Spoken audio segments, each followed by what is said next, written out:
He's not gonna stop. Just hit go live, okay? Sitch. Just click go live. It's going.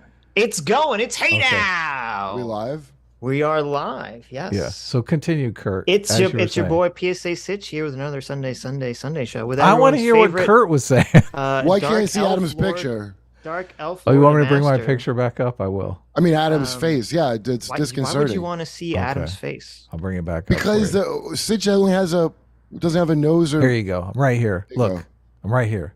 So I can't feel like I'm talking to all cartoon characters. How's it feel? Wow. Listen. Now I feel like what's wrong with I feel like I'm talking to one cartoon character and Sitch now. All right, what? Got him. Anyway, we're joined by the amazing Kurt Metzger. I mean, what's wrong with cartoon characters? Kurt, seriously. Oh, corn. Nothing. As long as you're animated, that's all I ask. Is that not the one worst person thing has to have animated lips? God. Anyway, so Kurt actually wanted us to do this video. He's like, you guys have to cover. I was on a plane, dude. I have to be there. Like I was getting on a plane and I was just flipping through and I saw Vaush explaining how Saagar from Breaking Point is a fascist, and so I'm like, all right, I'll bite Vaush. I don't watch most of the Vaush I've ever watched is you guys picking it apart, and that's it. Because I can't. Are you a big Saagar fan? Is that what drew you into this? No, but I like I talked to him a little bit. Like I like him. You know, I'm sure there's some friction because of Jimmy and Kyle Kalinske that whatever. Yeah. But, so you're on Jimmy Dore's show a lot. Saagar is I would describe as a populist. Sitch and I kind of argued. Yeah, he's like I have a lot of they're like Washington people. So what do you want from them? I don't get too like mad at them and like, so I don't think like the worst Saagar. He's somebody that was in a think tank or some dumb shit, and he's like a conservative, probably definitely more populist than I guess what. Establishment, what's the word you use? Yeah, no, populist all the way. Yeah. What does it mean, populist? Before we start Vaush's video, because I know Vaush has his own. Well, that's an definition. Excellent question, isn't it? I mean, I think of populism as just the idea of government working for the common people instead of the elites. Yeah, well, I mean, I think it means peopleism, basically, right? Like, yeah. So, okay. Well, it's funny that you asked that because neither Saagar nor Vaush define populism in the beginning of the video, and for Vaush it's doubly bad because his entire video is him complaining about Saagar's use of the word populism, and he doesn't explain what the fuck he thinks it is. Now he does towards the end. Yeah, he does. I mean, towards the end, yeah. After he's already called him a fascist 20 million times and complained. He makes sure to get. And by the way, I don't even know what the fuck a fascist means at this point. Who does? Who does? I don't know when Nazi and fascist became the same thing. I thought those were two different things. Like even if they hung out or whatever. Like, so well, Nazism is like a form of fascism. So you know what, like fascio or whatever it comes from means a bundle of sticks. Bundle of sticks, yeah. If we hadn't retired the F slur, it would be hilarious. Yes, right. I mean, that could have fought fascism better than anything. Calling them gay, yeah. F slur-ism. I wish I could say it right now. But you guys say it at home. Say it on your channel. You can say it on your channel. No, I won't. I wouldn't dare. But no, I mean the way that I think populism is generally defined is an idea that the elites are basically unified in order to screw over the common people, and so the common people. Oh, and that the institutions, basically most of the institutions or all the institutions in the country, reflect this sort of elitist control over the populace. And so the populace must band together. The common man that make up the country must band together to drain the swamp or to throw out all the elites that are, basically running everything and fucking over the country. Well, I'm against that. I fucking hate common people. I was saying, Sitch is describing this. Oh, they should all get together and get health care. And what a bunch of dicks. Oh, I don't want to pee in a jug when I drive for Amazon. Boo-hoo. I'm sick of these elites timing me everywhere I go like a goddamn robot. Well, I know you're very elitist. So, by the way, I don't say elites because I worked with many of these people and they're not elite. You'd be surprised how real mid-level wits they are. But they are. Their families are connected to stuff. So especially in comedy, when I was coming up, I would, and anybody can debate this. I don't know Keel or Peele from Keel and Peele. But you saw Get Out, right? Yeah. Yeah, I like that movie. I thought it was a good movie. Get Out. Yeah, those are the elites right there. The elitists. I truly believe this, and I bet who is it? That Peele. people are stealing. I think Peele based that movie. I think Peele based that movie on meeting Chelsea Peretti's family the first time. I don't know who that is. Wow. Chelsea Peretti? His wife, who's a comic that I know for a long time. I met her brother, the inventor of BuzzFeed. Are they a clue what a piece of shit he is? He made BuzzFeed. But that's their and watch the family. And that's their family I believe. life. I'm telling you, dude. Look, you could call me a tinfoil hat on it, but I know Chelsea a lot, and I'll bet you that's what it's about. And I'll bet you her grandfather's brain is in Peele's skull right now.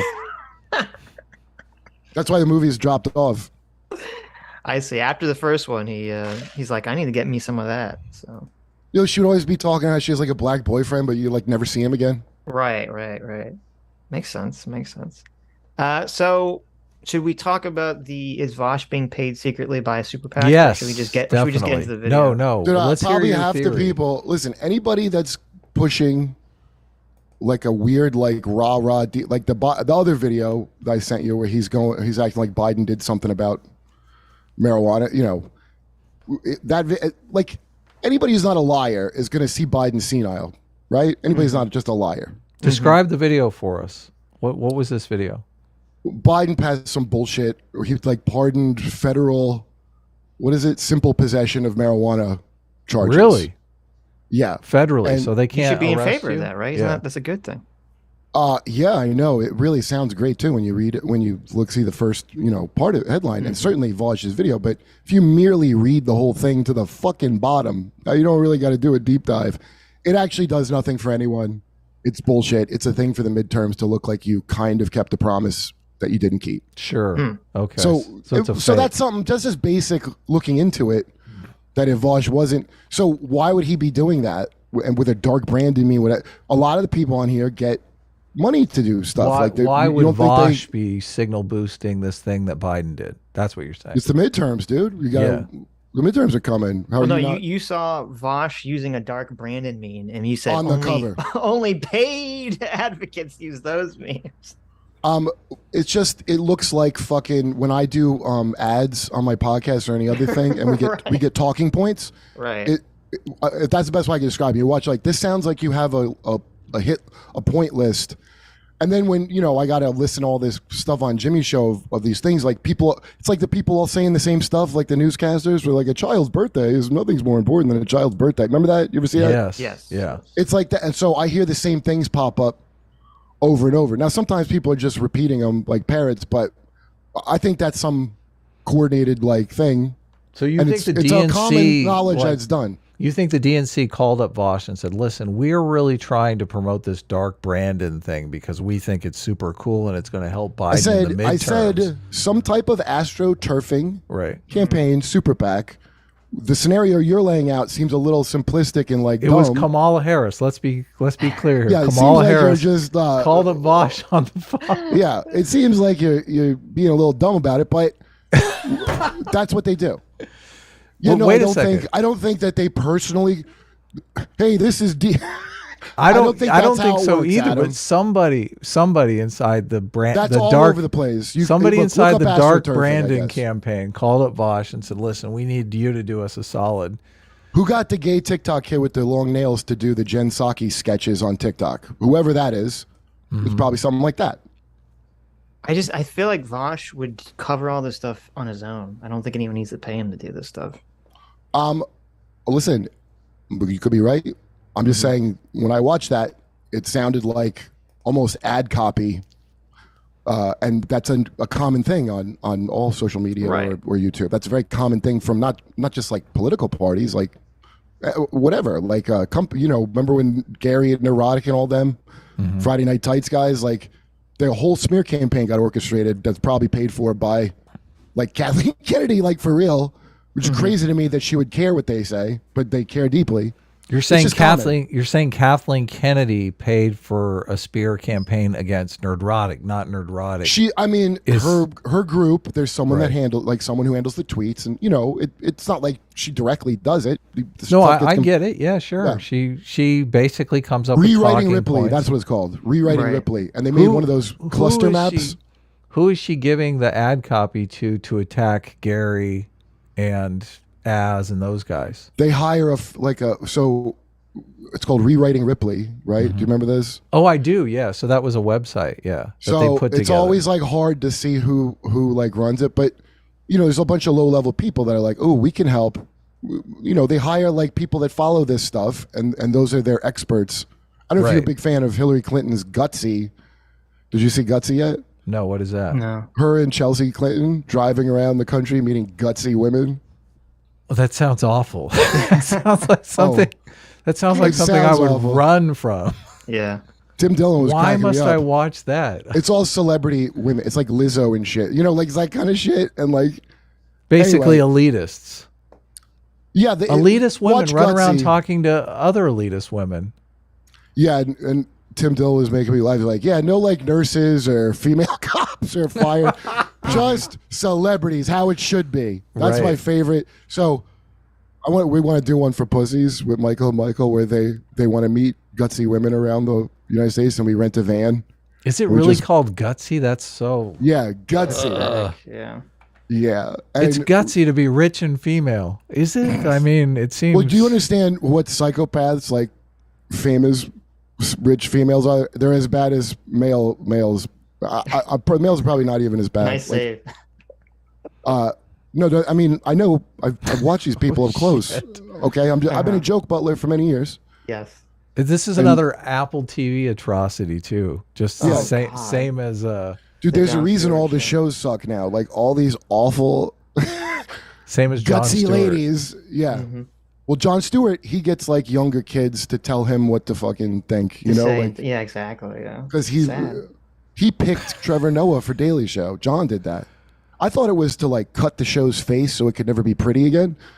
Like well, I thought I know that's you told us that. but I'm wrong. He just had a lot of liberal rich guy white guilt. He probably like means well or whatever, but these people lose all. Olivia Wilde's a good example. That movie she made where Chris Pine, I guess, is Jordan Peterson. Right. Who- The straw man of Jordan Peterson, yeah. I mean, Strawman, she's like flattering him. That like it's unbelievable. You could just see what's in the hamster wheel in her fucking head. Like what a demented maniac she is. I was calling it the Matrix for clams. I don't know if that harms your. For clams? Yeah, I don't know if that harms your algorithms. That's fine. That's fine. The Matrix for clams. I mean, Yeah, I like Okay. it. I mean, it says it all. It But says listen, it all. I want to be educated right now by Okay. Vaush. Let's I'm get really into excited. how Saagar is a fascist. Okay. Well, first, Kurt, if What? someone comes to you and says, "Hey, one of these Biden sycophants comes to you and says, "Hey, I need your help. They're I not got gonna a come to me. I got a dark Brandon meme here. I'm going to pay you $10,000 to talk Here's a about dark it." Brandon face swap. Can you put it on your Look, friend? look. Think about a product coming out. What that you is wanna your? I market. want to know what your price is. Like $10,000 Oh, to dude. talk about dark Brandon on your No, podcast. 10 grand? I'll give him a hand job and do it for 10 grand. Are you joking? What do you You're think? gonna I would throw- not, you So- think I would not jump on that bandwagon in a heartbeat? You're Well, like, I've "Hey, already Vaush, demonstrated- guess what? I've I'm already doing the dark demonstrated Brandon." I'm a not a good can. I'm like to I already right. demonstrated I'm not the right type for it. It's not that I don't want to be. I'm just Right. jealous. I hope you didn't think I'm against this practice. I There thought you you go. were for a At second. least No, you're. I hey, like, I let like me this in on honesty. it. I want to help Yes. market the fucking new thing. That's what it is. Mark, you got a new thing coming out. Right. You hit up all the influencers and you give them the points they have to hit. Right. And there's varying degrees of sophistication but they go and because they're hiring these young people to figure who's cool or like who's like the something influential with the youth vote because we want to Right. get them excited. The youth aren't excited. We just polled and they're not like super excited about Biden. How can we get the excitement about Biden? Oh, he did a weed thing. Kids like weed. It's that kind of shit. You understand?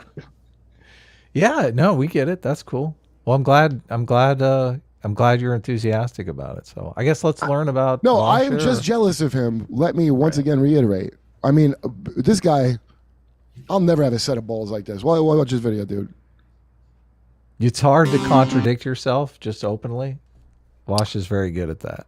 Yeah. But he does it with a voice that's so like patronizing while he does it. That's a hard thing to maintain.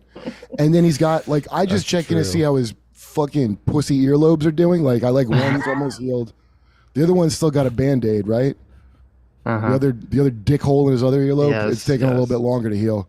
I didn't notice, but I will check it out now that Yeah, he had ear gauges. I mean, he could just be dumb. He did have ear gauges. right. I mean, that's not exactly the smartest thing to do, but It's not, and I'm just looking at it holistically. I'm not just focusing just on his ear Right. gauges, but when you add it up, Sauger's dumb. This video is called Sauger's Dumb Take. Fash Dumbest. equals populist. Oh yeah. What'd I say? dumb. You said Vaush dumb- hates Saagar for some reason. He's like made like dozens of videos criticizing Saagar. Sauger. nice. Isn't he some rich kid too? Breaking Point's made a video defending the We think. Italian far-right election win as a populist uprising. Is major populist uprising coming to Europe? Breaking Points with Crystal and Saagar. I wish man, I don't know. I feel here's my hot take, okay? We should have never stopped saying slurs, okay? Bernie Nice. Sanders Nice. should be able to say like Look, I'm glad you have a lot in common with Vaush here. I'm glad there's a point of agreement here in the very beginning. What's that? Oh, that I Using think we should slurs? still say slurs. Yeah. You know what? I forgot Vaush nails it at the top, and then it goes Yeah. downhill. I think we need to use more slurs. Thanks, Vaush. Well, his logic for why we should be able to use slurs is just kind of ridiculous. He thinks politicians would just be using slurs all the time because they're all racist. So, Right. I mean, I'm gonna guess Vaush has a touch of it. You know? Vaush I'm gonna would guess- definitely be using the slurs all the time. but- Yeah, I don't think like Vaush is the one that if you're like a POC but you're a Republican, then it's okay to put on a you grill right. mask Of course. and throw you in Yeah. it. So Of he's course. definitely one of those kind of no principle motherfuckers. But isn't his dad some important Hollywood thing? Like what didn't it come out where he came from? I think don't he's think from it's ever Beverly Hills, but Officially came out, except just where he lived was a high. You had to be very rich or pretty upper middle class to live where he lived. Yeah, coming out. and have you seen like Carlos Maz? Somebody did a whole thing at Carlos Maz. Yeah, that's crazy. His And- parents were like super wealthy. Yeah. And they're all they don't like the one guy Ben Collins that sack his shit from NBC. He doesn't have any. They don't have like Wikipedia pages. Your shit's online forever, but theirs ain't. Like, Yeah. you gotta because have of yeah. Taylor Lorenz's uncle runs the Wayback Machine. Yeah, which is because also that's what the loaded. elitist. I mean, so for Vaush to even get into like populist, like he's part of that thing where you don't know where he came from, but he's a rich kid from how he Right. fucking talks. And it didn't used to be like that. It used to be there were more people and like all kinds of things that weren't coming directly, from some kind of that weren't directly progeny of like rich people. They used to be able to kind of work your way up in a lot of these things, and they've slowly. That's what all that woke nonsense was for, to push out all the people that aren't our sort. Like, so there's no Rodney Dangerfields in this country club, so Judge Right. Smales can be comfortable. Well, it seems like for 90% of the socialists, they're all rich kids. Yeah, isn't that interesting? And that's why it's so easy to co-opt them. And they're not really into socialism. They just kind of hate. They have a vision of people they hate, and they're I into think that. they basically grew up with their parents paying for everything, so now they want the government to pay for everything. And that's kind of how they view socialism. on an emotional I mean, level. I'm sure many of them do. It is odd that they all seem to despise the working class, because I get what I'm getting. Well, when we get in the video, I think Vaush's thing is he really wants populism to not be the thing of like all the people he hates wanting. Like he wants to make it like it's about some other thing, and because it's uncomfortable that all the working class people don't go along with Latinx or whatever horseshit. Like they want to take it. Isn't that the whole neo-Marxist thing? Is to take it? The working class failed, so now the rich kids have to carry That's on. exactly. Well, I mean, basically, they get very upset because they're like, "Oh, we're pushing all this revolution for you, the working class," and yet the working class is almost never on board with socialism. So it kind of drives them into this anger and hatred towards the working class, and that's, as you said, now they're kind of shifting to these. Well, cultural here's what they're on issues. board with. Okay, here's a good example. Like if you go in like Amazon, where they're trying to have a union. I mean, they do everything to try to crush that. Nobody just like, oh, I want to join a union, unless they're like stupid. Like I've seen those comic book ones where they're like, we're going to censor people with our union. That's not a real union.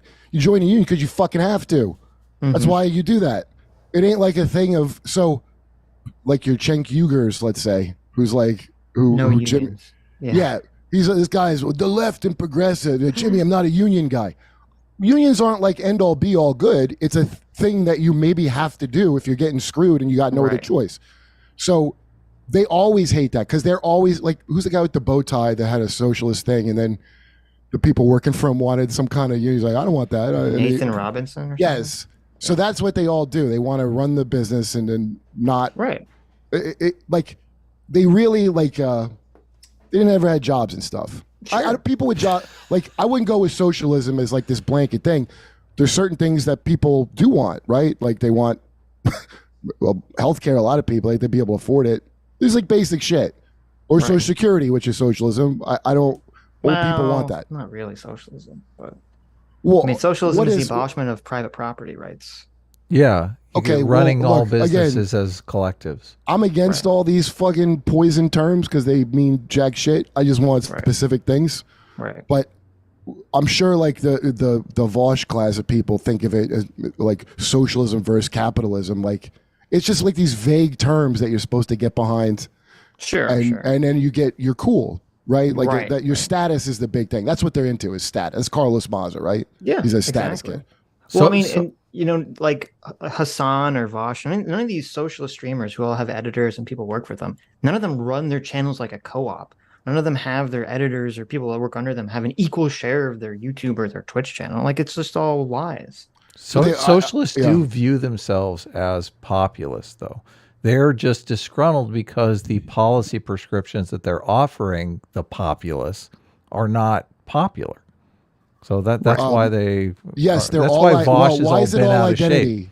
Why is Vaush it is all like, I'm a shit? populist, but nobody likes my policies. Because of the Cold War, because of all these communist countries failing, because of the Red Scare, economic socialism has never succeeded in America very well.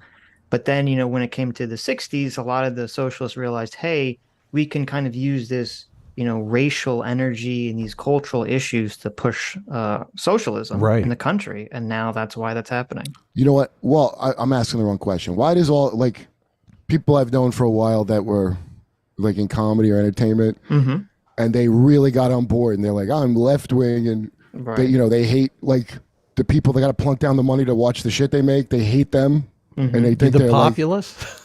Yeah, right. They're fucking elitists. Yeah, but because, and I know, I mean, I want to like drop names like an asshole, and I can't, but it's fine. It's all because you can drop names here. Tell us. I'm not going to. I usually call. No one's watching. Tell us all. What if we secrets. guess the name? But you probably could, dude. I won't say shit.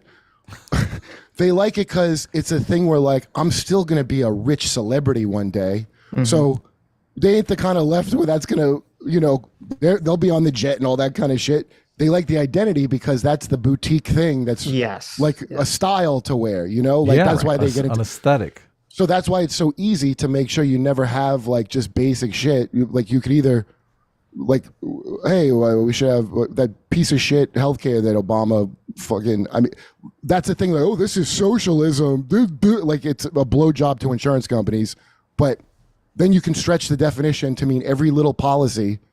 You know, that's the thing that bothers me the most is like shit doesn't get done. Like nothing gets done.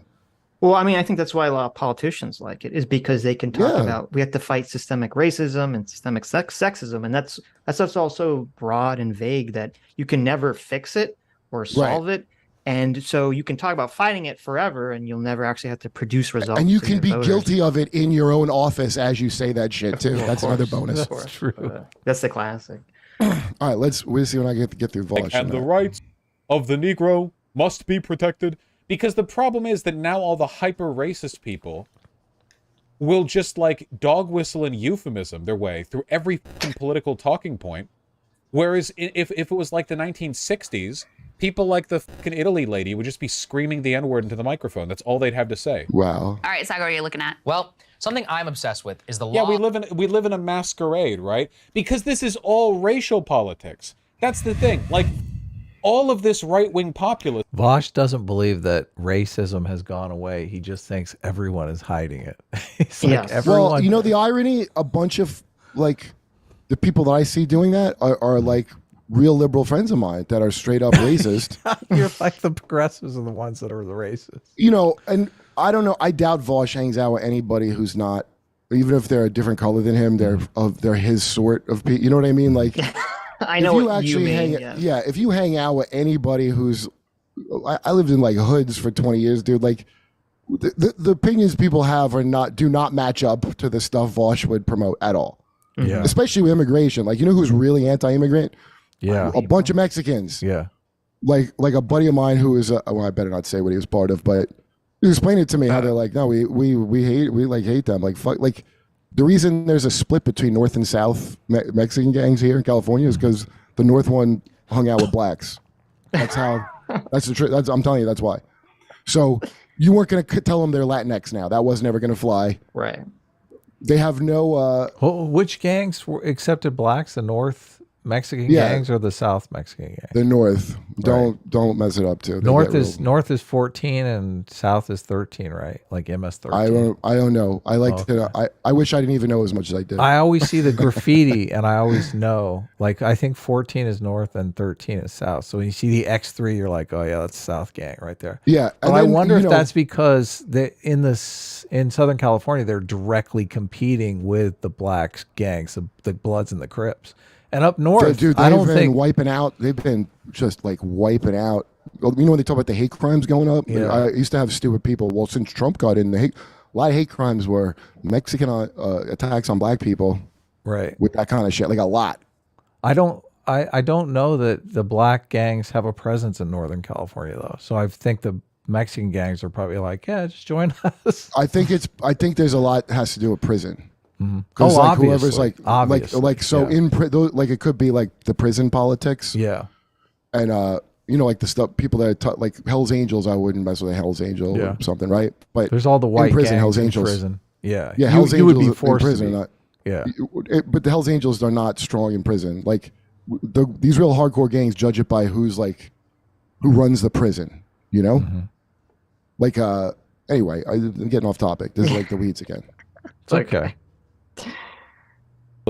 Is just racism. That's it, right? Like Donald Trump campaigned on the wall, right? Get the Mexicans out, you know? It shouldn't be that surprising that the left can't see any difference between racism and like immigration economic control. policy, immigration. Biden is finishing the wall.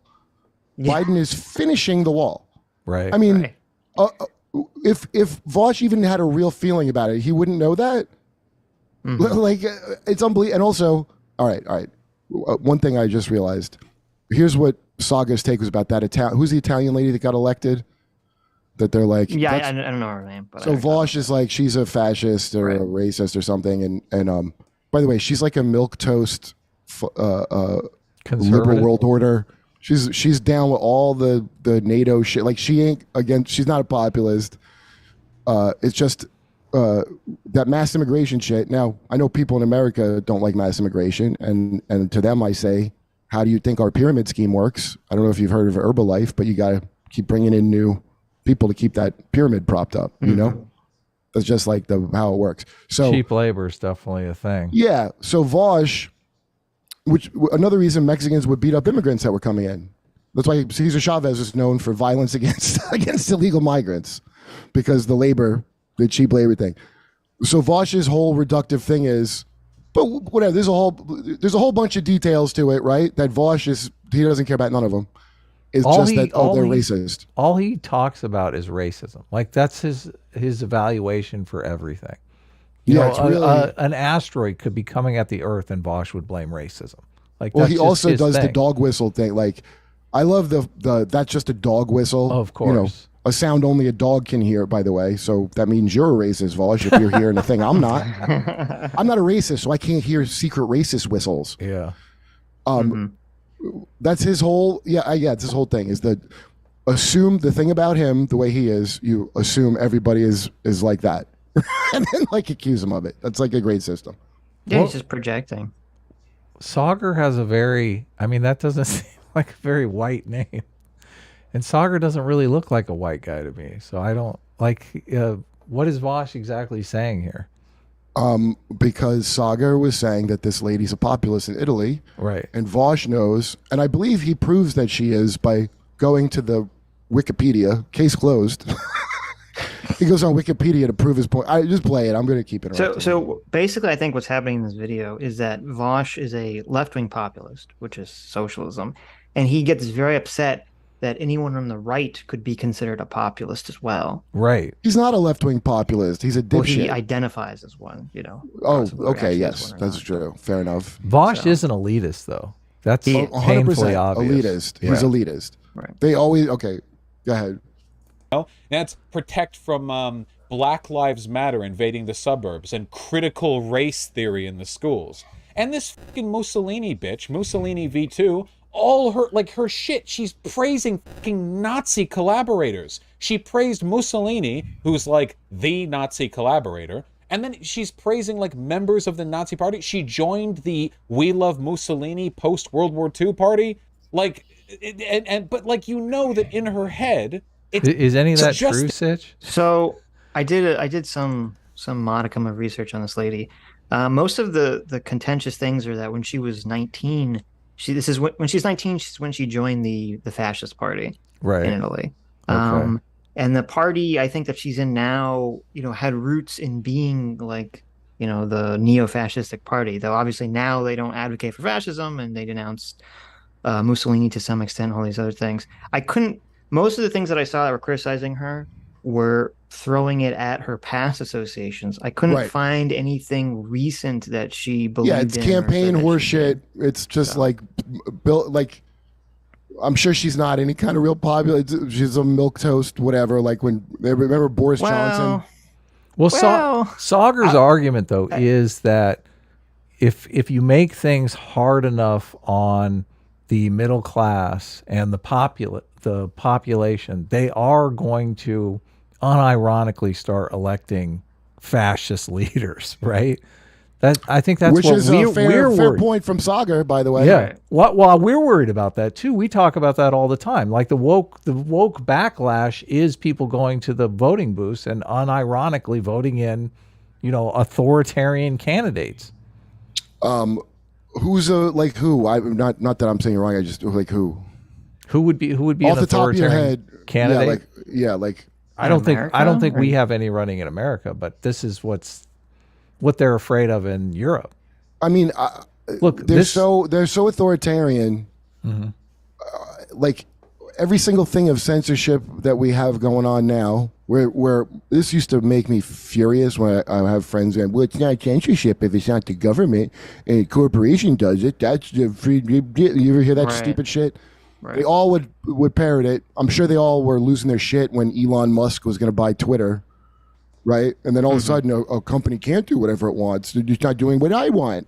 Of course. Like but just the whole overall insanity of that, where you're going to take like all your rights and have it be some major monopoly is in charge of it, the size of a small country that doesn't have a constitution of any kind. Like everybody just played into it. Like I see more, excuse me, at the moment, authoritarianism clearly coming out of the Democrat side. I don't have any illusion Okay, that okay. Republicans, if they Well, were in how are you- charge, wouldn't be authoritarian. Of course they would. How are Like how are you defining authoritarian?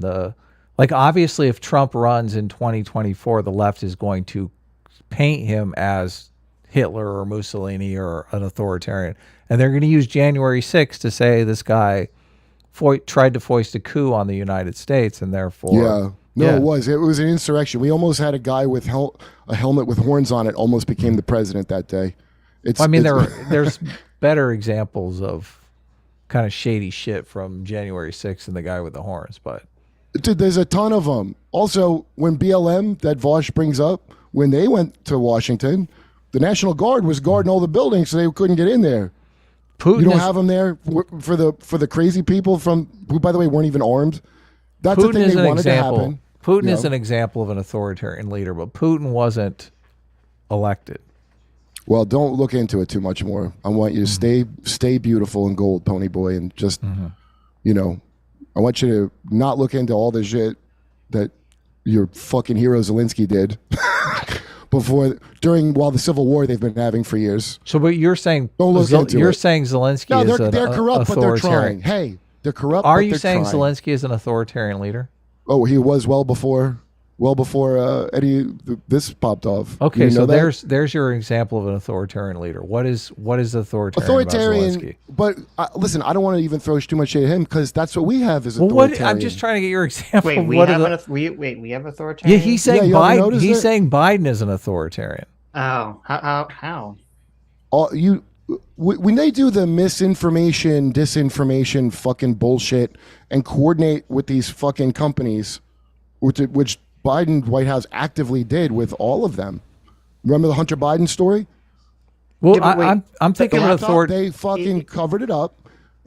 So people get knocked off of these things all the time. Don't think the government doesn't coordinate with these companies to make it so you can't go on your PayPal or whatever they do to people. That's authoritarian. Yeah, but wait. The fact that the government would have to even collude with corporations means that they're not authoritarian. Because authoritarian means the government has sole power to do whatever they want. Yes, an example is Putin will arrest anybody he wants to arrest on trumped up charges, and then Steal all their money. Steal And then all their give money. the company to like a friend or something. Tell the judges to make sure that they never come back. Fuck with them when they're in jail. I mean, this is a regular occurrence. How did Bill Gates become a good guy from when Adam, you're in your 60s, you look great. When you were young. Okay, when you were young and Bill Gates was the guy getting pies in his face, right? Remember when Bill Gates, I was like, I hate Bill Gates, and Steve Jobs is the cool one. Bill Gates is the fucking. How did that turn around on him? You can watch the old. There's a. Are you saying Bill Gates was incarcerated by someone in government? I mean, Bill Gates set up a thing and started paying everybody off how you have to once you hit a certain point, so that he would stop being harassed. well, no, by the I government. do think that So companies, we could big do it a little companies, softer, yeah. big we could companies. do it softer, yeah. Look, big companies obviously pay lobbyists so that they can get favorable legislation for their company, favorable tax treatment, all kinds of stuff like that. Right. But you can't compare that to Putin, who will literally target a company because he doesn't like the guy and start arresting on trumped up charges all of their senior officials. It's like night and day. Does that happen in America? Well, who is being... Look, we just had a show trial around Kyle Rittenhouse. Thankfully, Kyle Rittenhouse got off. Where are we seeing people being arrested, high-level people being arrested and incarcerated who aren't guilty? So, okay, I just want to understand what you say. The thing you're worried about is the high-level pieces of shit being persecuted. Look, No, so no, Are you joking? wait, Are we're you not- joking? Adam's not Are you worried. kidding with me? Adam's not worried. Adam is saying that for it to be an authoritarian government comparable to Russia, this is what it means to be an authoritarian government. The Right. president says, "I don't like that you're talking bad about me, so I'm going to throw you in jail and steal all your money." We don't really have that happening. why is But Eric look, Snowden see, having to live in Russia Kurt- if it's Kurt- not Because authoritarian? he leaked top secret government documents. He leaked crimes. It's called whistleblowing. I He leaked understand that, crimes. but you can't wait. You can't compare. You can't compare someone leaking top secret government documents, which you may agree with, to a private business saying, Doing "I disagree nothing with wrong." the president," Yeah. and then getting arrested and having all their money stolen. Okay, for I don't saying want to that. get into the private businesses, what they were doing, but just so you know, after the Soviet Union fell, those oligarchs were not doing nothing wrong. They were pillaging the entire country. And I don't really give a shit that he did that Okay. to them at all. Those Well, weren't like okay. your Alexei Navalny's and that bullshit. Look, Is that what you're telling me? Kurt, you're making my argument here. I'm saying that people are going to be so fed up with the elites that they're going to elect a Putin type that's not going to care that they're throwing people in jail for no reason. And you're here saying, yeah, I don't care if they throw people in jail for no Do you reason. think They have we it are not coming okay. anyway. So look, here's the difference. Here in America, where we throw little people in jail for no reason, like a lot of them, like the most in the world, that's authoritarian to me. Well, The fact that they couldn't just legalize weed for real, and a bunch of dude. Are what we do you throwing? think we do? Are we throwing Yeah, people? Yeah, Okay, so yeah. the throwing That's people what in we're jail doing. for weed is. I mean, you're Not just that, you're playing dude, with you're so like moving the goalposts here. Obviously, weed is illegal. I don't think it should be illegal. You don't think it should be illegal. So you're saying because they're arresting people for drugs, that's throwing people in jail for no reason. I'm talking about literally throwing people in jail for something they didn't do, making up a charge and throwing someone in jail for that. You think we don't do that here? Well, we just don't do it enough to the top. I'm sure cops plant stuff on people. I'm sure cops do corrupt shit. I'm sure that happens. But we're talking about what level of this? Like in in Russian society, this is like an everyday, every cop, every police station occurrence. In America, I would hope it's maybe 5%, maybe. Yeah, well, keep on hoping, buddy. Well, no, I would hope that as well. Kurt, but yet it ain't like that. throw some numbers out. What do you think it is? You think it's like 90% of our cops are corrupt? It's not even that the individual cops. The way the whole thing's set up is set up. Talk to anybody that's been the guy FPS shooter Russia guy that went to prison. You're not. You know what I'm talking I about, don't PKA? hear a number coming out. I don't hear you telling me like how I'm not bad gonna- is how listen, bad is the listen. corruption. I like. Look, Holy look, shit, let's dude. just I- let's like- just let's just listen. hold on. Look, Are I you don't joking with me? look. Are you it's- fucking kidding me? Kurt, let me make this perfectly clear. Do you acknowledge that there is a difference between a 5% corruption rate and a 95% corruption rate? Do you? Yeah. Yes, okay, I do. so there is a big difference there. Okay. Yeah. So if Russia has a 95% corruption rate and America has a 5% corruption rate, how are you able to say that America is just like Russia? Well, I guess if I had to pinpoint where you're off a little bit, it would be our number of corruption rate as compared to Russia's. That's fine. So where do you think our corruption rate is at? Well, I don't even know what branch to start with, but I'd say it's roughly probably about the same. 95%. Yeah. Have you heard about Okay, the Stock okay. Act? Have you heard about how they trade insider trade? And Well, no, you're they're not breaking the law. They made it legal. Hold on. You're bouncing all over the place, Kurt. I'm talking about real corruption, and you're talking about things that are legal but you would conceptualize as corrupt. Okay, so can we, if you want, That's not real corrupt. What is this, like semantics?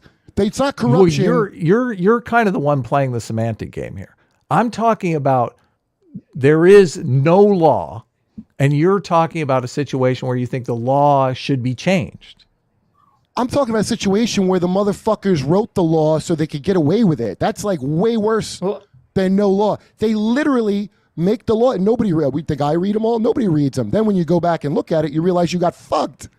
So that's crazy. I think That's a crazy thing, dude. I guess whatever corruption it means what to you. I like what do you think corruption? Well, means? I think there's a big. I think what Adam is alluding to. And I think there's a big difference between, I don't agree that senators and Congress people should be able to basically insider trading. I think that's really shitty. But I think there's a huge difference between they can buy stock and in like a country like Russia, where they basically are all on the boards of these companies that have been nationalized and controlled by the government, and then Putin will just personally put political appointees in all these positions to rake in millions of dollars and control these companies as political favors. To me, this seems. Are you not so aware of different. how these massive the people just go from the government to fucking Raytheon to whatever, how it works here? That's proving my point, though. I don't understand. Yeah, you keep making the argument. Or changing I'm the not argument. really seeing a different how it would be better Because in that America, a bunch of elitists are stealing and corrupt and cracking down on, especially January 6th you brought up. That's a good example of fucked up corruption done on Donald people. Trump won the presidency against all odds and against what most people in elite And what institutions happened? would And like. what happened with him? But wait a minute. In Russia, Vladimir Putin, until he dies, will never not be either the president or the prime minister. And do you think that that's real? Do you think those people are really just voting for Putin en masse every time? I have no fucking idea. I know that here. But I mean, just to me, this is Who why cares this is a night what and the day look? situation. Look, What do you mean? I Who think cares? Biden should have proved to you now what the president is kind of a, like a world's greatest grandpa, and not the guy in charge, right? Like if you watch Biden just say 2 words, you can do it. You just watch a clip of him. He's out of police academy now. He's Commandant Lassard from police But academy that's at this the point. difference, is that in America, there's so many different keys to power. There's so many different people influencing the government. Right. There's so many different forces that are trying to push and pull policy into the various directions. Where in Russia, there's one force. Yeah. In one Russia, person's controlling oligarchs. So these are like Yakov Smirnov differences we're talking about, basically. How? No, Wait, but no way. That's Biden completely- what? cannot have his political rivals killed. Fucking killed, had assassinated, incarcerated on made up charges. That can't happen. Kurt, that's They like, tried Trump on made-up charges over and over again. look, you keep going to like some one case as if it makes the case that anyone can do this thing, that anyone can be thrown in jail or incarcerated. You think you can't? You do really believe that? You don't think anyone can be incarcerated here? Well, wait. Well, yeah, good, So dude. I there's hope that it guy- stays that way for you forever, brother. There was that guy, I forget his name. There was the Russian guy who was a political guy. He was trying to run against Putin, and he's assassinated in front of whatever the Russian government building is as a message, essentially. I mean, Trump, you can think or believe that the charges against him are trumped up, or you could believe they're real, whatever. But it's going to a court system in which he has not been found guilty of anything yet. It's going through a process, and he hasn't had nothing stuck to him yet. And so it just seems weird to me to compare that to literally someone shooting you in the street as a political message. In Russia, Trump would be in jail already. Trump would be in jail, and they would be he would probably be killed. But So there, you know there how would be a you know be how, a like, fake you trial. Yeah, he would right, be okay. incarcerated Look. for 20 years. Listen. I really, it's really just a matter of if you fuck with the people at the bottom or the top. So here's, I guess, a non-authoritarian country where we just crack down on the bottom, and Russia's a bad country where they attack the top people, which is authoritarian. Is that what you're telling me? no, authoritarian. Well, no, authoritarian is what I said earlier. Is that one Okay, person controls look, everything versus I really just many. care about the end result, which is, can I speak freely? Am I going to have? You can't in Russia.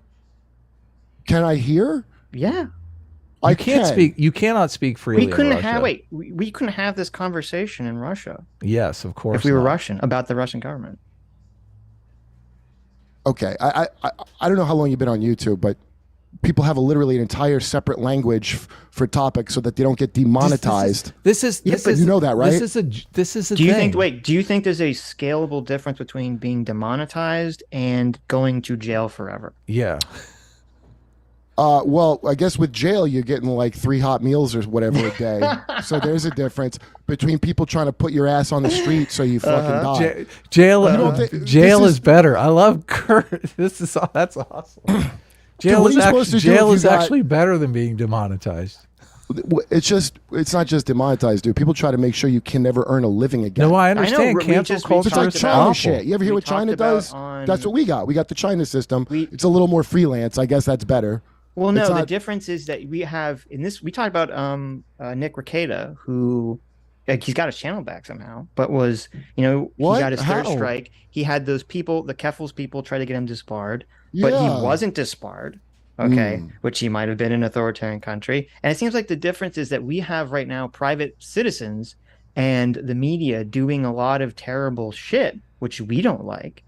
But Right. you're comparing that to like China, where the government is doing things like enacting a Uyghur genocide or doing all that 1984, like their social credit score spying system on thing. us. Yeah, To me, social credit. Yeah, it seems like you're kind of coming at it from the position that if there's any sort of taint from in America, if there's any sort of corruption, yeah. then You it's should shut your trap. equivalent That's exactly where I'm to coming China from. If there's or any kind of Russia or taint, something. don't try to be righteous, motherfucker. You could be a gangster. You go, the world's dangerous. We got to be a gangster.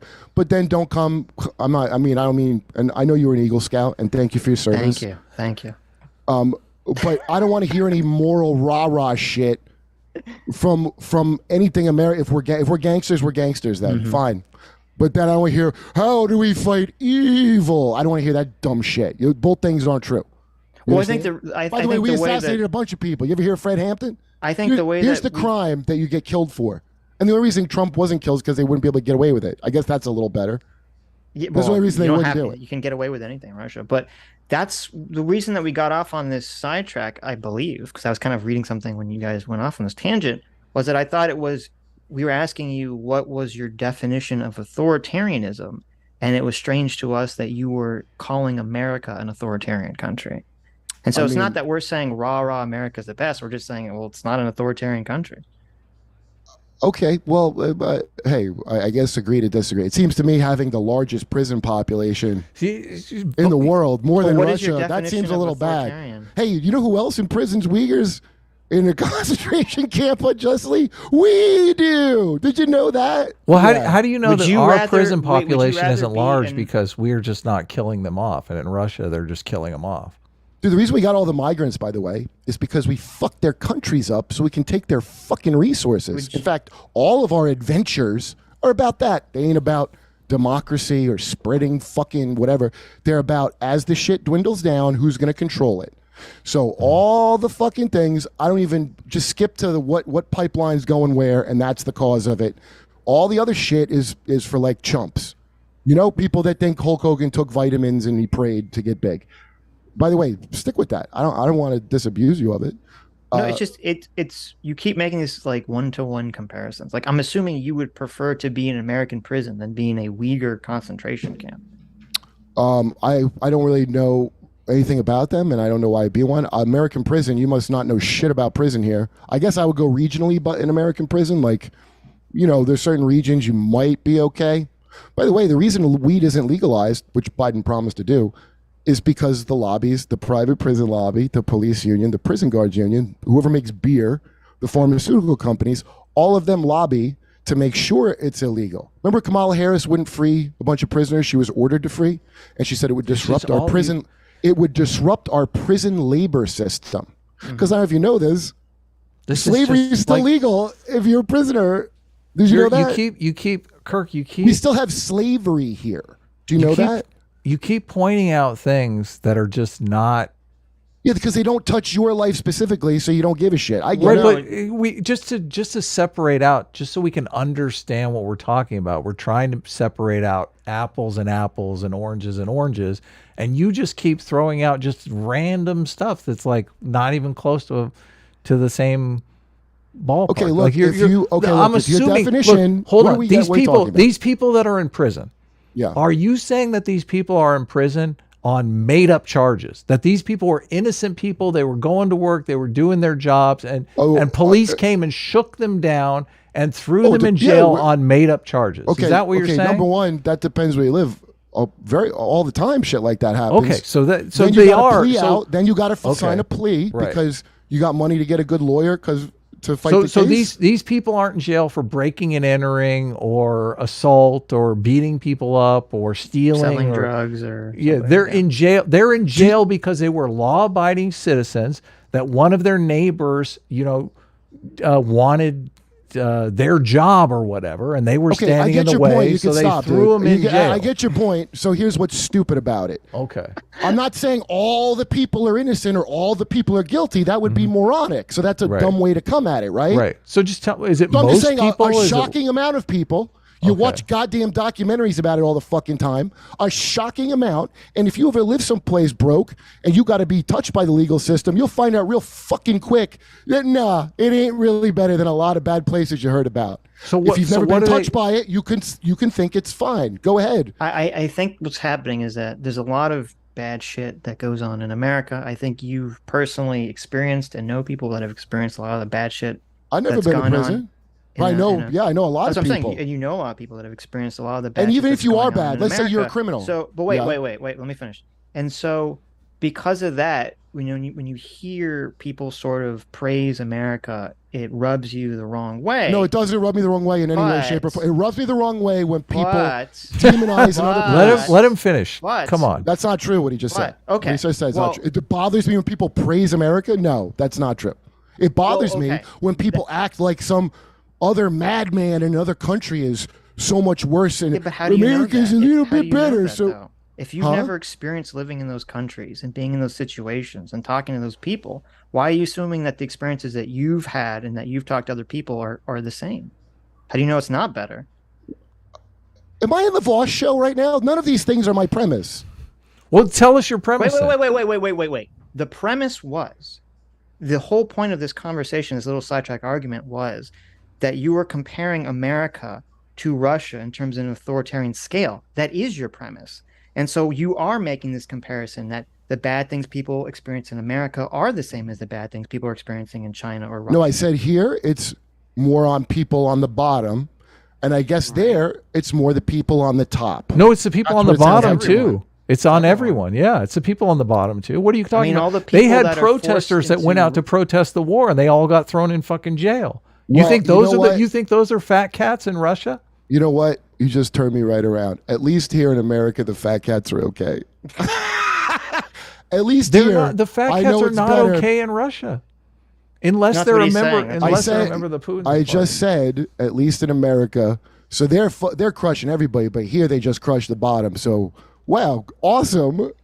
Well, It doesn't rub you, me the you wrong also way. you also said they went after Trump. I don't see how an ex-president can be. Did on you the watch bottom. Chuck Schumer on that talk show go, our intelligence community has 6 ways to screw you if you go against? Remember when he said that proudly out loud where people could hear it? You remember that? I don't know what you're talking about now. Okay, Chuck this is Schumer. why it's, when Chuck Schumer was explaining how they can fuck Trump 6 ways, not him, the intelligence community that he's supposed to be keeping an eye on. Right.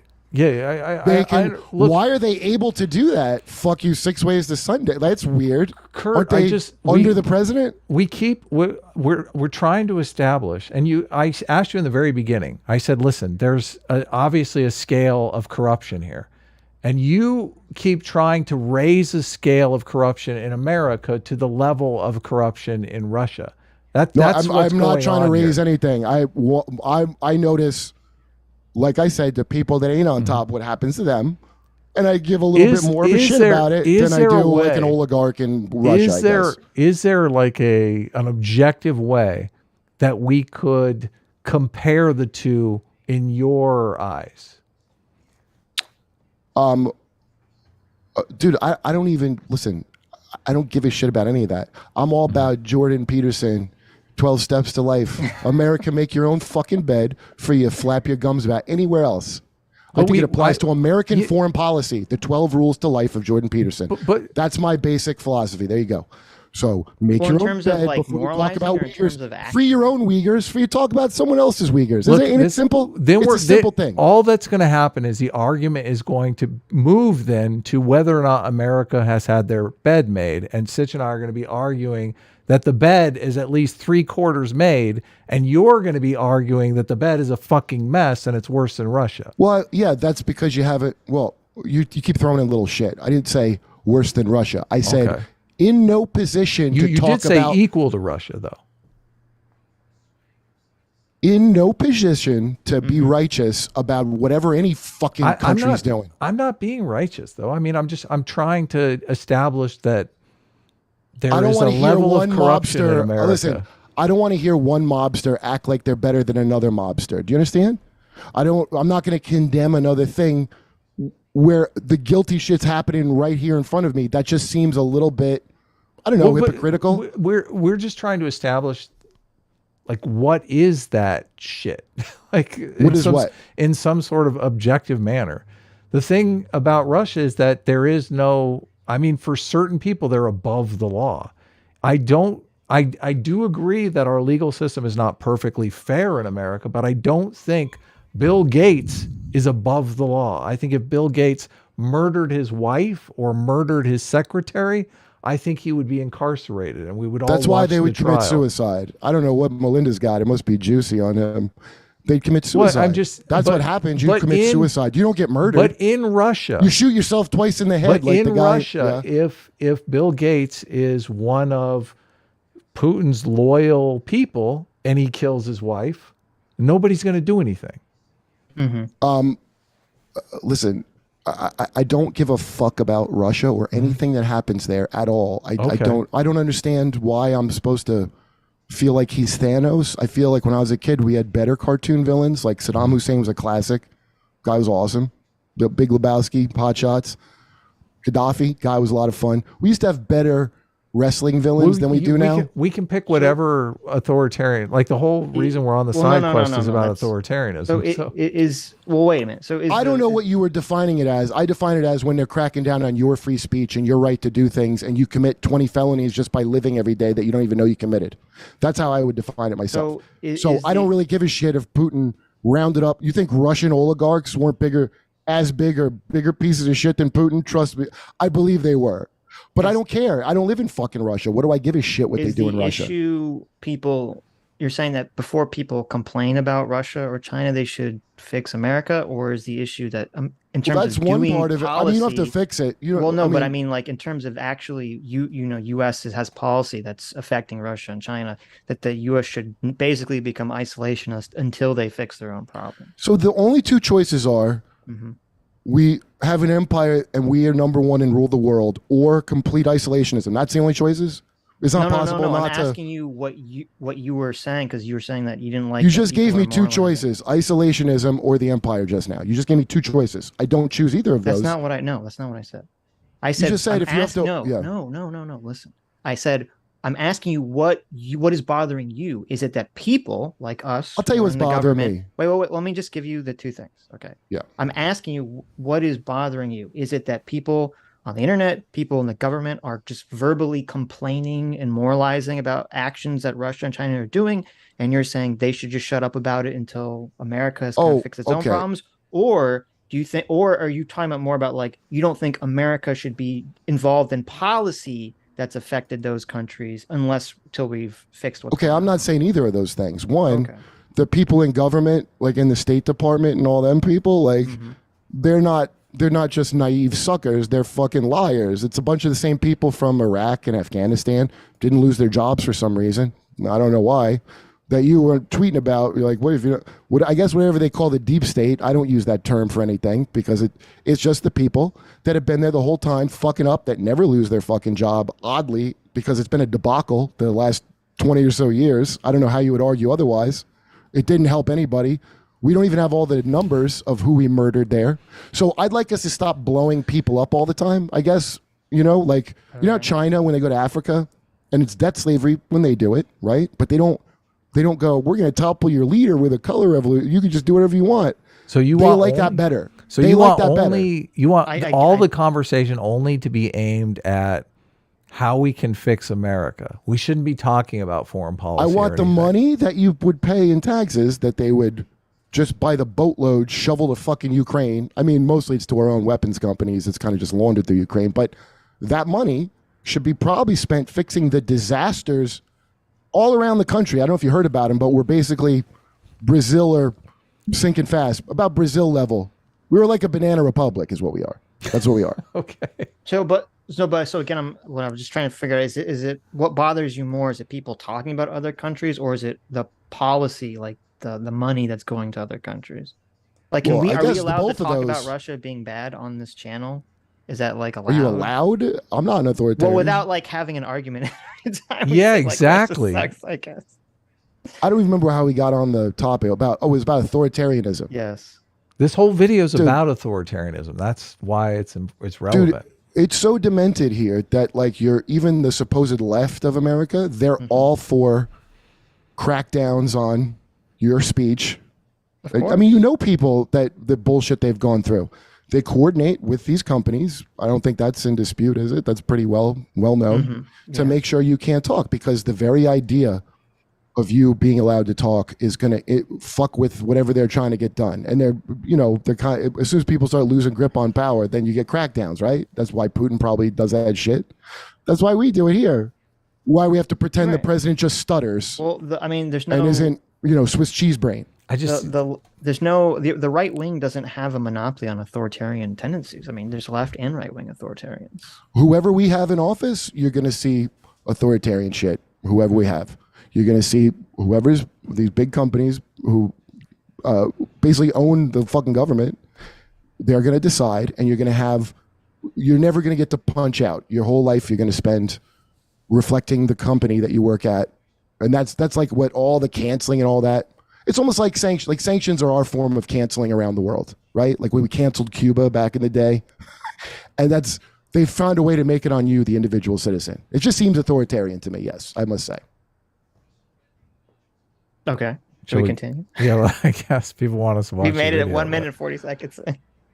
I wanted to The watch a video. Word over and over, right? Like over and like Kurt, that was a great discussion. Don't belittle it. that's it. That's the only. That's what she has in her head, But we have to pretend that this is some kind of like principled. Vaush knows what's in the lady's head. uprising Did you or hear that? something. Unintended All authoritarians can read minds. consequences. Yeah. And a force is so big that they direct the course of history, both on the individual but on the macro level. It's actually humbling often to realize I think Saagar is anti-student debt relief. Saagar is just a fascist. He's not in favor of any economic populism. If he was, he would be talking about. See, this is what's infuriating, because Saagar is against student debt relief because he sees it as anti-populism. Student debt relief, he believes, is helping out the richest people in America. Because he's a fascist. Right. So he doesn't like the policy because he sees the policy as elitist. But yet Vaush is here characterizing him as being against populism. Well, because Vaush has his own because definition of populism. Well, Vaush doesn't like the fact that Saagar is a populist and Vaush sees himself as a populist as well. About nationalizing businesses. The only times fascists have ever cared about nationalizing or curtailing businesses is when they consider them part of the international Jewish cabal. That's true. Yeah, Saagar, the big time anti-Semite here. Like, that's so insane. Vaush is a big like if somebody brings up, hey, I don't like George Soros having influence over shit. Like, oh, what do you hate Jews? Like, that's what Vaush is, one of them dudes, because so every time you don't like an international corporate thing, I mean, that's probably the cheapest, like, dirty tricks campaign way of getting out of that, is to be like, oh, what do you not like the Jews? Well, he's making Saagar sound like he's a libertarian, and Saagar is not a libertarian. Saagar is in favor of regulation. So Vaush just doesn't know what the fuck he's talking about, as usual, right? He knows he's thinking. He knows what's in your head. What do you mean doesn't know? He knows Saagar's mind. He has a stereotype of anyone that he conceptualizes as conservative as being a racist neoliberal or neoconservative on the foreign policy front and neoliberal on the economic front. Saagar is not any of those things. Do you think Vaush is a big Liz Cheney fan? Probably. He probably has a cardboard cutout of Liz Cheney in his bedroom right now. Like he really respects her bravery. And of course he does. All right, let's see him take down Saagar. Like Charlie Kirk does the same thing. They're like comparing Charlie Kirk and Saagar is just a crime against political punditry. It really is. It's so. I mean, look, just even starting with the fact that Saagar's face is proportionate to his head size, you're already not Charlie Kirk. But also, who gives a shit what Charlie Kirk's? These people talk about pundits that I never watch or heard of as if it's like they're a big part of, like Charlie Kirk or. Who's the other one? Does this tie look like the tie of a neocon? Tell me honestly. Red flowers. No, it's the opposite of a power tie for sure. Give me this floral print tie here. Doesn't this just scream like I want to invade a country? No, this is not a. This is like a, because it ties like a neck dick. I don't know if you know what a necktie is. It's like a dick you wear on your neck. So the red ones are the powerful ones. Oh yeah, of course. Because they're engorged with blood, like a dog dick. This floral tie does not say, "Look, I'm a right-wing racist." It says I got flowers on my dick. That's how I take it. Yeah, but that's the cover, Adam. He's trying to cover. Oh, you're saying, this tendencies. is a secret. Yeah, right. Okay, I got you. Yeah, that's a good point. We hate big businesses. We hate the fact that they disseminate woke values to our students. It's like we know what you care intentional. About. That's intentional. Of course it is. Shit. Of course it is. We hate that they instill Jewish, woke values. That's like an intentional, constructed, fucking weird. Right. If you're anti-woke, you're anti the Jews. Well, really. What Vaush is kind of doesn't understand, because he's so ideologically up his own ass, is that, and I think a lot of libertarians may slowly wake up to this fact, is that, in America, the libertarians have been construed as right wing, and they're not really. Libertarians are kind of their own thing. Yeah, right. And neither the right nor the left really has a principled position on whether they're pro or against business. It's as long as the business is basically acting within their own political interest, the left will support them or the right will support them. That's all that matters. Correct. Yeah. But the libertarians do have the most principle, because they're like... Right, because, it's not... The libertarians actually have a position that involves what they think business should do from a principled position. Yep. Do you think the problem is they're so individualist, it's hard to, get them together in a group to get a thing done, That's part of it. That could be part of it. I also think that they're just a minority in terms of the voting base. Yeah, but people, if I think of my mom, growing up in that religion, or girlfriends I had, there's some kind of thing of craving some kind of authoritarianism of people are saying things and someone should put a stop to it. Like, people have like a deep down craving to this day for like some kind of monarchy. Like all the fantasies are princess and fucking are like, I'm a king, you know, like people they have that like in them that they want monarchy of some kind. Yeah, well, I think you're to some extent, yeah, because I think people, you know, we as humans evolved to live in these little hunter-gatherer cave people, you know, tribes of 100 or less, where everyone kind of agreed and had the same view of the world. And so You sound like Charlie Kirk right now with your racism. there you go. Well, if you know, so when we live in this giant country of millions of people and people believe wildly different things, and we're supposed to in our brain associate the person that believes something different as like us, as part of our tribe, you know, some people just can't deal with it. That's scary to them. Yeah, they lose sleep at night. They can't take Dude, that's it. the program, is to get it. Some people could be designated to say what they like. Tucker Carlson can sometimes say things, but or if you see Rand Paul argue with Fauci, those C-SPAN things, and it's like, great job, Rand. You know, good. You're really giving it to Fauci. It's not going to do anything. The people that would need to hear it already know they don't like Rand Paul, right? They already know he's one of the bad people. Yeah, they're not going to buy it. So it's safe. It's safe for him to say anything true because no one's going to listen. So Vaush is on board with that shit. That's what the identity thing does. It's who said that? Oh, one of the bad people. Well, I don't even need to hear him out at all. Well, that's why he's comparing him to Charlie Kirk, is to do that. Say he's a bad person. Like exactly Charlie that. Kirk, yeah. And he's trying to lay it on an Indian guy. By the way, hilarious. This is with a proportional face. Yes. This is the dumbest epistemology ever. Epistemology is just how we discern knowledge. And the weakest epistemology is tribalism, because it is, you know, I know this because someone in my tribe said it, and therefore it has to be true. And I know this is false because someone in the other tribe said this. And so therefore it can't be true. It's just the weakest intellectually speaking, but it's actually the strongest in practice. Oh, yeah. It's sad. Most people do. That is their epistemology for life. Yeah, which is terrible. About big business. Okay, so vote for higher taxes then. Vote for higher regulations. Bring back Glass-Steagall. Oh no, you don't want any of that? No, of course not. Vote for higher taxes then. You mean this is like Saagar is not a tax cutting Republican. I heard he's like Charlie Kirk myself. Saagar would complain about the tax cuts disproportionately favoring the rich.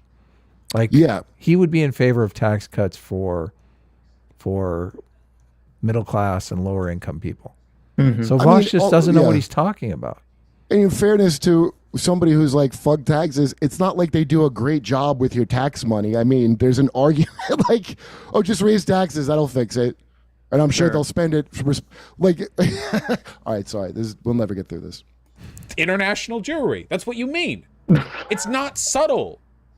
When you pull up at the pump, or if you run a small business, to know from an individual agency point of view, you really don't have anything that you can do. Sometimes you simply have to pay the high price or accept lower revenue and just try and make things work. That is the reality of life for most people. It becomes historical, though, when those forces manifest at a bigger level. When enough people get pissed off, they sometimes do some crazy stuff. And across the pond in Europe, we are seeing a preview, perhaps just like last time, of a harbinger of insanity on our shores. Obviously, I've spent hours on the show. If you're looking at Vaush's chat, it's all just, yes, Saagar hates Jews. Woke means Jew now. Yeah, it's all just like parroting. Someone said, may Saagar rot in hell. Like, it's just great. Like, he's just cultivating this cult of personality. Okay. Do you know when people, though, argue with him, with Vaush, and like you've had that where he's like fighting with his audience? Sure, he does that in this video. It's great. Yeah, because that's why now I'm so goddamn suspicious of comments on things. Where, like, after finding out how they drive algorithms for these things, like, how many of those do you think are like real, or he has somebody? Because that's just so crazy. That's so bot level thought to be like, well, I think Saagar should burn in hell, like that kind of thing.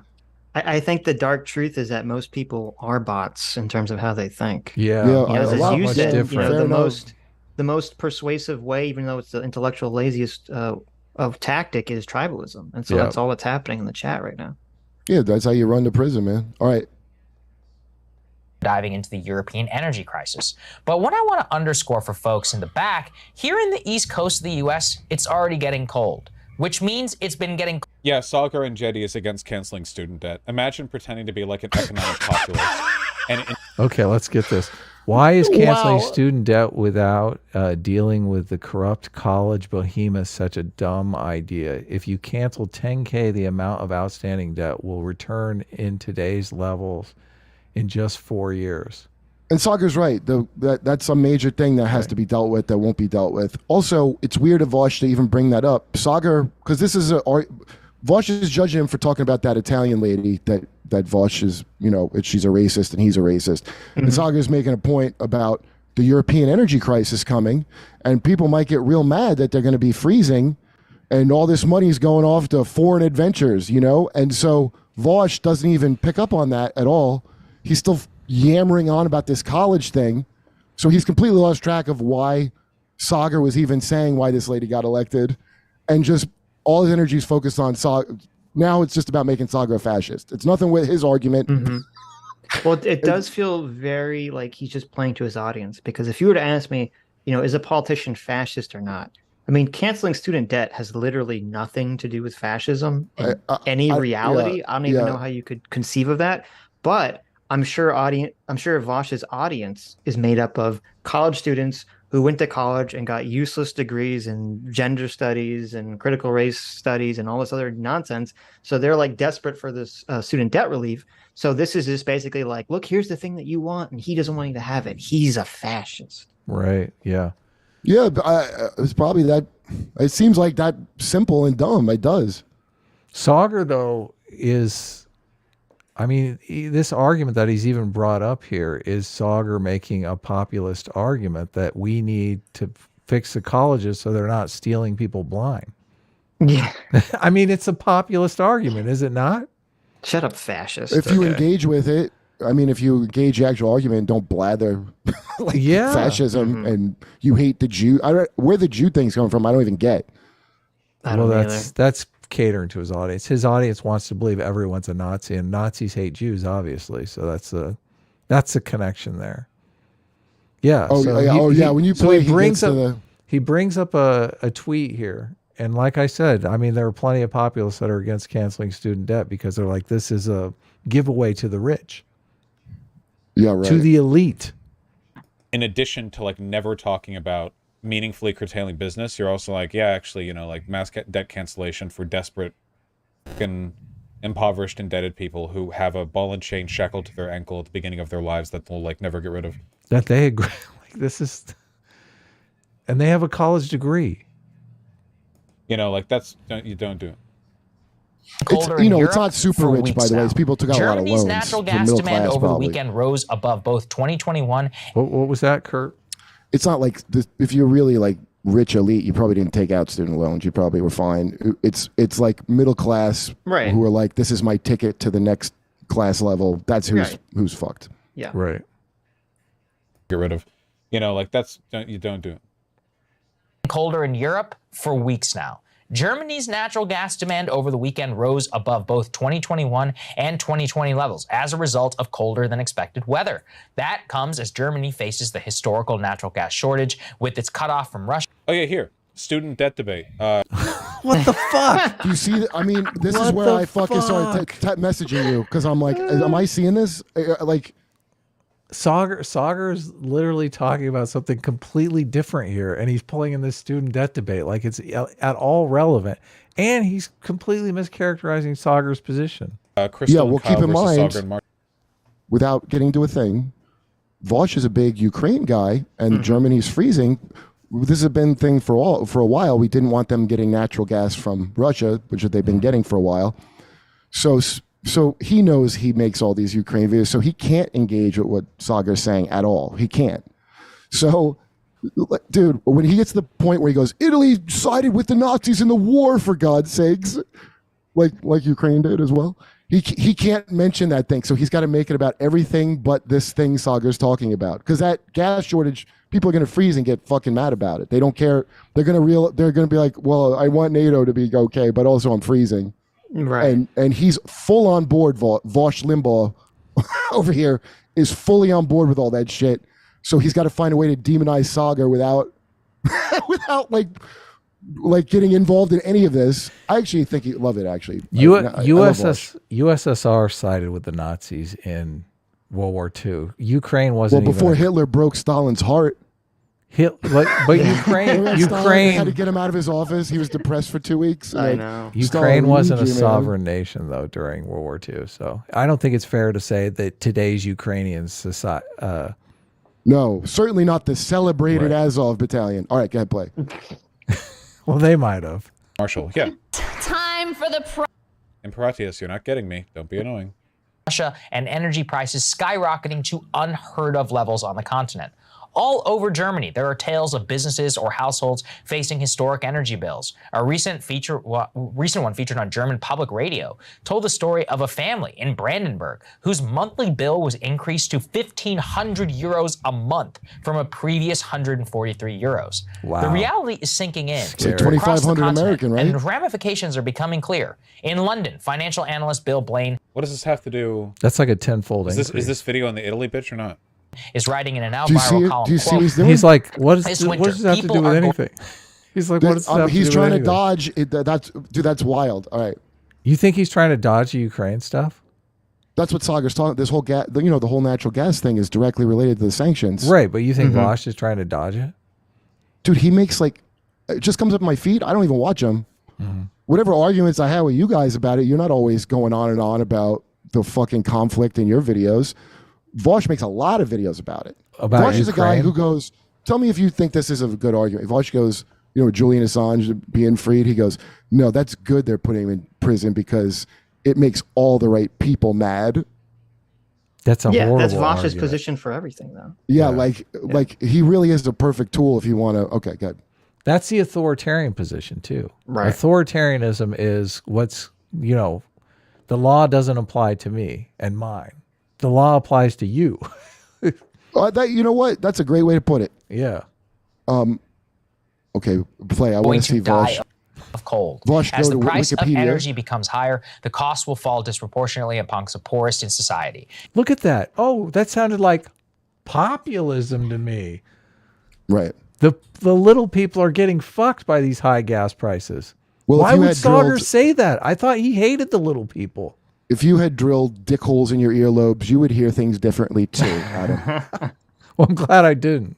Income inequalities will be dramatically exposed as the vulnerable in society face a stark choice. Oh my God, he's talking about income inequality. I know, What is this?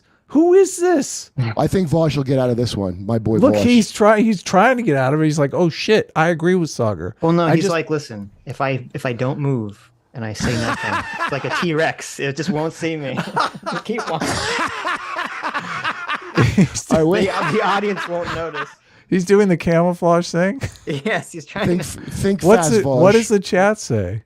Are they still on with like the Jewish stuff? to just ignore Heat it. or eat. But then Blaine asks a deeper question, and that one sure. brings us to the point of this monologue. Quote, that What has are you going to do about it? What are you going to do about Wait, it? no. So the chat says people die of cold every year in all chats, which it's a nice thing to say about an energy crisis, but okay, sure. Oh my What are you gonna do about God. it? That's crazy. Subsidize energy, nationalize the energy grid. What do you want to do? Okay, so he is a little focused on it here. He's saying, okay, how do we solve the problem? Let's nationalize the energy grid. That'll solve it. Well, how would that solve any? Like Germany's problem is that they just relied on Russian oil, which they can't get at the moment. Like I don't. How's nationalizing going to solve anything? Then Do you the think his national company yeah. doesn't have supply access. Right. Do you think his listeners are going to know anything about how that Of works? course not. Of course I not. mean, you're Yeah. probably right. Of course not. What's the solution? Everyone agrees that super high gas prices are a problem. Everyone agrees. Everyone on every side of every aisle. So what do you? Look at this. He's like, So what are you So going to angry. do? I don't Well, Vaush, understand. why are they so hold high? On, hold on. The elitists don't give a fuck about high energy prices because they have money. They don't care if the energy prices Yeah. go up. They have money to pay the higher energy prices. So what are you going to do? So what? What are you going to do? What are you But gonna he's do? trying to That's what say they- what are you everyone gonna do? cares. No, the National- you rich wanna don't nationalize it? care. Well, gonna do? it's the question is why is Vaush getting so angry? Is it because he thinks that now he looks stupid to his chat? Or Yes. is I think- it just okay. the populism angle? Do you think Ding, he thinks ding, he looks ding. dumb to his chat? Because his chat seems pretty dumb. Well, he's If- worried. You're right. He's worried that he'll look stupid to his chat. Because he knows he's come to the realization Saagar is not the thing he's made him out to be. He's like, oh shit, Right. Saagar's a fucking populist. Do you think he's just now watching it for the first time? And Of course he is. Yeah, he hasn't watched Oh, you're right, dude. That's Look, what he it is. pulled right to the section populist right. uprising. He said like, oh, where's the Italian bitch? So obviously someone in his chat was like, oh, you should watch this video of Saagar being a fascist or something, and he just Yeah. said, oh, I'm gonna assume that that's true. Oh, But the thing is, I think he's against the Italian bitch. He's basically saying populism can lead to right-wing authoritarianism, aka fascism, and that's bad. We don't want that. Right. That's something we should be I love, afraid by of. the way, gateway drug arguments. Like, you know, when they would go at Rogan about him, he's a gateway. This or Ben is totally Shapiro's. a gateway drug argument. That's Yeah, I exactly mean- what it is. Anybody that knows anything about drugs, I thought the idea of a gateway drug was like a really moronic kind of, you know, people are taking drugs because they took drugs one time and then they were sad they took drugs. So they needed to take more drugs to get over those drugs they took. It's such a stupid, the gateway thing to drugs Really? is being in pain. That's what's the gate, that people have problems. So they take drugs. You don't to like, get but through. I did. I mean, when I first did drugs, I was like, these are pretty cool. I wonder if there's other drugs I could try. Wait, okay, yes. I mean, I but felt- hold on, Adam. I there's got a my point bingo missing. card out and I was like, LSD. Did you say mushroom. I wonder what other drugs I was told are bad that are actually totally cool. Yes. That's what Yes, I so did the that gateway, too. The gateway was lying about the drugs, like making marijuana out to be something that wasn't. I kind of What- feel like once the you're lied gateway about- was the drugs. I mean, let's be honest. Oh no, but if marijuana existed and was treated like alcohol, it wouldn't be considered a gateway because like you would just be accepted to do it. Right. It's, Alcohol Right. is yeah. the gateway to all the things, by Right, the way. If right. you're gonna, I don't believe in that gateway shit. It's the gateway to drugs is like trauma and pain, and you know, drugs work on that to dull the pain. So that's really the gateway. But yeah, mean, I alcohol, don't dude. Why would know. you go?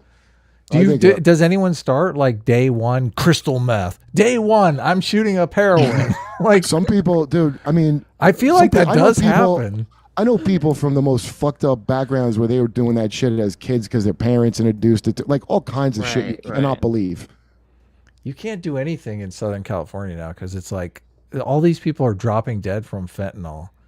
So you're like, Mhm. that's some scary shit. Yep. Yeah.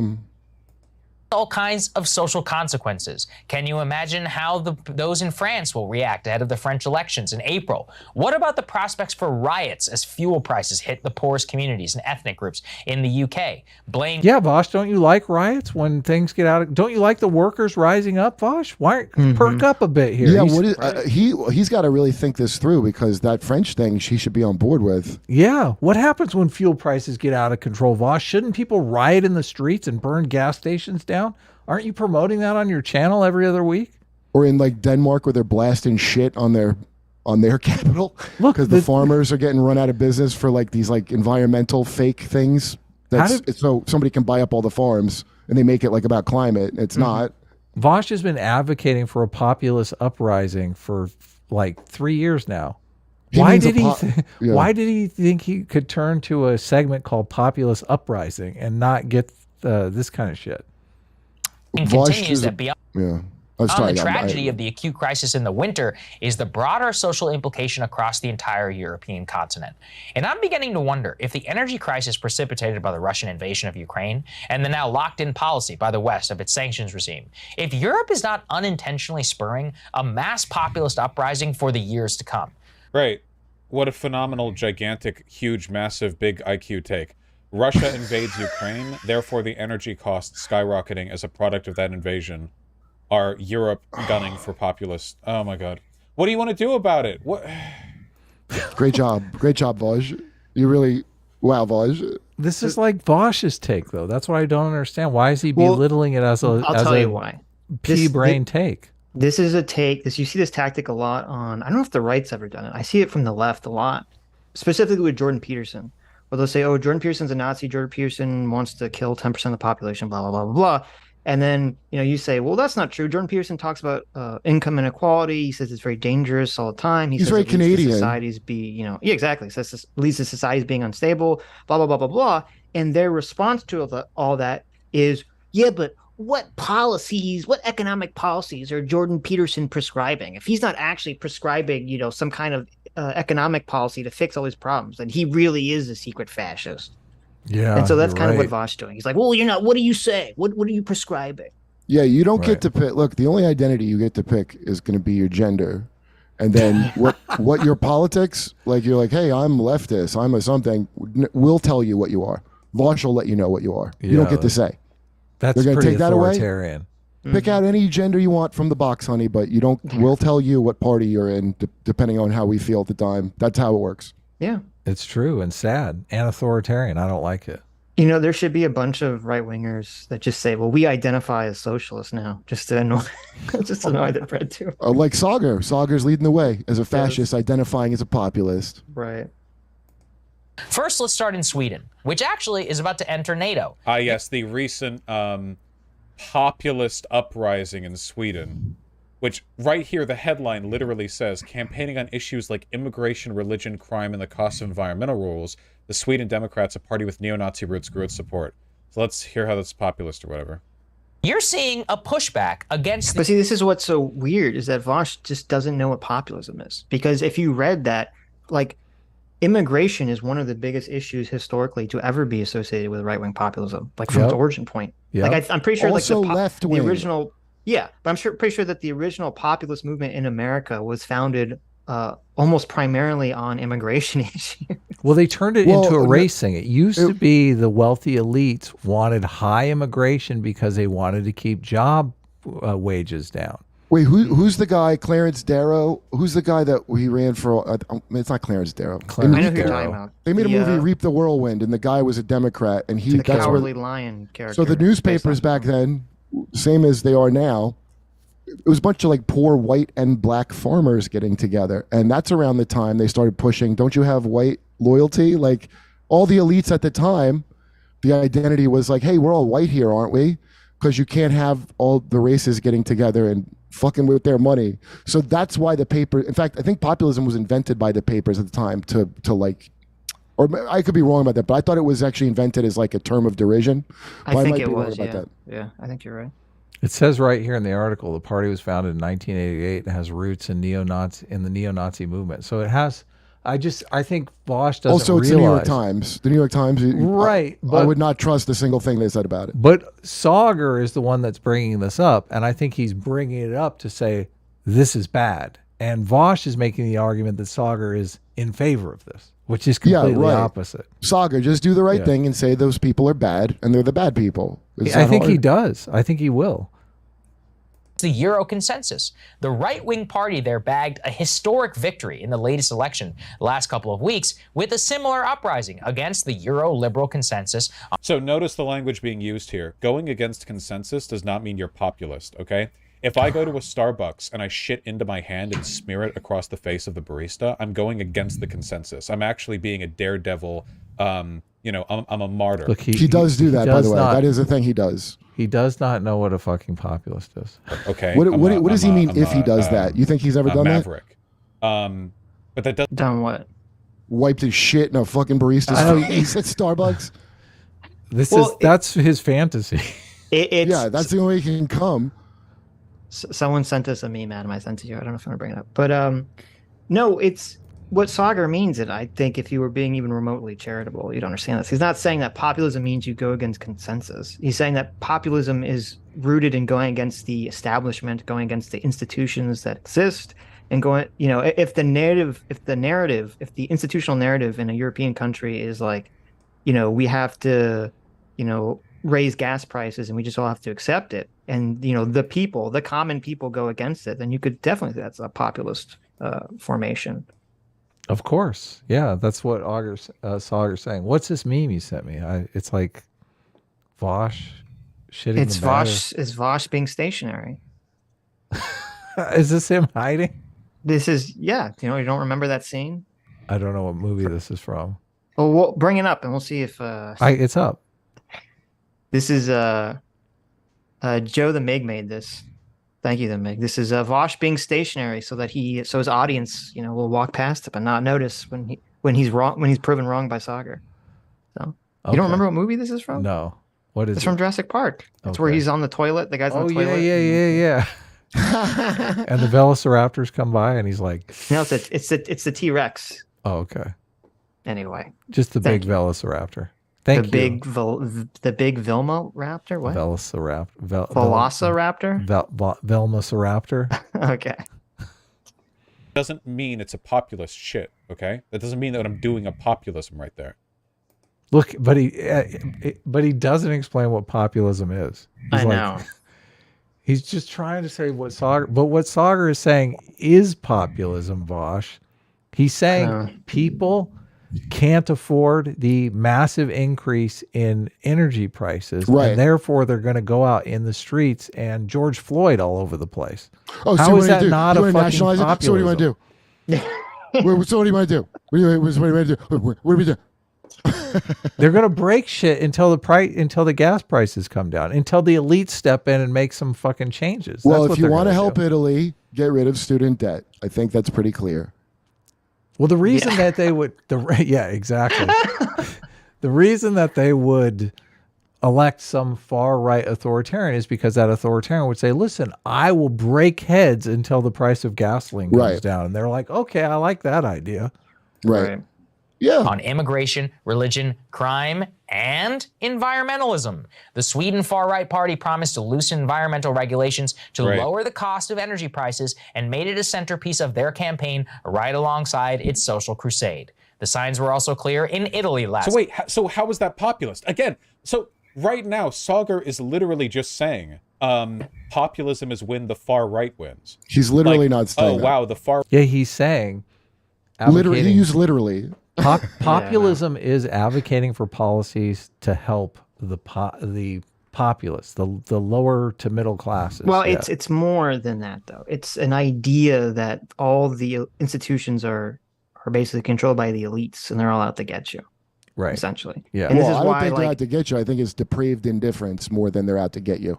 They'll be willing to sacrifice you to make sure they're okay. You're right, and that's why if you have like a right-wing populism doesn't have to be, but it can turn to fascism, because essentially if everything is corrupted, then you can turn to a strong man to basically say, I will fix everything because you can't trust anyone else. Right. And that's why the left-wing populism or communism is you have to trust the party. The party is the only person you can trust to fix everything because all the institutions are broken and corrupt. Yep. Far right tends to win by fear-mongering and sort of proselytizing off an economic crisis. I mean, climate change, climate alarmism isn't fear-mongering. I mean, right-wing fascists are going to control the country. They're going to throw trans people in the gulag. That's not fear-mongering, Vaush. All these motherfuckers are like, they're going to have a new, you see the new thing they're making so you can track your carbon footprint? Look, we can see what contribution your plastic straws are to the overall. Right. It's come up turtles with am I personally killing? Sitch, I recycle plastic bags to hunt turtles, so that's cool.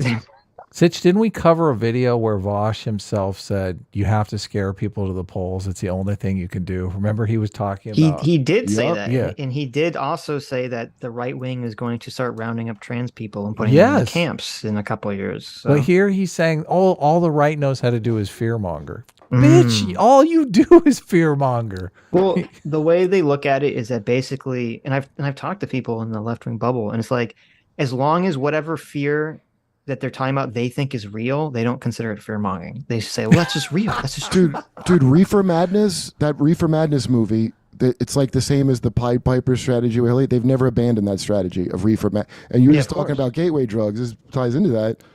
You go, oh, that was a lot of hype and fear for nonsense. That's why you don't want to lie. You want to tell people the truth about what the actual danger is. Because what was that movie, Don't Look Up, that one that everybody said was good, but it wasn't, on Netflix? Yeah, I never saw it, but I know what you're talking about. Yeah. And it was a really shitty analogy. I didn't even understand if it was about climate change. I was like, is this about an actual meteor? Because, oh, hey, we know the meteor is coming, nobody will listen. Well, if the meteor didn't come after they said it for 20 years, then another 20 years didn't come, you might doubt the meteor was coming. Right. So it just glosses over that because the fear mongering makes people then like too careless. It's why you shouldn't do that. Yeah, no, very true. So it is true that trans people are going to the gulags. I feel like maybe that's a little made up to me. It's the name I of don't a know. sex club. I'll give you the card. It's pretty cool. The gulag. It's I don't called. want to see our beloved trans people in the gulags. I am not in favor of that. So Wonder where that happened before. We know that, yes. Nazis rose up after the Great Depression. We know that's how it works, but that doesn't mean it's populist. What does populism mean to people? look, I think He's this is where he's finally like, got Here we to go. it, yes. What does it mean to me? I think he's arguing with the chat though. I think the chat is like, Vaush, you don't know what the fuck populism is, you moron. People anymore.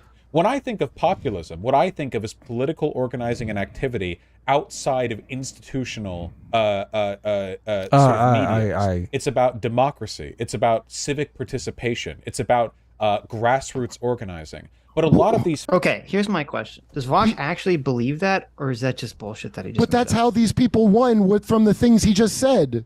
The establishment didn't like them. The people grassroots, hey, let's get this one in. Like, yeah, Vaush, you're not even saying a different thing. Yeah, but that's it is the same that's thing. just, I mean, that's so much of anything. Like, okay, any sort of grassroots advocation is populism in Vaush's mind. Like, that's idiotic.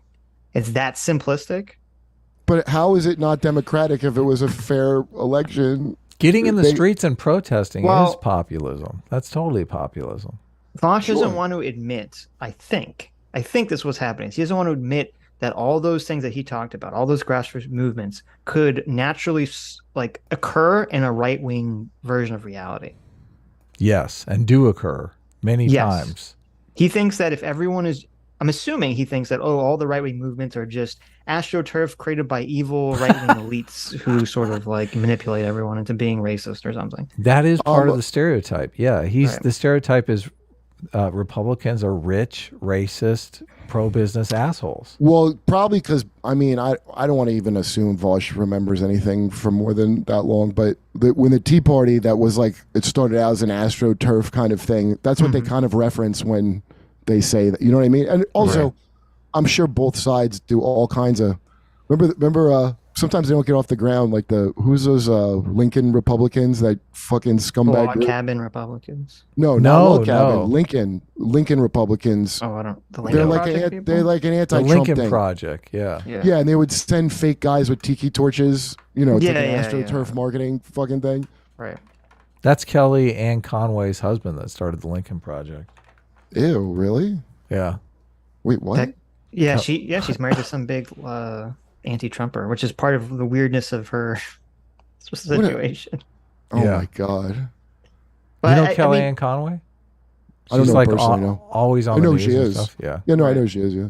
That the AstroTurf thing is, and I think this is what kind of leads people down like the wrong thinking about the way things work, is that there's basically all these rich people and all these organizations that are always paying people to do things and always trying to pull society in whatever direction they want, like at all times, constantly. And it's just that, like with the Tea Party, the thing that suddenly allows them to get their hooks in to actually get real people to start backing it up is the housing crash. So it's like something happens in the real world. Wasn't the Tea Party before that? Well, I mean, that's a good point. No, it wasn't. It was directly because of it. It was after the housing crash? Yeah. Yes. Really? Yep. Oh, no shit. I gotta look. I could have sworn they were those fucking teabag hats. I remember them before. No. Tea Party was a response to 2009. Was a response to Occupy Wall Street. So you got it. That's a perfect analogy of left-wing populism and right-wing populism working simultaneously. Well, that's why it had to be morphed into wokeness, because when you go fuck with Wall Street like that, like I was, you know, my feeling was these like dirty kids with bongo drums, like. It's annoying to me, but good. Go sit at Wall Street people, jump out the fucking window from having to hear your dumb drum circle, I hope. And so that kind of stuff, as soon as they get together, populism like that, it has to be stopped. And that was a big turning point, 2009. That's when you started seeing the growing of this real insane identity shit. And they're like, we got to move this away from financial and get it into identity. Split these people up properly. Like, that's how it's always worked, by the way. Well, I've heard from V Radio was in Occupy Wall Street, right, Adam? Who? I believe so. This Yeah. guy that we've talked to named V Radio, and he talks about how when he was like personally there, there was a divide between the left, like the far left people that were just economically minded, and there were like the weirdo far left woke people back then, and how they would just slowly kind of corrupt the movement from the inside by just trying to shift things into that identity politics. Like, in the direction. 60s, we did that with like the Black Panthers. And Of course. So it's always going to be done because there's nothing worse than the very idea that that's why it's like if you think, not that you think this, I hope, but like Mitch McConnell and Nancy Pelosi or who's the guy that looks like Solid Snake from Metal Gear with the eye patch? Dan Crenshaw. He's an even bigger stock trader than her. He's above her on the beating the people list. Like the whole, that's why I don't buy into like the puppet show of it, because you're like, you think that there's the Republicans that understand what the game is with the other Democrats, and they're going to make sure certain shit doesn't happen, and they'll sabotage. That's why they turned in the party, like your Liz Cheney Republicans, right? Can't believe they're being betrayed by these populist people that want like Trump because they're mad at them for fucking good reason. Yeah. I remember when Occupy Wall Street happened, I remember watching a clip of the Young Turks at the time, and Cenk Uygur had gone to see Occupy Wall Street for himself, and he was doing like a little man on the street thing. Baron Harkonnen? Okay. Yeah. Is that your nickname for Cenk Uygur? Yeah, he's like yeah. So they're doing these daily meetings, the Occupy Wall Street people, and they're doing this thing where it's like the first emergence of the hierarchy of oppression. And Cenk was just so fucking bent out of shape because he's like, here's our chance to actually get policy enacted. And these meetings are run so inefficiently that they don't get anything done. And he was completely demoralized by it, which is kind of funny because now Cenk is the king of the identity because he learned get the fucking money, don't whatever. He was always a fucking bullshit guy. I mean, I know Jimmy at one point liked. I never fucking liked Cenk. I thought he looked like a piece of shit to me the whole fucking time. But he got kicked off whatever and MSNBC or whatever it was, and the guy I goes, do remember insiders. That. Yes, yeah. And he tells the stories, insiders and outsiders, and he probably then realized like I'll never be that again, and I'm gonna be, I'm gonna get a seat at the table, as they call it. He fucked up so bad though, because he should have stayed with MSNBC. He'd be like Rachel Maddow now. He would be, instead of being like his fan base. A lot of them left. Like they still have subscribers, but their views are like super low. Oh, I know they're dying. Yeah. Young Turks is on the way out because they're just all they are is ideologues. Yeah, people don't want that shit. Well, they don't. You could be wrong. I just want to hear you not giving me ideology. I completely disagree with you. People love ideology. It's just that they're in like a weird niche that doesn't exist anymore, because like they used to be like we're further to the left than the mainstream, so all the further left people would come to them. But now they're sort of outflanked by Vaush. Jimmy and other people. Well, it's weird because the left is kind of split into the Jimmy sort of crowd and like the woke sort of crowd. I go by Kyle Rittenhouse case, honestly, if you're like honest or not. I remember you guys, what would he say? And I was like, I don't think he's seen it. Right. And that's the thing. Like, I don't give a shit if it helps the right to look at the actual thing that happened. I'm not running for office. You know what Katie Halper said to me when I did, and she got fired off the Hill for saying Israel is apartheid. Okay. And this is ironic too. And I was like, good for you saying whatever you think. Like I would hear her out more because she got fired for just saying a thing. But we were talking about Rittenhouse when I did. It was her and Mary Monte, and I was like, she goes, yeah, I didn't look into it. It's not the hill I wanted to die on. I've heard that phrase, dude, in fucking every production, everywhere. Is that the hill you want to die on? And what that is save up, if you want to be honest about something, save up your political capital. Like for something do you have enough political? Yeah, for an more important truth, and go. I'm not running for office. I could be honest. What the fuck I fucking want, and that's the grimy thing that they did was make it like where you're always like you need to be campaigning in your life along with these other people at all times. So if something, hey Nancy Pelosi, stop trading stocks. Don't say that right now. It's the midterms. Is that the hill you want to do? It's completely psychotic if someone says that to you, because it's programmed into everyone who's upwardly mobile in a thing. Right. You're supposed to be a craven careerist first, and you're a fool. Like they talk to you like they can't believe what an idiot you are, It's crazy to me. Like I Right. still think about it when I'm like, oh, I must be a dunce because I didn't understand. I must be a real low class dunce. I thought I was kind of middle class, but I guess not. Right. Well, I mean, it's them acknowledging that, you shouldn't be in support of the truth all the time. That you shouldn't follow your principles. That you Yeah, just because have our to team's play got this to win. game. And Vaush has Yeah, openly said this too, by the way. disgusting. I want to win. He said that like I want our team to Right. win. So that's how you make it okay. Right. But I think that the issue for the Turks is that since the left is kind of split into like the more economically minded and the more woke minded, the Turks kind of don't fit either of those paradigms. And I think that's really why they're bleeding members. Well, because he should have been at MSNBC, right? Like they switched to an MSNBC format.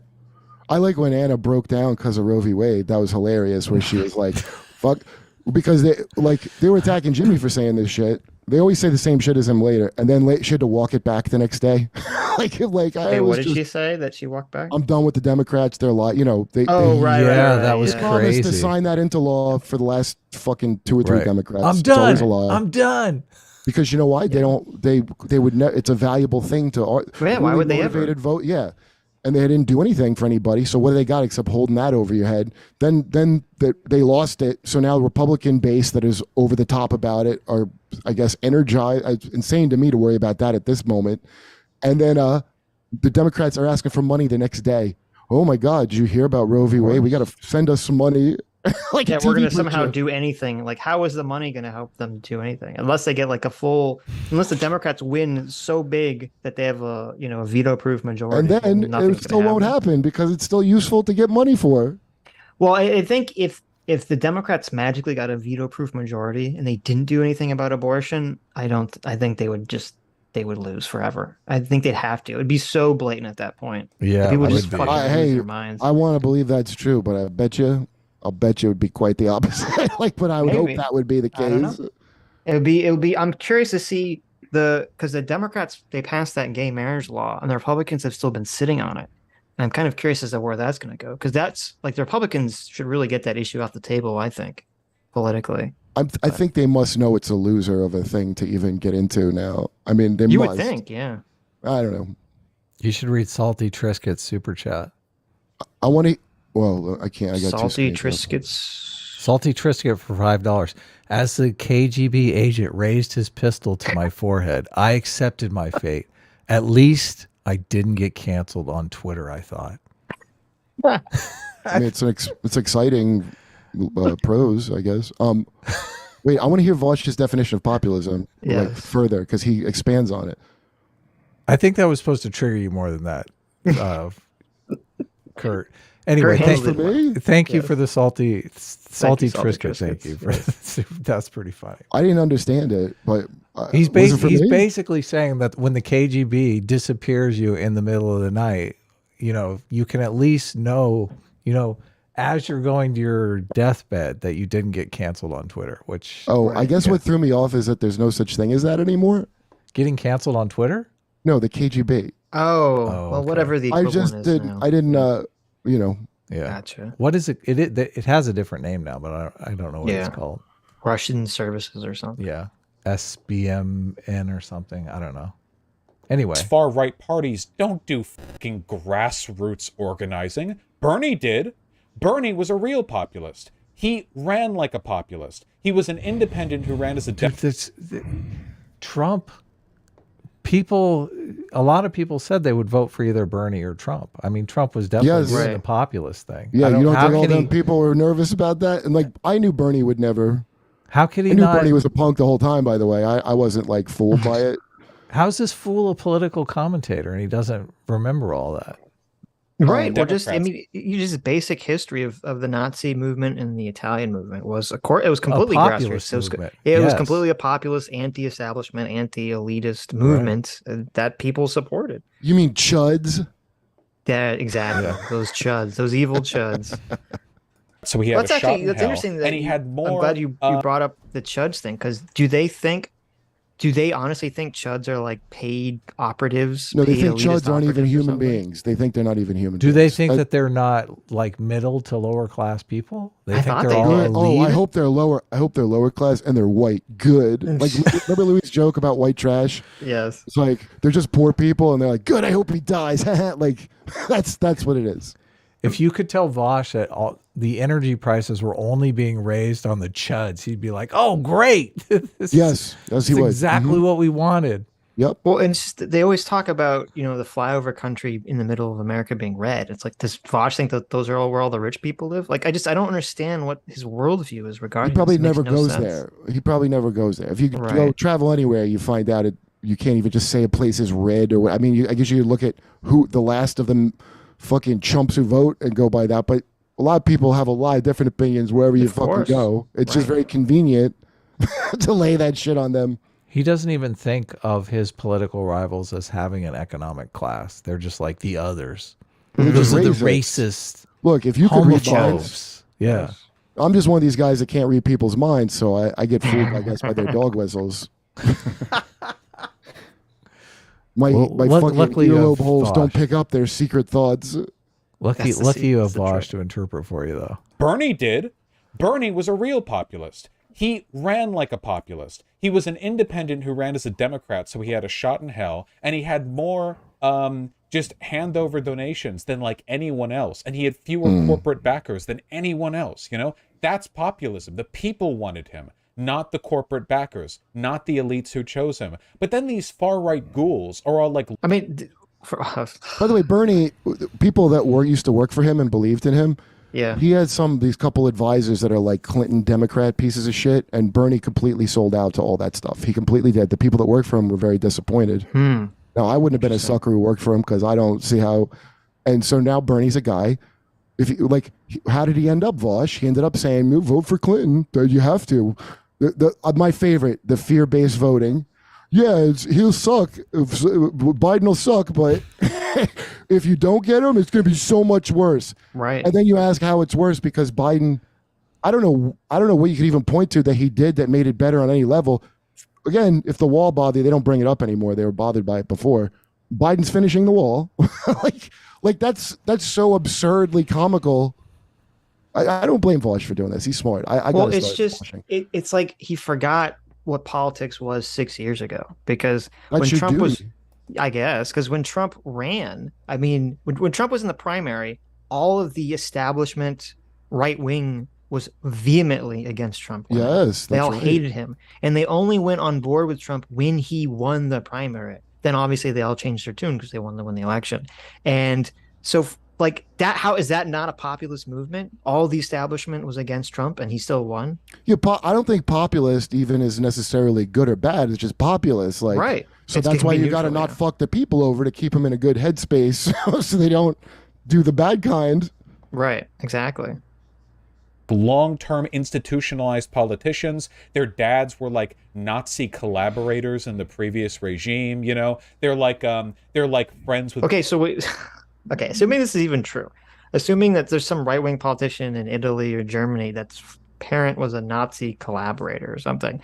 Okay, the Nazis have not existed in the world for 60, 70, 80 years. They've been out of power for a very long time. Certainly not as an armed force, other than in certain places we don't have to mention. But right, but I mean, it's like there could be like very far right politicians in Italy or Germany who have connections to the fascist parties.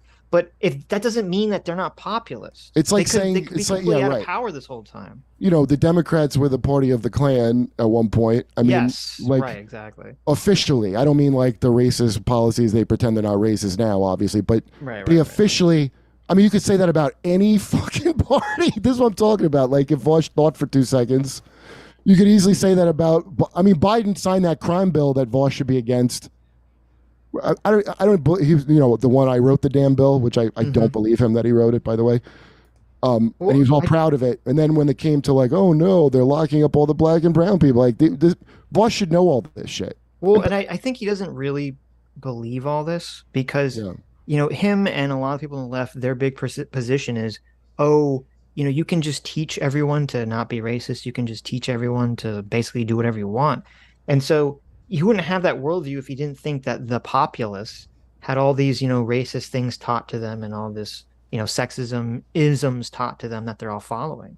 But Yeah, he there's a believes certain all that look. stuff. There's the Scientology level where they like, hey, you need an e-reader, and this is going to change your life. And then there's the top echelons that understand what the fucking con is, Right, of course. And I think Vaush is trying to move his way up in the, in the hierarchy of He's trying to go cons. clear. Yes. anybody doing punditry, that's generally how they are. And you Whoa, can tell. whoa.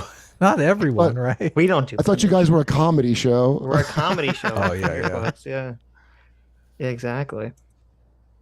Come on, we're comedy big politics. business moguls. They're big buddies with like oil and gas magnates who really want to relax energy and environmental restrictions so they can go back to making more money. And it's like, this isn't fucking populism. Fear-mongering over... So wait, this is so okay. You can have a politician who's running in a country who has connections to big industry, and they could still be appealing to quote unquote populism. populist issues. I Yeah. mean, Trump totally ran as a right-wing populist, and he's a fucking billionaire. Like, what? And he was what as the fuck is Trump? he Is was this as into talking the about? oil motherfuckers as the other people were. Yes. Like, yeah, right.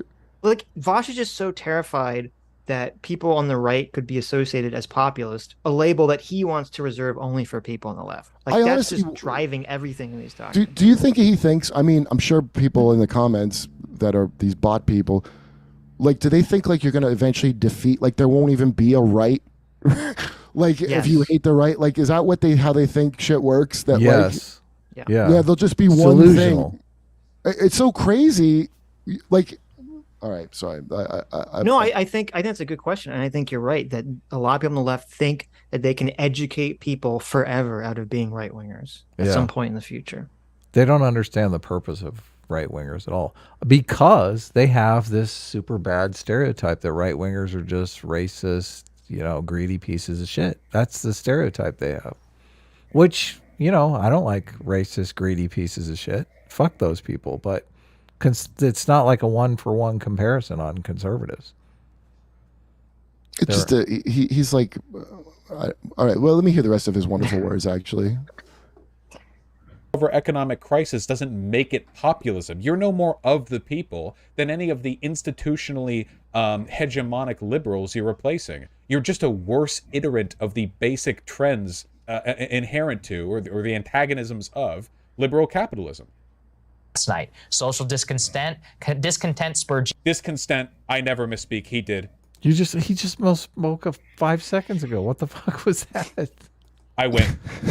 Giorgia Meloni to the forefront of politics after her party just garnered 4% of the vote only 4 years ago. How does that happen? Well, she is capitalizing on growing discontent around mass immigration, the energy crisis, social liberalism, and EU interference from Brussels. I am not. That's true, but that's not populism.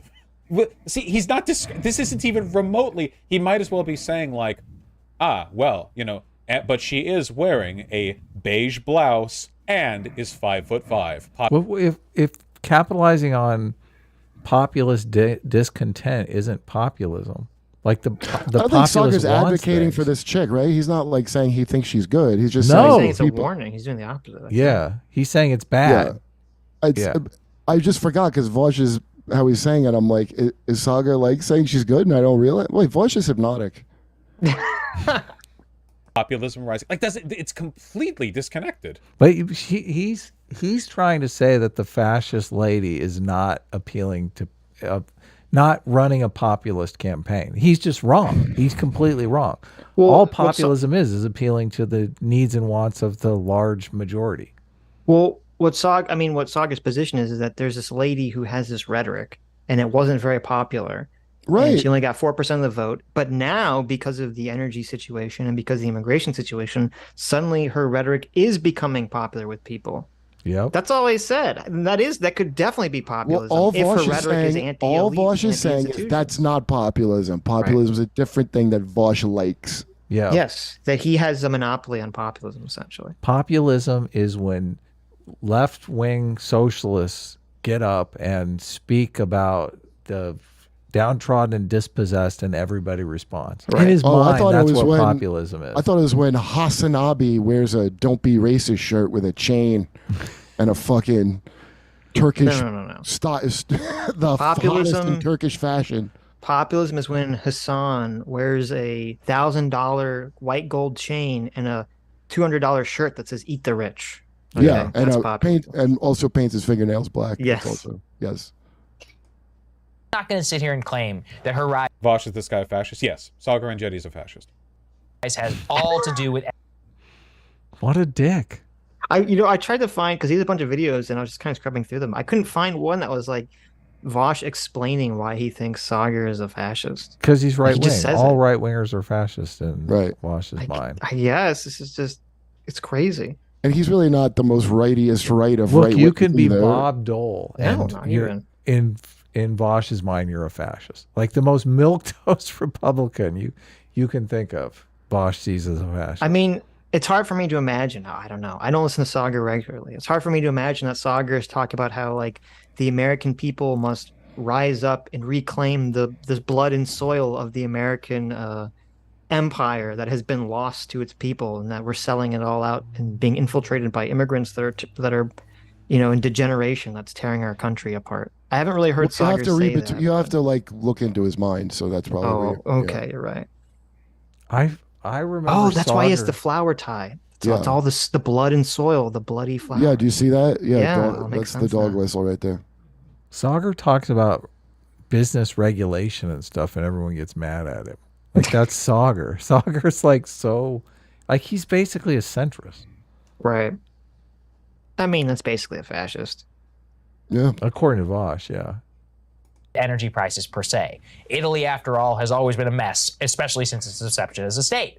But Italy is a leading indicator on these matters, has been for years. The raucous uprising of Rome could come to Berlin, London, and Paris in the not too distant future.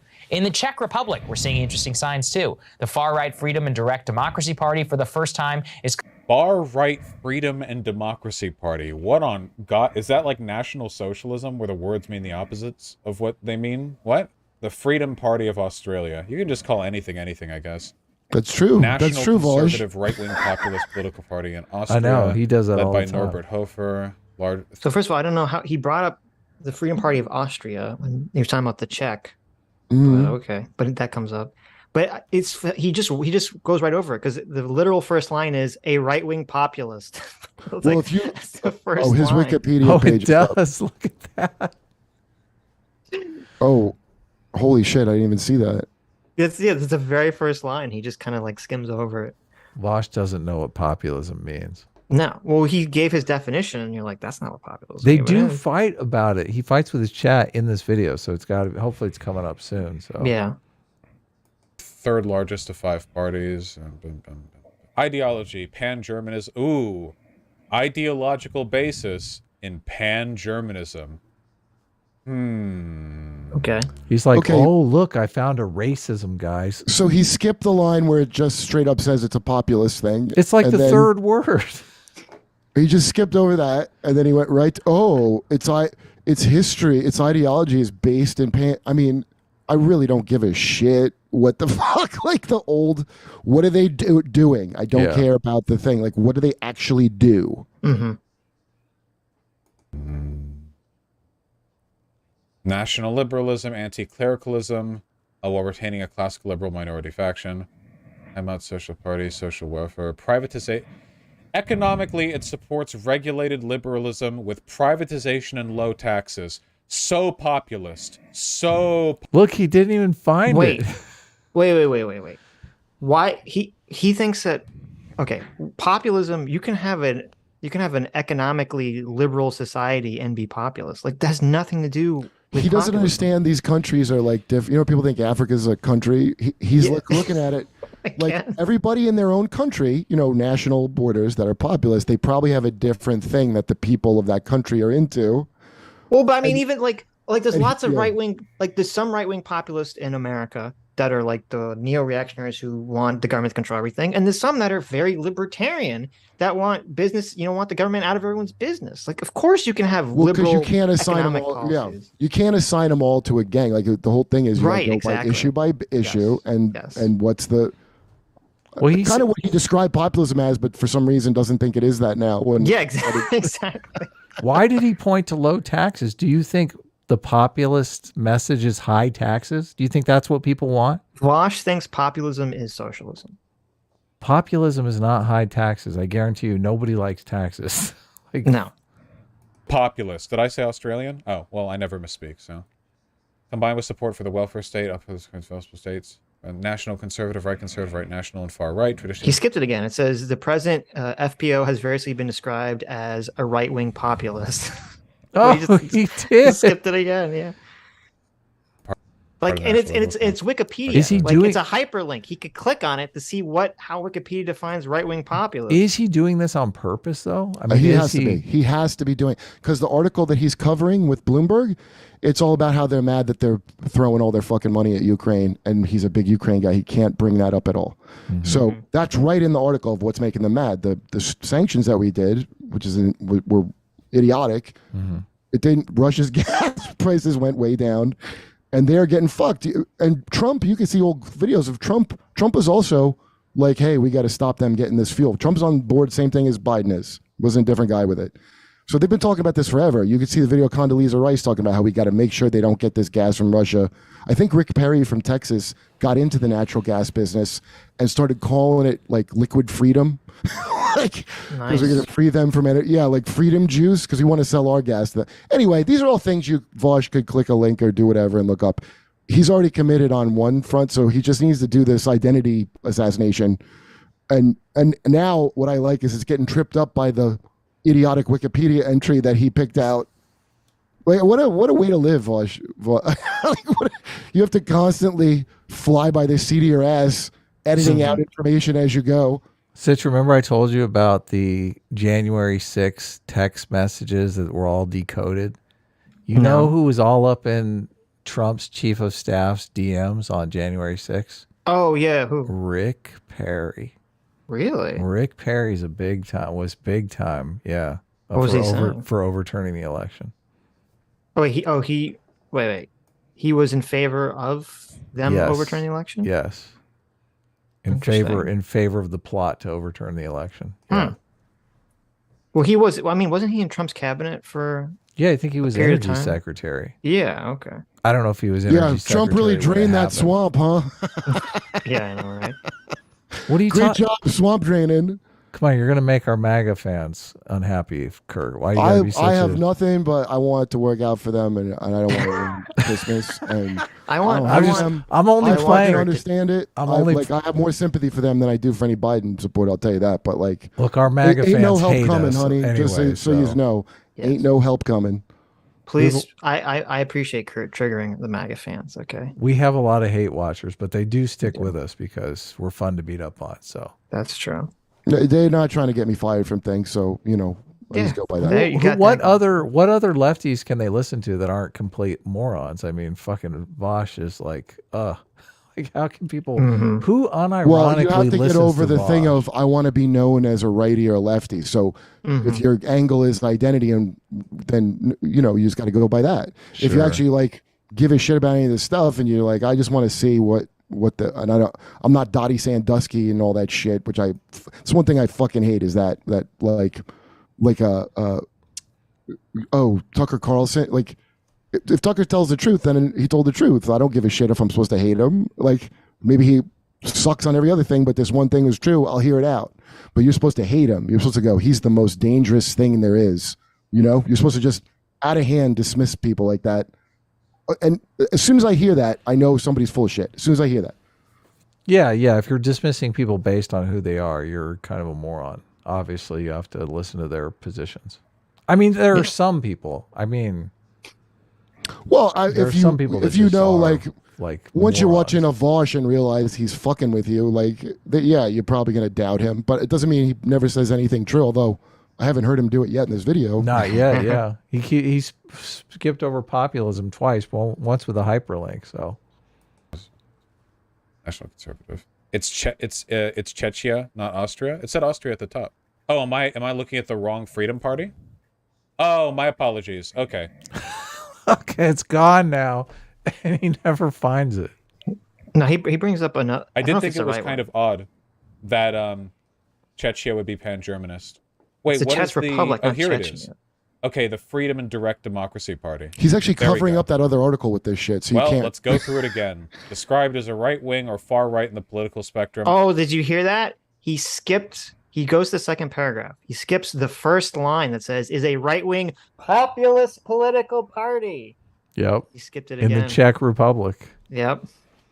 Opposition to immigration. The FPO is a far-right party, though, with actual links to Nazis. They all do. Guys, every conservative European party has links to Nazis, okay? They're all... the Nazis didn't fully go away. Nazism was not that... or I should say sort of the social parallels to Nazism in other non-German countries. Okay, do you see? Hold on. Do you see why Vaush fucking wherever you guys say about Ukraine, whatever you like, why he's a complete asshole for talking about links to Nazism, when literally, like, we arm.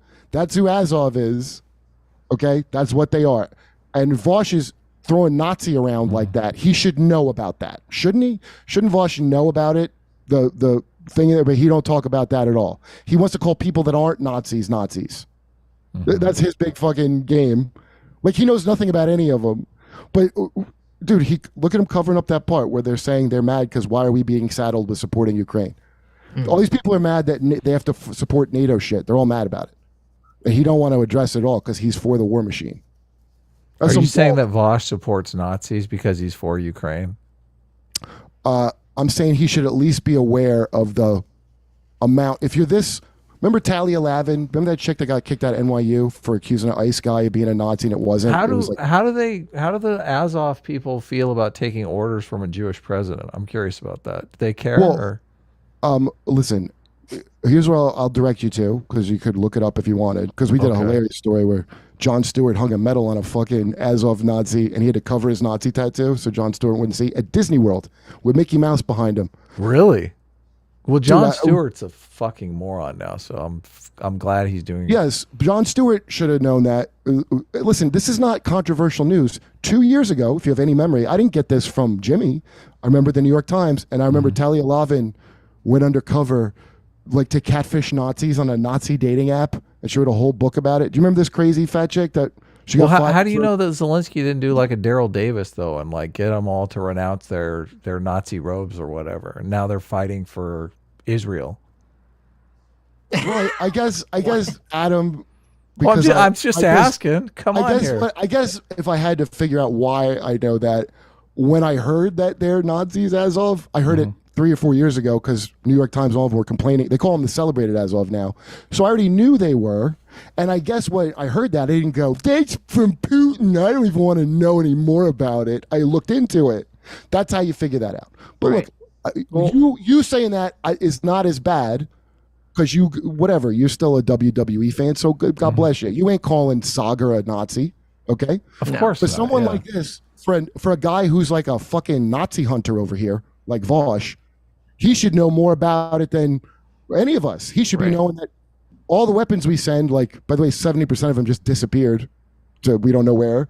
30% got to them. The ones who actually fight, it's a small percentage. It's not all the Ukrainians, about 5 to 10%, but they're in the government and they're in the military. And it's uncomfortable for us now politically because it's well known that Azov are Nazis. They just all stopped reporting about it. But all you got to do is look it up, articles from 2019, 2018, when Charlottesville happened and they had in Ukraine at the same time, they had their own tiki torch thing in solidarity. Those are all things the same media that now is pretending it's not a thing were reporting. Well, the Azov battalion, I think, is 2,000 people, and they said only 5% are neo-Nazis. So it's not like it's... Dude, the rest, listen, just if you want to look up hilarious photos of where they have to stop people from doing the fucking, I'm not going to do it on your show, but that salute. The Hitler salute, yeah. Okay, and the symbol of the black sun of Himmler. Listen, they fought alongside them in World War II. That's just a fucking fact. The thing about Zelensky being a Jew, you think Zelensky is not like in a rock and a hard place? If that fucker has got his money out already. When we get sick of how we always do with people that we supposedly help, if it doesn't like go exactly how they want, they're going to start blaming it on him, and then he'll be out. So regarding the Azov battalion thing, I think like hypothetically, if Mexico invaded Texas, right? There's some big war between the U.S. and Mexico. In our hemisphere of influence, where I'm we just claimed, saying, assuming that like it was comparable to the Russia-Ukraine situation. Okay. Okay. That of course there's going to be, and we have a lot of Americans, fighting the Mexican government off. I'm sure there would be a lot of people that would feel the urge to go down there from across the country and go defend the country from the Mexicans. Would be people that are probably racist. Now, I don't think that that's fair to then say that, like, well, the entire army is composed of these racists, because there's going to be a disproportionate amount of the racists that want to go off and fight off the enemy invaders. And I feel like that's what happens with the Azov battalion. they're is that, from yeah, there. there They're are not some foreign people- fighters going to fight. No, They're what? in America, it wouldn't be foreign fighters either. He's saying that the Azov people are not foreign he's fighters. he's Those saying are that Ukrainians. if America went to war with Mexico, our racist population in America would probably get off on going down and fighting Mexicans because they're Right. racist. Right. That doesn't mean that the entire I think. army. Is Well, composed I of think racists. those guys often they won't they don't get accepted and they won't go in. Yeah. No, I think you're completely right. But listen, I'm not going to get into all the fucking. You can watch tons of videos and shit of how fucking much there is and how they have to keep. It's an uncomfortable PR thing.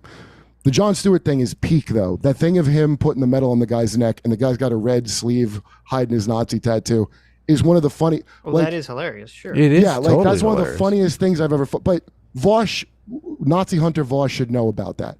I'm not even gonna get into it with that. Like fucking, we covered on the show. You can watch it if you want. No, your argument is true though, because Vaush is the type of person that will say, if there's one Nazi serving in the Ukrainian military, That's right.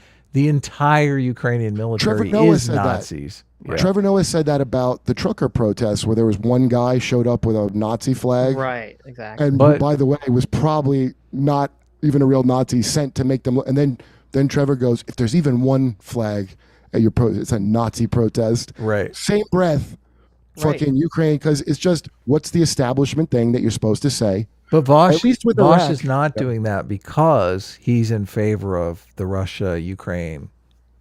He's on Vaush is Ukraine's side. turning a blind eye purposely to that. But why? Yes. I'm curious. Why are you doing it, Kurt? Why are you What am I doing? saying? What? Why are you saying because there's like a small percentage of Nazis in the Azov battalion that the entire military's Nazis? What I'm saying is a really uncomfortable amount. And by the way, not all Nazis. Some of them are just. They have a saying like Right. that means blood and soil is their official. That like there's also far right crazies that aren't Nazis doing it. The ones that actually want to fight. Right. Okay. Look, this is just standard America shit. Like we've been, Operation Paperclip or whatever. We right now fight alongside Al Qaeda in Syria, and we do this all the time. And then it gets uncomfortable because we have so many we got so many wars going on. That's why we have identity politic canceling shit on the news instead of reporting on the shit we're doing around the world. You don't even hear about it. That's a really slick from Iraq. Remember, there used to be embedded troops in Iraq at least and reporting for what was going on. They put an end to that. We don't know. We don't have embedded troops with the people we're sending money to because it's the most corrupt country in Europe. Even people that support it go, they're corrupt, but they're trying. I don't know what the fuck that means, but people all parrot it dutifully. Mm-hmm. So, like, I just am. Where I find it comical is the amount of people that would flip, like Jon Stewart, who would lecture somebody about white privilege on his show, is going at Disney World. I mean, they just don't know anything, and they choose not to. You choose to know what you want to know. Everybody does it. That's what. But you accept that the Nazi presence in the Ukrainian army is very small. I don't know what very small means, but I've we read. can all dig I've into read that later, but I've read the Azov battalion. They say there's like around 2,000 guys in the they're Azov not the only battalion. battalion like that. There's a bunch of them. It's Well, not the only one. I don't There's know. a lot. Okay, so I don't know where you're getting the information. There's a historical connection to Nazis. I'm saying what I know because I've read it in black and Can white. I tell you, and if there was no, maybe what did you maybe read? it's incorrect. What'd you but read? I read that there are about 2,000 members in the Azov battalion, and they themselves have said, yeah, only about 5% of those guys are actual Nazis. But yes, they are neo-Nazis and they are racist. Right. And you, Okay. I'm sure you could take the It's word. I'm sure they've 5% been so honest so far. You can of take the word for 2000. it. So I don't. You know, I'm sure you can on take that. the word of the most corrupt country in Europe that everybody Oh my launders their God. money through. So where are you getting your information for, though, Kurt? Look, I'm just a truth seeker. Okay, all I care about is what is the truth. I agree. Maybe they are lying. Maybe it's 50% of them are Nazis, and they just don't want to say it. Maybe they do want to.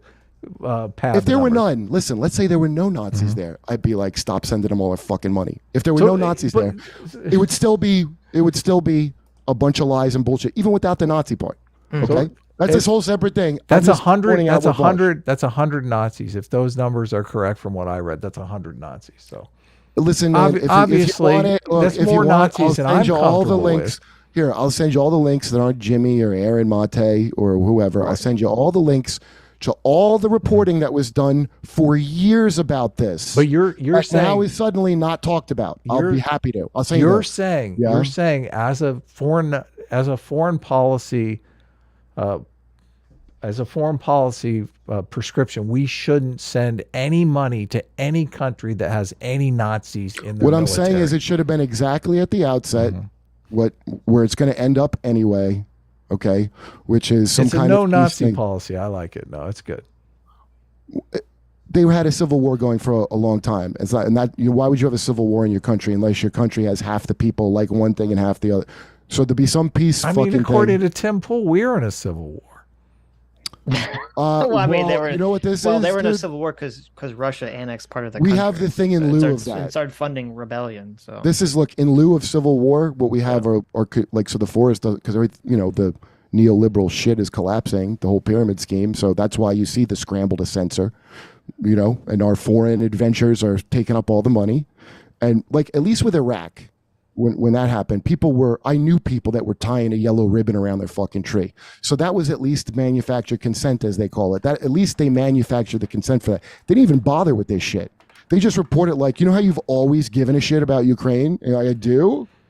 Like, you're just supposed to jump on board because they're doing it. They didn't even bother to manufacture it this time. You think neoliberal economic policies are collapsing in America? Because I'm not. I mean, I think the fact that they survived 2008, I'm not sure that they're gonna go away anytime soon. I think it's fucking collapsing worldwide, and that's what this populist thing, Vaush, who doesn't have the brains to grasp it because he doesn't want to. That's what I mean. Once the people are fed up with it, yeah, they're fed up with it. Like, look, if you live in America and you think America is a country, you don't. You live in a country called the Great Area. That's where all our bases are. Okay, so like Puerto Rico is like Commonwealth. They treat these countries like they're states. Like Jackson, Mississippi doesn't have potable water and now no garbage shit, and they're dumping $1 billion to some country that you don't live in. Like, people are going to start getting mad about that. That's exactly what they're going to do, and that's what Rome did before it collapsed. I don't know. I'm sure you've heard of that, where they kept up their foreign fucking empire shit and kept getting more elites, snobs versus slobs back at home. So now, if you don't want a civil war, what you got to do is have controlled burns. Hey, BLM, go out there. Yeah, police are back. Go burn some shit. It's fine. Get it out of your system, honey. Put a kente scarf on, right? January 6th, they pretend they didn't want it, but why would they let them in if it wasn't a perfect thing to capitalize on? Or why would they have a guy going, we got to go in the White House? And you hear the crowd going, what? Like, why would they do that? It's to get your... Why is Bernie still around even? It's a lightning rod for all your dissatisfaction. And they got to keep finding new, like a leaky boat. Like, oh shit, now they're mad about this here. And then the bucket holding the leak is you're supposed to be mad about, like, Will Smith slapped Chris Rock, or just pick your pick as stupid fucking doesn't mean anything things. I mean, we just have we have a very different worldview in that I see like the BLM stuff and January 6th stuff. I see this as movements that are springing up naturally. I don't see this as like a planned burn. It's both. No, they spring. No. Look, elite organization. They spring up naturally, and then we got to control this. And then they get steered into whatever. So that as soon as whatever, it doesn't have to be a government. It could be like some company, like they don't like the new Lord of the Rings, and then like they go to the well a little too many times, which is calling the fans racist. Right. But I see they're just reacting to something that. Yeah, happened. Like we've got to get a handle on this. How do we do it? What's the best way to do it? It could be anybody. The group is in power, and you find a way to steer it towards something that ain't going to harm you, like identity politics. If you're mad about the housing, whatever, take your pick. It's always the same thing. Yeah, no, I mean, I agree with that. People, people in power, institutions of power, are always going to try to warp whatever the energy is to their benefit. Twist Well, it that's why I around. don't believe in it. I think everything ends up as fucking feudalism in the end. So when people go late stage capitalism or whatever the fuck, they all go to the same spot, a power elite, a lot of monopolies, and it's just like it all ends at the same fucking place unless there's some kind of real checks and balances, which we now don't have. Like the Congress people at Vaush should tell you to vote for it. They don't read the bills. A lobbyist writes it for them, right? They don't read it. Marjorie Taylor Greene, she's the bad, crazy one. She tried to put in a thing where you have to read the fucking, you're not allowed to sign it until you read it, right? Mhm. Like, and that's crazy. That's a crazy thing to demand of these people whose job it is to do that. So if you just pay a little attention to it, and most people don't, it's not a conspiracy. It's right open. Like Kurt- the last batch of money they sent over that most people don't want, they made sure there was no time to read it, so it would just get sent through. And Kurt, do you don't know? press it. Kurt, do you know what a sophist is? I called this guy a sophist, and he got really upset about it. Well, I don't know. Wait, like solipsism? What is it? What do you mean A a sophist? I don't know. sophist, it's like a person that argues just for the sake of arguing. Who'd you no, I call a think. sophist? Well, I called this guy. I don't want to throw shade at him, but it was, Don't bring up the sophist argument. well, that was- Vaush is ultimately a sophist. Vaush is a sophist. Yes. Yeah. Do you think it's just for arguing's sake? I think Well, it's no. like deliberate, I like think- deception. So first of all, I don't agree with your definition of sophist. I think a sophist is someone who is using language to try to promote an untrue, like something that an is untrue position. Yeah, an untrue exactly. position, right? That Oh. they're aware that they're manipulating people with language, and that is Vaush's ultimate tactic. in all Yes. of this. Yeah, 100%. Look, he Without a doesn't doubt. want to even. He's like tiptoeing around the fact that right wing populism even exists. Like we're in the dishonesty realm here. This is completely dishonest. Yes. And he's doing it just to cover himself for being kind of a moron on this. I don't like, how do you, I mean, I've read books on populism. I mean, a lot of populism used to be thought of as a very left-wing thing. And then all of a sudden now people are afraid to call themselves populists because after Trump, everyone is like, well, populist, doesn't that mean Nazi? It's like, Well, that's the I guess that's the sophist game. Because maybe it wasn't left wing. Whoever was in charge and didn't like it was like, we got to label this the bad thing and make sure it don't happen anymore. So maybe it was considered leftist by whoever ran the media and whoever the moguls felt then. And now it's more convenient to say you're a Nazi.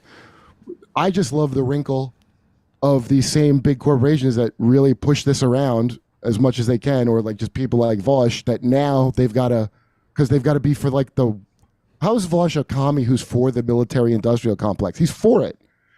Wait, how do you reconcile that shit? You can't. You got to like skip over entire lines of in your own argument. You got to skip over what it is you're reading to leave it out. I mean, that's incredible. Mm-hmm. yeah. No, it's bullshit. Vaush doesn't care about the truth. Vaush only wants his side to win. And he's willing to lie about people as much as possible to be in that position. But, I'm not even really sure he cares about his side winning. I think, Why would he? He gets to do this. Yeah. Of course he does. That's what happens. You get a good job being a fucking like mad about the shit, and then what are you like hoping you're gonna go out of business? No, you don't. You can't be mad about it if he's winning. Yeah. well, I mean, That's- I've thought of myself as a populist for a long time, and we started arguing about it on the show, Sitch and I did, because the definition of populism has kind of changed. So it's not really, you can't really call yourself a populist. I don't think it has changed, and I don't think you've think- ever been a yeah. populist. I'm Because you anti-elitist. Okay, yeah, but a big part of populism is the idea that institutions are all corrupted by the elites. Okay, But they're not corrupted by the elites. They're corrupted That's by. not it. They're corrupted that's by. totally not it. Everything is corrupted by the same thing, which is like profit motive in places where it shouldn't be run by that. Some shit should be purely profit motive, sure. Some shit, like being a congressperson, for example, should not be that. yeah, Right? No, I Like as a don't public disagree. service. So Populism. it's not like a the elites politi- are. Yeah. Populism, a political approach that strives to appeal to ordinary people who feel that their concerns are disregarded by established elite groups. And there you go. And why are they So- disregarded? okay, the elites don't have to be. I mean, the elites can be just ignoring you. They don't have to be I working understand against that, you. but Yeah. Okay, So Vaush is going to Depraved read indifference. Vaush is going to read a definition of populism. That's the definition that you just read. Okay. And he's going to say that's not the definition of populism because that's so vague. That's literally every politician on the planet runs on that. Oh And shit, that's dude! true. I'm Okay. late. I gotta go. I stayed an hour late. Oh, okay. Did you really? Yeah, What are you doing? I gotta Oh. finish the new Fresh Prez with Kyle. I forgot. Okay. Oh, we got a sweet Fresh Prez coming. Well, if you pitch whatever you're working on then before you take off. So remember Biden's red light speech where he's talking about, the MAGA Republicans. And Yeah, we fucking- covered that. Yeah. So here's the quick version of it. So it opens on a version of that where Biden's talking about the malarkey people that are all around us, and we have to, they could even be in the White House right now. And then Biden's watching himself give the speech in the White House. He's like, my God, that guy on TV just said there's a malarkey guy in the White House. And it happens to coincide with a big celebrity like fundraiser, like all the impressions he does of famous people. And we threw in fucking Gates, Bezos, we put in like all these new impressions in it, and so Biden, he needs to get he needs to flush out this malarkey guy that's hiding in the White House. So he goes deep undercover. He goes deep undercover boss as a illegal immigrant named Jose Brandon with a hairnet and a ponytail. Oh, And, shit. But all the celebrities believe he's Mexican, and they all surround him and they're fascinated by Jose Brandon. It's almost like a Tootsie kind of thing, but we got to go finish it today. But it's I think this is the best one that we ever had. You're recording your part of it? I don't act in any of them. I just write it with him. He plays all the Oh, parts. I got you. Okay. On Sly, the thing with Sly Stallone, that's me and him, and I play like the punching bag guy on the No, it's great. I fucking love Kyle. Thanks for bringing Kyle Dunnigan on the 200th episode. It was great. It was hard to get him. He gets very nervous and doesn't like to talk about stuff like this. He seemed a little nervous. I tried to make him feel more comfortable, but I think it went really well. So He's just my special boy is very self-conscious. And yeah, that's cool. I got to whisper that. Actually, he's texting me now. All right, brother. I'll see you Well, guys this was later. great. Thanks for coming on, Kurt. Thanks for. Wait, before you go, what's the name of your channel? Plug yourself. Oh, Can't Get Right's my podcast. The last one I just did was with Aunt Kumia and Dick Masterson. You know Dick Masterson? Yeah, of course. That was fucking great. That was a good one. And then Kyle Dunnigan show and Jimmy Dore show. I'm on all the time. And I'm going to be next, I forget the dates. If you go on my Instagram, Kurt Metzger Comedy, I'm at Go Bananas in Cincinnati, October, I want to say 20th. Sweet. Whatever that weekend is. And I guess that's it. Oh, I'm doing Rogan on the 28th in November. But that's Oh, how it goes nice. off. Wow, nice. Look at Good you. for you, man. Good for you. Yeah, he was going to show me some kettlebell workouts, so I'm pretty excited about it. Okay. I'm not even joking. Like, he is going to do it. Nice. Well, thanks for coming on. Really All appreciate right. Thanks, guys. I'll see you later. Take Later. care, man. Sweet. it. Okay, anyway. Why you're wrong about populism, Adam. Yeah. Okay. The definition you just gave of populism is so broad that applies to basically everybody. Every politician runs on the idea that they're going to help the people. Yeah, it's They're gonna the help whole the idea is selectorate. like a democratic. Yeah, of course. Right. That's not what It's populism democracy. refers to. Okay. Okay. But at least in me, if the term populism is going to have any sort of useful meaning, then we're not going to just say like, what is a woman? A woman is defined by whoever identifies as a woman. Yeah. It's got to be a little bit more specific than that. That's why, if you look at Wikipedia or if you look at other, academic literature, generally, even though populism is a very broad, very big ideology or idea, it has to the base tenet is that there's people and there are elites, and that the people and the elites are in conflict with each other. Mm-hmm. And that part of the way in which the elites manifest their control and their power over people is by control of the institutions. And as I said, That's this is elite why- theory right there. huh? That is elite theory. The thing know. that AA is always going on about. Right, exactly. Which I don't buy into elite theory. I know at you all. don't. That's why I'm Yeah. saying you're not a populist. Because you believe that institutions are basically vital and important for society to function properly. Right. And I I agree. think our institutions in America have been structured so the elite and the populace, our incentives are aligned. Right. Yeah. Now, those things are being shaken right now, but I'm at least optimistic enough to believe that we're going to weather this storm. and Yeah, then we're I going to come agree. out of this, right? Okay, I see what you're saying. So yeah, but but populism doesn't believe that the storm will be weathered. They believe that the institutions are basically broken, essentially, at this point. Right. So, and this is part of why Vaush is so turned off by referring to right wingers as populism, because populism has a lot in common with socialist conflict theory. Yeah. Well, I hear a lot of talk on the right about the deep state, which is that just reeks of Well, that's the definition that you just said. right, but the whole deep state idea is a populist idea. Yes. Yeah. Right. Prior to World War II, okay? Hitler ruined it for the rest of them. All the other Nazis or fascists or whatever just sort of quieted down for a bit. And then the nanosecond World War II ended and the Cold War began, the fucking CIA rolled through Europe and started supporting far-right parties. Rejects multiculturalism. The party itself claims it does not seek to promote hatred towards any race or culture, but argues for the protection of Judeo-Christian values and believes that migrant quotas will lead to the Islamicization of Europe. Okay, gotcha. Great.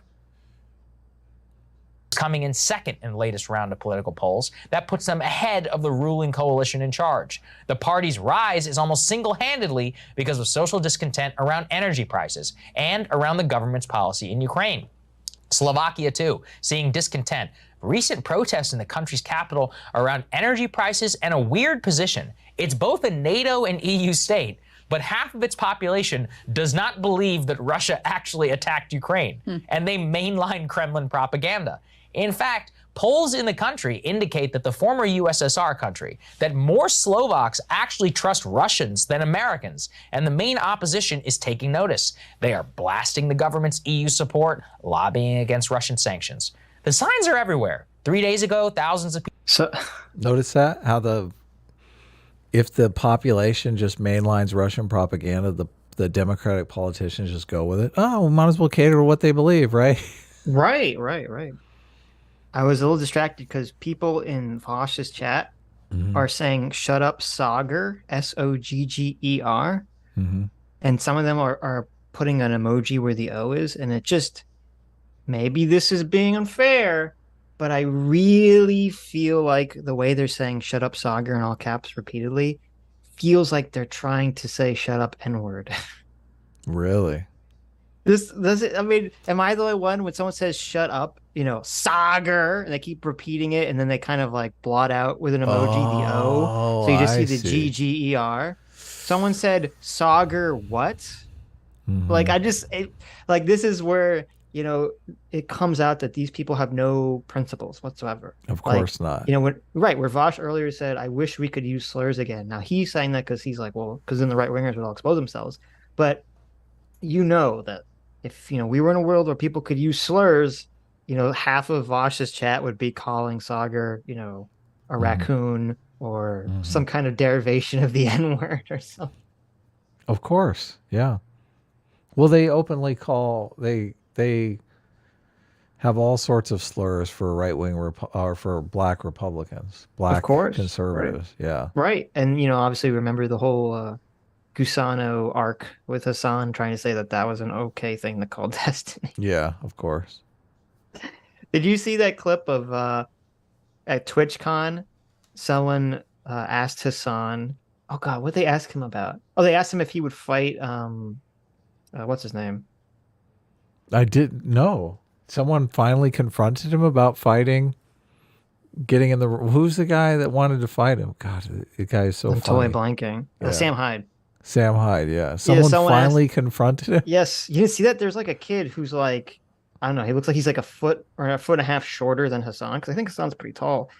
And he asked Hassan like if he was going to fight Sam Hyde or something. And Hassan is like, gets all up in his face like he's going to fight this kid. No way. Yes, you haven't seen this clip? Such a bad look. Oh, No. we'll play it after. We'll play it after we watch this video. Here, I'm making a note. I want to watch it. Yeah.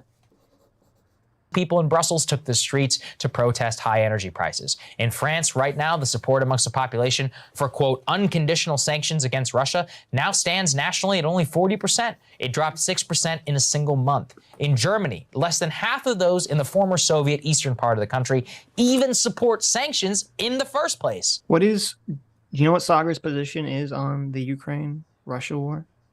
Well, I assume it's something close to ours since he's saying they mainline Russian propaganda. Mm-hmm. But I don't know specifically. Okay. I mean, All is it sides bad? to an Is it opposition- bad that I'm like, I mean, it's fun to argue with Kurt. Like, I argue with Kurt in DMs all the time. So it's fun to actually be able to argue face to face. So, Oh no, it's not bad at all. I mean, we have a very different worldview than Kurt does. but that's what's fun. yes, right. I love Kurt to death, and I feel like he likes us too. So it's not a big deal. Sure, sure. Well, I mean, I think part of, I mean, at least what I hope is that, me and you, we argue a lot. We get people that, we argue with Carl whenever he's on. And I think we could still argue with people pretty strongly and still be friends with them. Yeah, that's an advantage to the show. Right. Most of the time in the internet world, in the YouTube world, it's like you have someone on and you argue with them and then you never have them on again because they can't take it. Right. Yeah. So, Well, it's because most people in the political space are trying to promote a very carefully crafted, constructed message about what team you have to support.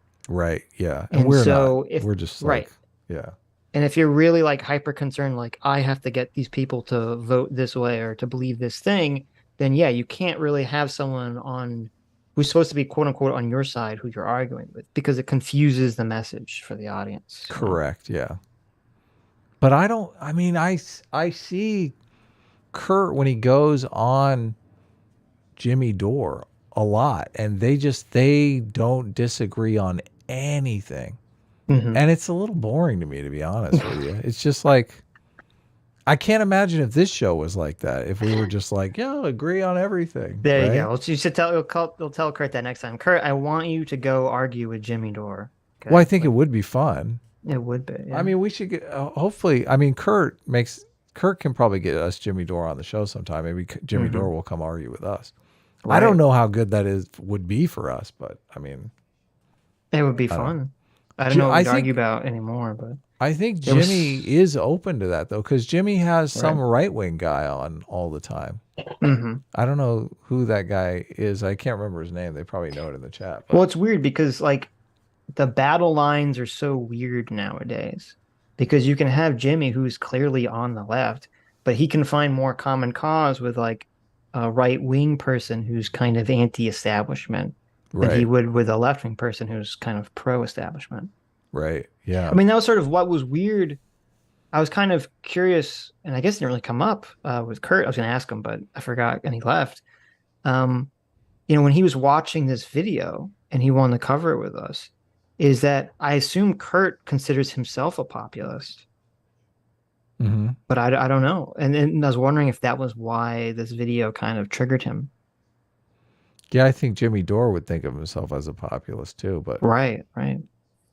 yeah, of course they're anti-establishment, and that seems to be the key component of populism that you're saying is why I'm not a populist, because I'm definitely not anti-establishment. I mean, I am anti-establishment when the establishment is out of line, and I think they often are out of line. So, but I'm just not blanketly anti-establishment. Yeah. I think that's kind of the key. But increase on energy prices. We are gliding into the path of the very unknown. And given recent trends, we should bet some crazy stuff might happen. Populism is just the most misunderstood term, like in the history of politics. It's fucking insane. Sanctions See, he doesn't like. He's coming to. He's realizing that the term populism has changed. well, I mean, I don't know if it has changed. How do you think it's changed? Well, Changed it from what to was, what? I think it was commonly conceived of as like a left wing thing. I don't think that's no. I mean, the first populist party in America was right wing. I don't What think populist party was that? it was. Bring it. I just had that window I open. mean, I thought it was left wing. They were like the No. silver people, the silver standard people. American Populist Party, the People's Party. Right. Oh no, you're right. Yeah, they were left wing. Yeah, it was. Okay, They I'm were staying like corrected. They were they wanted Williams Jennings Bryan. That's who Kurt was thinking. they wanted yeah. to get money on the silver standard instead of the gold Right. standard, because the gold standard favored inflation. Actually, was better for them because you're borrowing money and then paying back dollars that are worth less. So they liked inflation. They were into it. Mhm. They said, deflation hurt borrowers and helped the bankers, and the gold standard created deflation that was harmful for them. That's fine. I like this. It says, historians have argued vigorously about the nature of populism. Some historians see populist as a forward-looking liberal reforming party. Others see it as reactionaries trying to recapture an idyllic and utopian path. Yeah, see? But see, this is why it's dumb, is that it's like there's both a left and right-wing version of populism. That's why people are arguing about it. Yes, yeah. Because if populism just means broadly to have a distrust of the elites and the institutions and to kind of view them with conflict of each other, of course, you can have a left and right wing version of that, where the left wing version is more like, well, the elites are rich and they just want to maintain their wealth. And the right is more like, well, the elites are, some kind of subverters who are subverting our culture for some sort of nefarious reason, often, foreigners or a minority group or something. Right. Yeah, they seize on different intuitions to be populist, but the result is the same.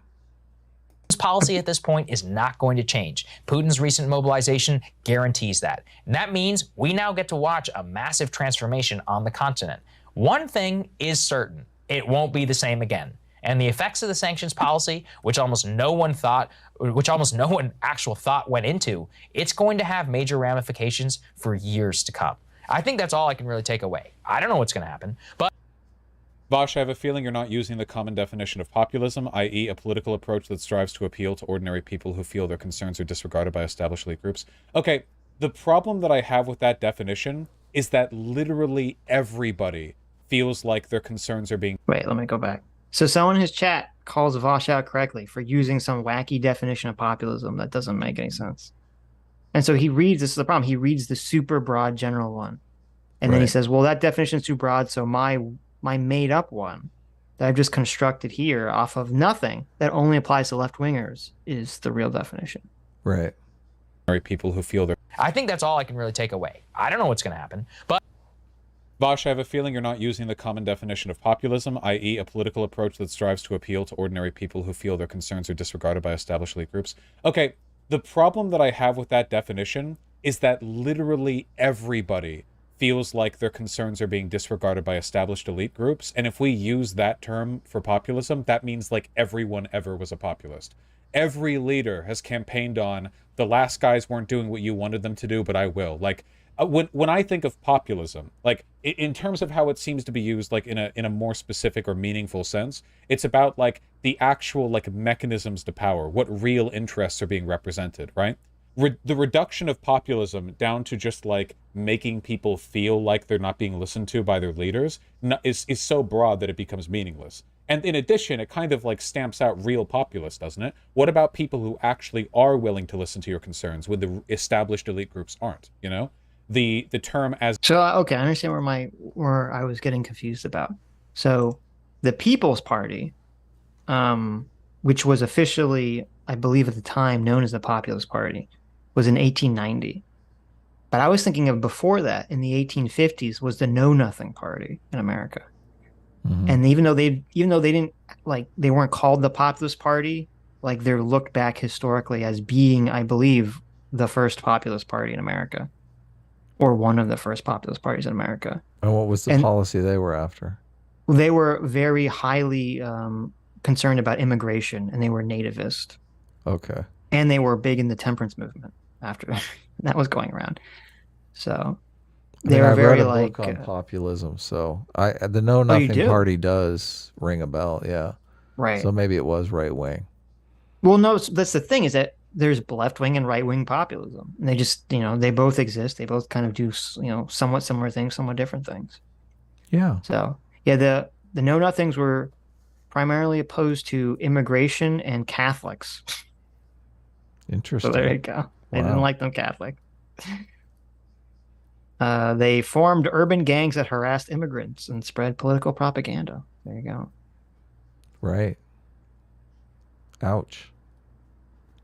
As defined there doesn't really offer the possibility of someone acting that way. Yes, I agree that right-wing populist is kind of fundamentally oxymoronic, depending on the kind of right-wing. Capitalist right-wing, I don't know how well you could be populist under those circumstances. That's not... See, he doesn't visualize capitalism as any kind of populist thing. Even though, I mean, most people are down with capitalism. Well, okay, I understand. This is where like the he's coming from. I understand why he's wrong. Okay, Right. so like right now, with people who are like right-wing populists in America, they don't like Facebook, they don't like YouTube, they don't like the tech companies, right? They don't like Yeah. Google. And they don't like these companies not because of like they're against capitalism. They don't like these companies because these companies have, left-wing policies or politics or woke policies and politics that are guiding their business decisions. And so they're against, right-wing populists in America are not against the system of companies. They're just more against what the companies are basically doing politically. Well, and that they're treating their users unfairly. Yeah, exactly. Right. But a lot of right-wing, now there are some right-wing populists that are ACAB, but I would say most of them are probably not ACAB. Most of them probably do support the institution of the police or the institution of the American military, Right. or so it's not like this. And then the left wing is kind of the opposite. So like the left-wing populists like Vaush, even if they're against the system of capitalism, they're not against the individual companies of Facebook, Twitter, YouTube, because those companies are doing all the things that they want them to do, essentially. They might criticize them because they want those companies to go further. They want those companies to lock down more, ban people more, get rid of right-wingers more.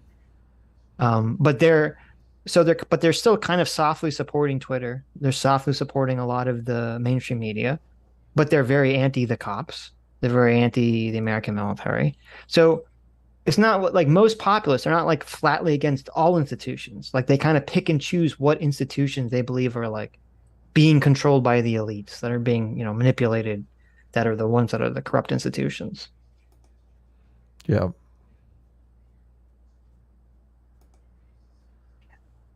It's not really true pre-2016. Populism wasn't really a thing. By that definition in the Google search, yeah, populism has always been a thing. Go back and look at like transcripts of like debates over the radio or some shit back in the 50s and 60s or whatever. Like all presidential candidates or politicians broadly, the previous guy wasn't listening to the little guy, but I'll listen to you. Oh no, so I was gonna say the reason Vaush can't conceptualize why this right-wing populist is because since he views the system of capitalism as being like the end boss that's controlling society, in his mind, you can't be against the elites unless you're against capitalism. Right. Yeah. That's a great way to look at it. Yeah. But he's obviously wrong.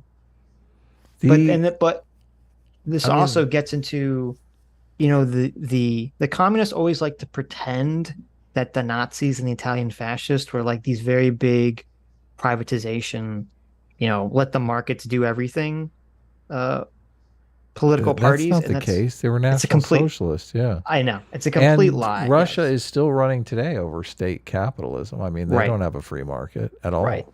It's a complete lie. Like fascist parties, they will completely enact control over businesses and the economy in order to promote a cultural or a societal goal. Yeah. Completely. So, but Vaush won't accept that. And this is what I've said a million times, is that fascists and socialists have way more in common with each other than either of them have with liberals. And that's why they really all despise liberalism more than each other. I mean, it's been a long time since I read that book, but I do remember because I was reading all the MMT stuff, and it fascinated me that they were, one of the big policies that they wanted was the silver standard to replace the gold standard. Mm-hmm. And they were farmers basically that would have to take out loans from banks to get all the supplies to do their farming, and then they would sell their farm goods at a profit. But the loan interest was a big part of the equation, And also inflation was a big part of it because, you borrow money at one time and then you're selling at a different time. But none of them seemed to be anti-capitalist. They were all just wanted better arrangements on their loans from the bankers. They saw themselves in conflict with the bankers. Right. And the bankers were getting sweetheart deals from politicians that they weren't necessarily getting. So they wanted to unite to solve that problem, not to get rid of capitalism. Right. Well, I mean, no one was in America. No one was anti-capitalist in the 1890s or the 1850s. So, Well, most people conceptualize capitalism as economic freedom. Vaush and his people don't. Well, because you and him have different definitions of freedom. So your definition of freedom is people can go out there and they have the ability to start a business, right? Yeah. They can go do whatever they want. Yeah. Vaush's view of freedom is, well, because the rich companies have the ability to control people, then you're not really free, right? That there's some kind of constraint or shackle on you. The problem is that then he and the other socialists have this magical thinking that either A, they want to replace corporate control with governmental control. Right, exactly. You can't start a business unless the government says you can start that business. Right. How is that economic freedom again? Well, exactly. And that's obviously more dangerous because, as bad as, corporations can be, government has the guns. Yes. So it's a little scarier when the government has more control. Or Vaush would probably say that he believes, the government's going to just make every business be a co-op situation, which would still be a pretty large tap down on people's freedom. Yeah. And also not work. But this is literally how Russia runs. There's no secure property rights in Russia. If you start a business and that business becomes very successful, you either have to swear allegiance to Putin's party, or they're going to take your business and give it to someone who's going to swear allegiance to their party. Mm-hmm. That's not really economic freedom. No, not at all. And it's funny because, like, when Putin was in the KGB, everyone's like, oh, he was like a secret agent. He was like running around killing people. I was like, no. When Putin was in the KGB, he was a paper pusher. He was on a desk somewhere, but he was the permit guy. Yep. And so he, people would have to come to him under the communist government of the USSR, and I'd have to say, hey, I want to start a new business. Hey, I want to do X. I need to do Y, and you need some government permit. And he was the guy that was stamping the paper that would give people permits. And through that job, he basically learned he had all the power on the ground because all the people who want permits, they have to pay him off, essentially, to do it. And then he basically just brought that ideology to being president of the country now. Yeah.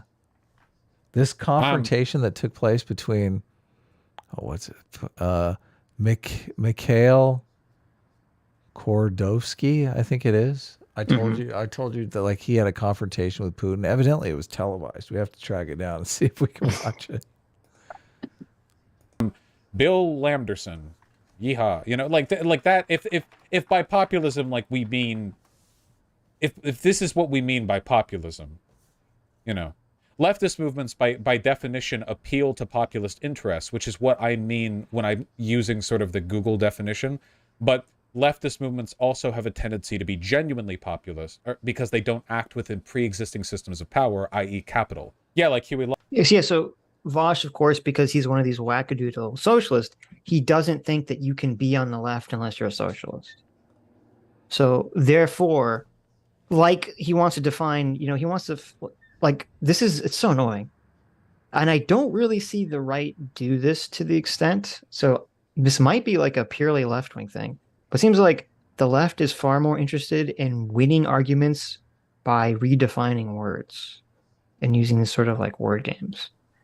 And, it's kind of like, oh, we're going to just redefine what woman means, essentially, to win an argument, right? You can be on either side of the position about the trans stuff, but, the talking point is, let's just redefine a word so we can win the argument, not even have the argument. We're just going to redefine what the word woman means and then win by default.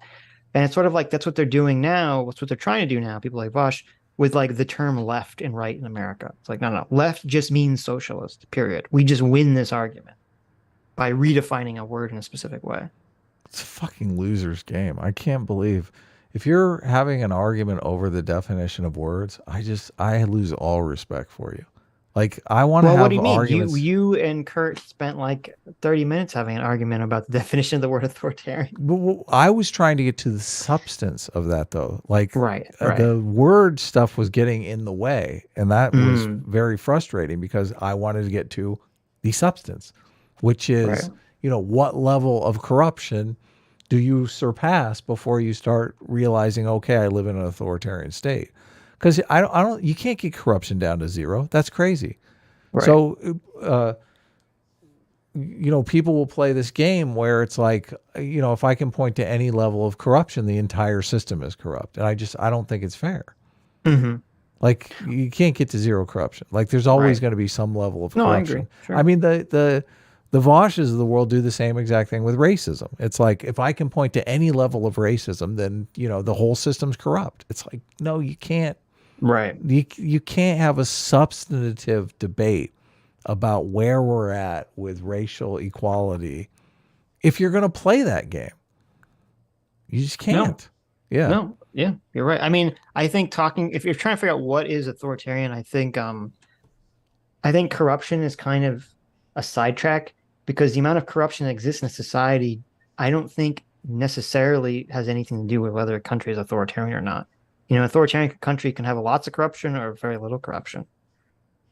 Well, that's okay. So explain to me how corruption is irrelevant to authoritarianism. Because authoritarian just means that you have one person or one party that making all the decisions in the country, controlling everything. Right, but inevitably they go outside of the laws. That's the problem. Well, they don't need not really. They don't need to. Like, for example, you could have a monarchy where a king is divine by God, and whatever the king does is the law. Right. That I would define that as authoritarian, though. Yeah, but that's what I mean. So the king doesn't have to go outside the law to do anything, because whatever the king says. Yeah, but there is no law. That absolutely means there is no law. If the law doesn't apply to certain people, if the law isn't applied universally, there is no law. There literally is, because you have people in society that the law doesn't apply to. This is why I kept bringing up Russia, because obviously I just read a book on the Russia situation. Well, but the reason, you're right, but the reason that, like in Russia, for example, is that the police and Putin will go outside the law is because it's not like it's an authoritarian country that's sort of running on the mirage of being a democracy. There's sort of like this forward-facing lie that the country sort of uses both for their population and for the rest of the world. And so that's the only reason why the authoritarian government has to sort of act outside of the law, is because of that mirage. But you could have a country that's authoritarian where that mirage is not useful or necessary. Well, I don't necessarily know. I mean, what is an authoritarian? I think of authoritarianism as like my way or the highway. Like, right. No, I agree. Yeah. So, but laws always butt up against that my way or the highway, because, especially in Western democracies where you have, innocent until proven guilty, I don't these protections for the individual. Yeah, but again, you don't need to. You can have all your laws structured in some way to facilitate an authoritarian government, like 100%. What is an authoritarian government? Draw me that picture. I told you, it's a government where a singular person or party has complete control over everything. So they can rewrite the laws in real Whenever time. they want. Yeah. Right. Okay. Well, I mean, I would call that corrupt, but. Well, I don't know how you define how you're defining corrupt, I guess. Well, if laws are not applied universally to everyone, I consider that corruption. Like, yeah, but I morally agree with you, but you're sort of inserting a premise already. You're inserting the premise that there's going to be that any situation where laws don't exist universally is automatically corrupt. I'm not sure that's what corruption is. Okay, so in a situation like Russia where laws are not applied universally, obviously That is corrupt, yes. The people inside Putin's circle can do whatever they want. Right. That's authoritarian, and it is corrupt. Well, what makes it corrupt? It makes it corrupt this way. To me, corruption is when you are doing something dishonest or deceitful. So, and like with Russia, it's because the law says X and they don't follow the law. So that's a corrupt, because they're corrupt. It's a corruption of the law that exists. Right. Okay. Right. My only point is that you could hypothetically, and in the past we've had, and maybe we do today, I don't know what's going on with North Korea, you can have a country where all the laws are structured to facilitate an authoritarian state. Right. You could write the law that, obviously this law only applies to certain people. It doesn't apply to these Right. people. Like I don't know enough about like Nazi Germany to know whether it was corrupt or not. I mean, it could just been fucking Nazi fascism and not be quote unquote corrupt. Mm-hmm. Like they could have all been following their own Nazi laws. I have no clue. Yeah, I guess corruption does mean at its heart not following the law, not following the rules. Right. Right. You could say like it's corruption of universalism or liberalism or something, which is true. Mm-hmm. But do you have a definition of authoritarianism? Yeah, I said it like a million times. What is it again? Because when one person or one party has complete control over the entire society. So it's one party rule. Yeah, one person or one party just has complete control over everything. Yeah. So like China right now, it's authoritarian. Like there's one party that dictates everything, essentially. There's no, if you can't vote, if a person can't vote or can't change their government in any way, the population has no say against the government, except for a violent revolution. That's an authoritarian government. The authoritarian personality, because they studied authoritarianism. They even called it right-wing authoritarianism when they were studying it. You could tell how everyone studying it originally was obviously a huge left-winger. Right. But they were trying to figure out why the Nazis happened. How could this happen that people were so, killing one another so indiscriminately? So they wanted to study right-wing authoritarianism, and the authoritarian personality is kind of described as someone who has a very black and white way of looking at the rules and is basically just an authoritarian enforcer of whatever the rules are. Mm-hmm. But those rules can change, obviously. So, well, there's some level of... Okay, so maybe you could say like the authoritarian personality is someone who's saying, I want what I want. The things that I want enacted in society are more important than personal freedom or other people's ability to choose their destiny. True. Yeah, that seems that's it. Now we all have that mindset in our minds to some extent. Like most of us would be pretty anti, pedo, regardless of whether society, favored it or not, right? Mm-hmm. Like, most of us would be like, well, that's something that we'd be willing to fight for, right? That we think should be enacted against other people's freedoms. If we suddenly woke up in a weird environment where like 51% of the society decided to become pro-pedophile or something. But I think that's what the authoritarian mindset is finding out for most people, where is that line? Where is that line of freedom exactly? And for people with the authoritarian mindset, it's just the line is far more shallow. It doesn't have to go to the extreme of being a pedo. It can be like, I'm in favor of capitalism, Yeah, that's where Vaush I believe, gay people should be allowed to get married or something to that extent. Yeah. Everyone can appeal to populism, but who can be a populist, right? Like Adolf Hitler. Adolf Hitler appealed to populism, but was he a populist? No. He didn't give a fuck what the little guy thought about him. He pretended to for just long enough to secure complete military power over Germany. Then he ended all fair elections and shot people who disagreed with him. So clearly, But this is what's so bizarre, is that Vaush has sort of roped democracy into his definition of populism when it doesn't necessarily have anything to do with democracy at all. Well, populism is powerful in a democracy, obviously. Well, it can be. But I mean, you can have populist movements that are not popular. it took a while for the Tea Party to sort of become popular. When the Tea Party first came out, it wasn't popular at all. Or look at Occupy Wall Street. Occupy Wall Street was definitely a left-wing populist movement. It had no traction though whatsoever. Yeah. So, and Bunch I would of say, hippies. yeah, and I would say this is what's weird about it is that like Hitler 100% was used populism. Fascism very often can use right-wing populism. And it's one of the like, and I don't think Hitler ever changed away from that. He was definitely using right-wing populism until the day that he, shot himself in the face. Of course. And I would think he was enacting a lot of the policies that people felt like they wanted. They felt like, oh, the Germans got fucked over by, the treaty coming out of World War I. They wanted someone to blame. And well, who do you blame? Well, listen, we'll blame, the Jews and the Gypsies, and we'll blame these sort of degenerate, quote unquote, degenerate influences that were degrading our country and bringing us back away from our, former glory days.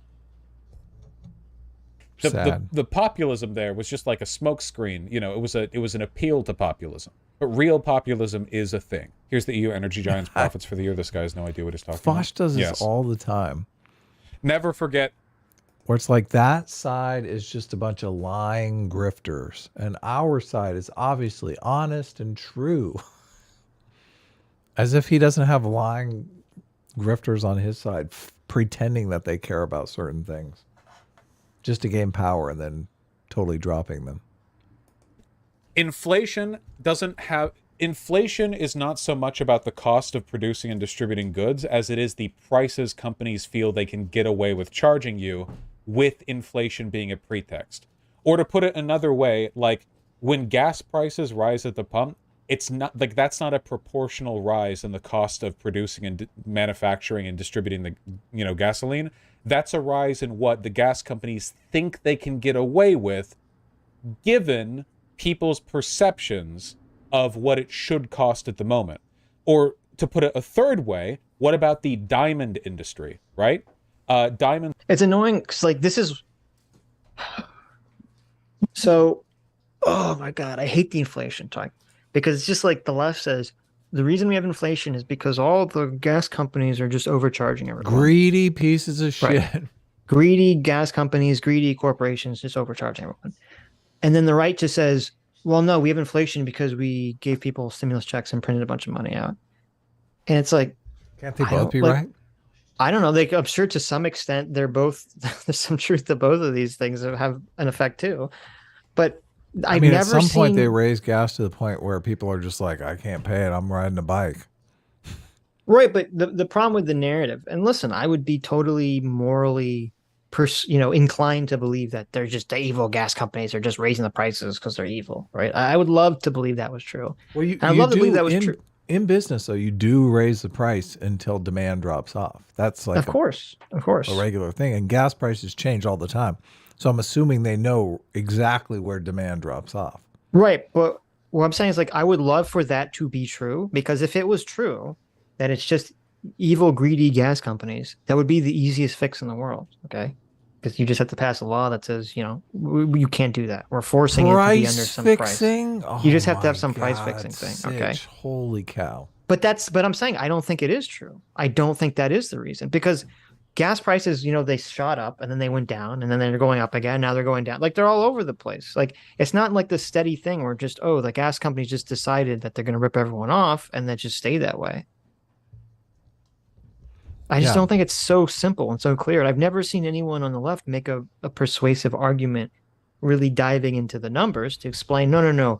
All of this, it's not about supply chains. It's not about, extra money, the money supply. It's all just gas companies. Well, all the different sectors, too, are fighting against one another at the same time because, obviously energy cost, your monthly energy cost is one part of what you pay. You pay, obviously, housing is one part, food is one part. And, the energy companies that on their end, they are basically raising the price of gasoline until demand starts to fall off. And they're like, okay, well, that's the amount of money people have. Like if you have, let's just simplify the economy down to like $1,000. Mm-hmm. And gas is whatever price it is, right? If all of a sudden you decide, hey, I'm going to double the amount of money in the economy, I'm going to make it $2,000, then people can and will pay more for gasoline, right? But the gas companies have to kind of figure out where that breaking point is, and the way they do it is they raise the price. I do feel like there's a lot of cash out in the economy right now, and that's why they can raise the price. And if they raise the price to $20 and demand doesn't drop off, I mean, they're going for 25, right? I mean, that's how business works. The margin goes up. This is what people can afford. And what people can afford is directly related to what people have, the money they're making, the money they have in their bank accounts. I mean, yeah, but it's the problem is it's more than just that, because we had 2 years where energy consumption dropped significantly, especially oil, because lots of people were in lockdown. So there's lots of less people driving, lots of less people flying anywhere. And then suddenly everything just opens up basically like very quickly over the course of 2 weeks. And so you have, everyone's suddenly crazy for oil again. You have all these problems. So that, they're not ramping up production. And then you have all these problems with, the supply chains on top of that. And then you have an extra problem that this doesn't look at too, is it's not just the oil companies, it's the oil countries and what they decide to produce. And, people are giving Biden a lot of shit for this, and they're completely right to do this, is that, after America and Biden had helped the Saudis seem to be spitting in our face. Yeah. And the question is, what is Biden going to do about that? Is he just going to be meek and roll over for the Saudis, or is he going to say, no, fuck you? No, he's going to pull money out of the strategic oil reserve and just make up the difference. Right. Well, I mean, that's what he's going to do. Exactly. Right. And I'm curious, because even the left is, the left doesn't like being in bed with the Saudis too. So it does affect him to some degree. He's going to say, fine. I read somewhere that if they just cut off exports, if they told oil manufacturers that they couldn't export oil, then there would be because a lot of oil is actually leaving the country because they can get a better price somewhere else. Like if they forced them to sell in America, the price would come down because there'd be so much oil that was in America, and they'd only had this one market. So, right, but that would be a gross violation of neoliberal ethics. Well, not just neoliberal ethics, but just like how Americans conceptualize free businesses. I mean, you're basically saying the government is saying you are only allowed to sell your product in America. You're not allowed to sell your product somewhere else. I thought Trump did deny or did make oil exports illegal. I don't know. We're drifting into territory that I don't know a lot about. So I don't think I wouldn't be surprised if he was advocating for. I would doubt that a Republican Congress would not have pushed this. Did Trump make oil exports? But I wouldn't be surprised if he wanted basically to disincentivize oil companies from selling oil overseas. Which, I mean, I'm in favor of that, but that's the way a government is supposed to work. Effects of the repeal of the crude oil export ban. Okay. In December 2015, Congress effectively repealed the ban allowing the free export of U.S. crude oil worldwide. So before 2015, so it wasn't Trump. Before 2015, you weren't allowed to export oil. But this Obama. Is that what you're saying? Yeah, it looks like it. But this is probably why oil producers in the United States were not producing a lot of oil, because they weren't incentive financially to do so. They're like, what? Look, other countries need oil. Let's produce it here. Well, the problem is, on one hand, you might be tempted to say, okay, we're because of the time period that we're in, maybe temporarily. You make it so they can't sell oil overseas. But the question is, what kind of effect would that have in the future going forward? Because then obviously companies would be less likely to pump oil in America because they'd be afraid that would happen. Well, they might have lifted it to incentivize them to develop our resources at home. And then when OPEC cuts us off, they can just say, ban back again. Though I do think it's, and this is fair, and I think this is the thing.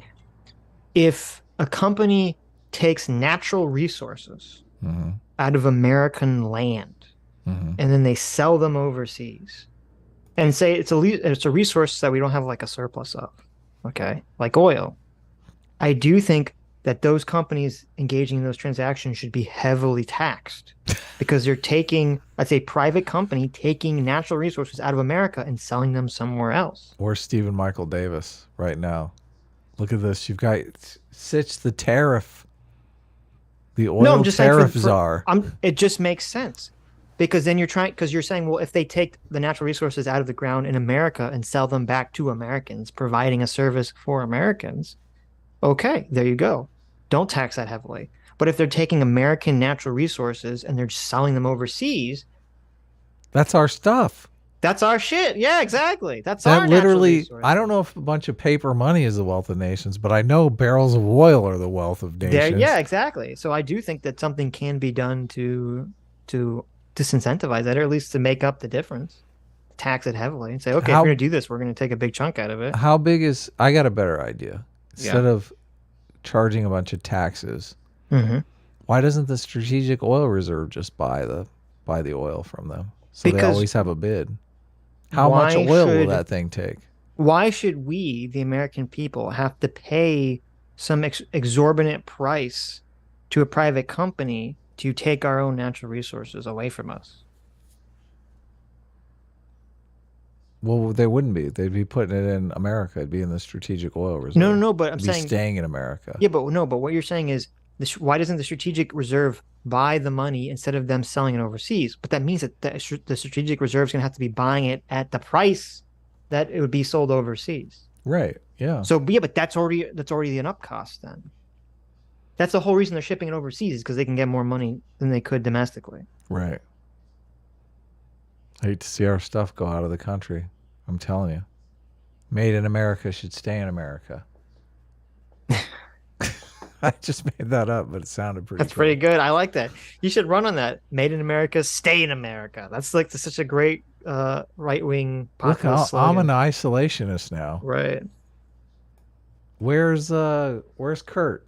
Listen, how come American companies spend all this money building American weapons and then shipping them overseas? Right. And there's so many people at home that don't own guns. Yeah. Okay. I want a gun in every house. Right. An AK in every hand. In every child's hand. Well, not an AK because it's not American, but an M15 in every hand. I want an American-made gun in every child's hand. Every man, woman, and child in America should be armed with an American gun before we ship them up overseas to some foreigners. Of course. Keep our guns at home. Yes. Made in America. Stay in America. Bang, bang. Guns are kept artificially.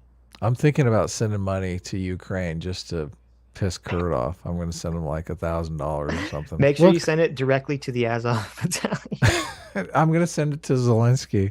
I'm going to make the check out to President Zelensky. President Zelensky, you are my personal hero.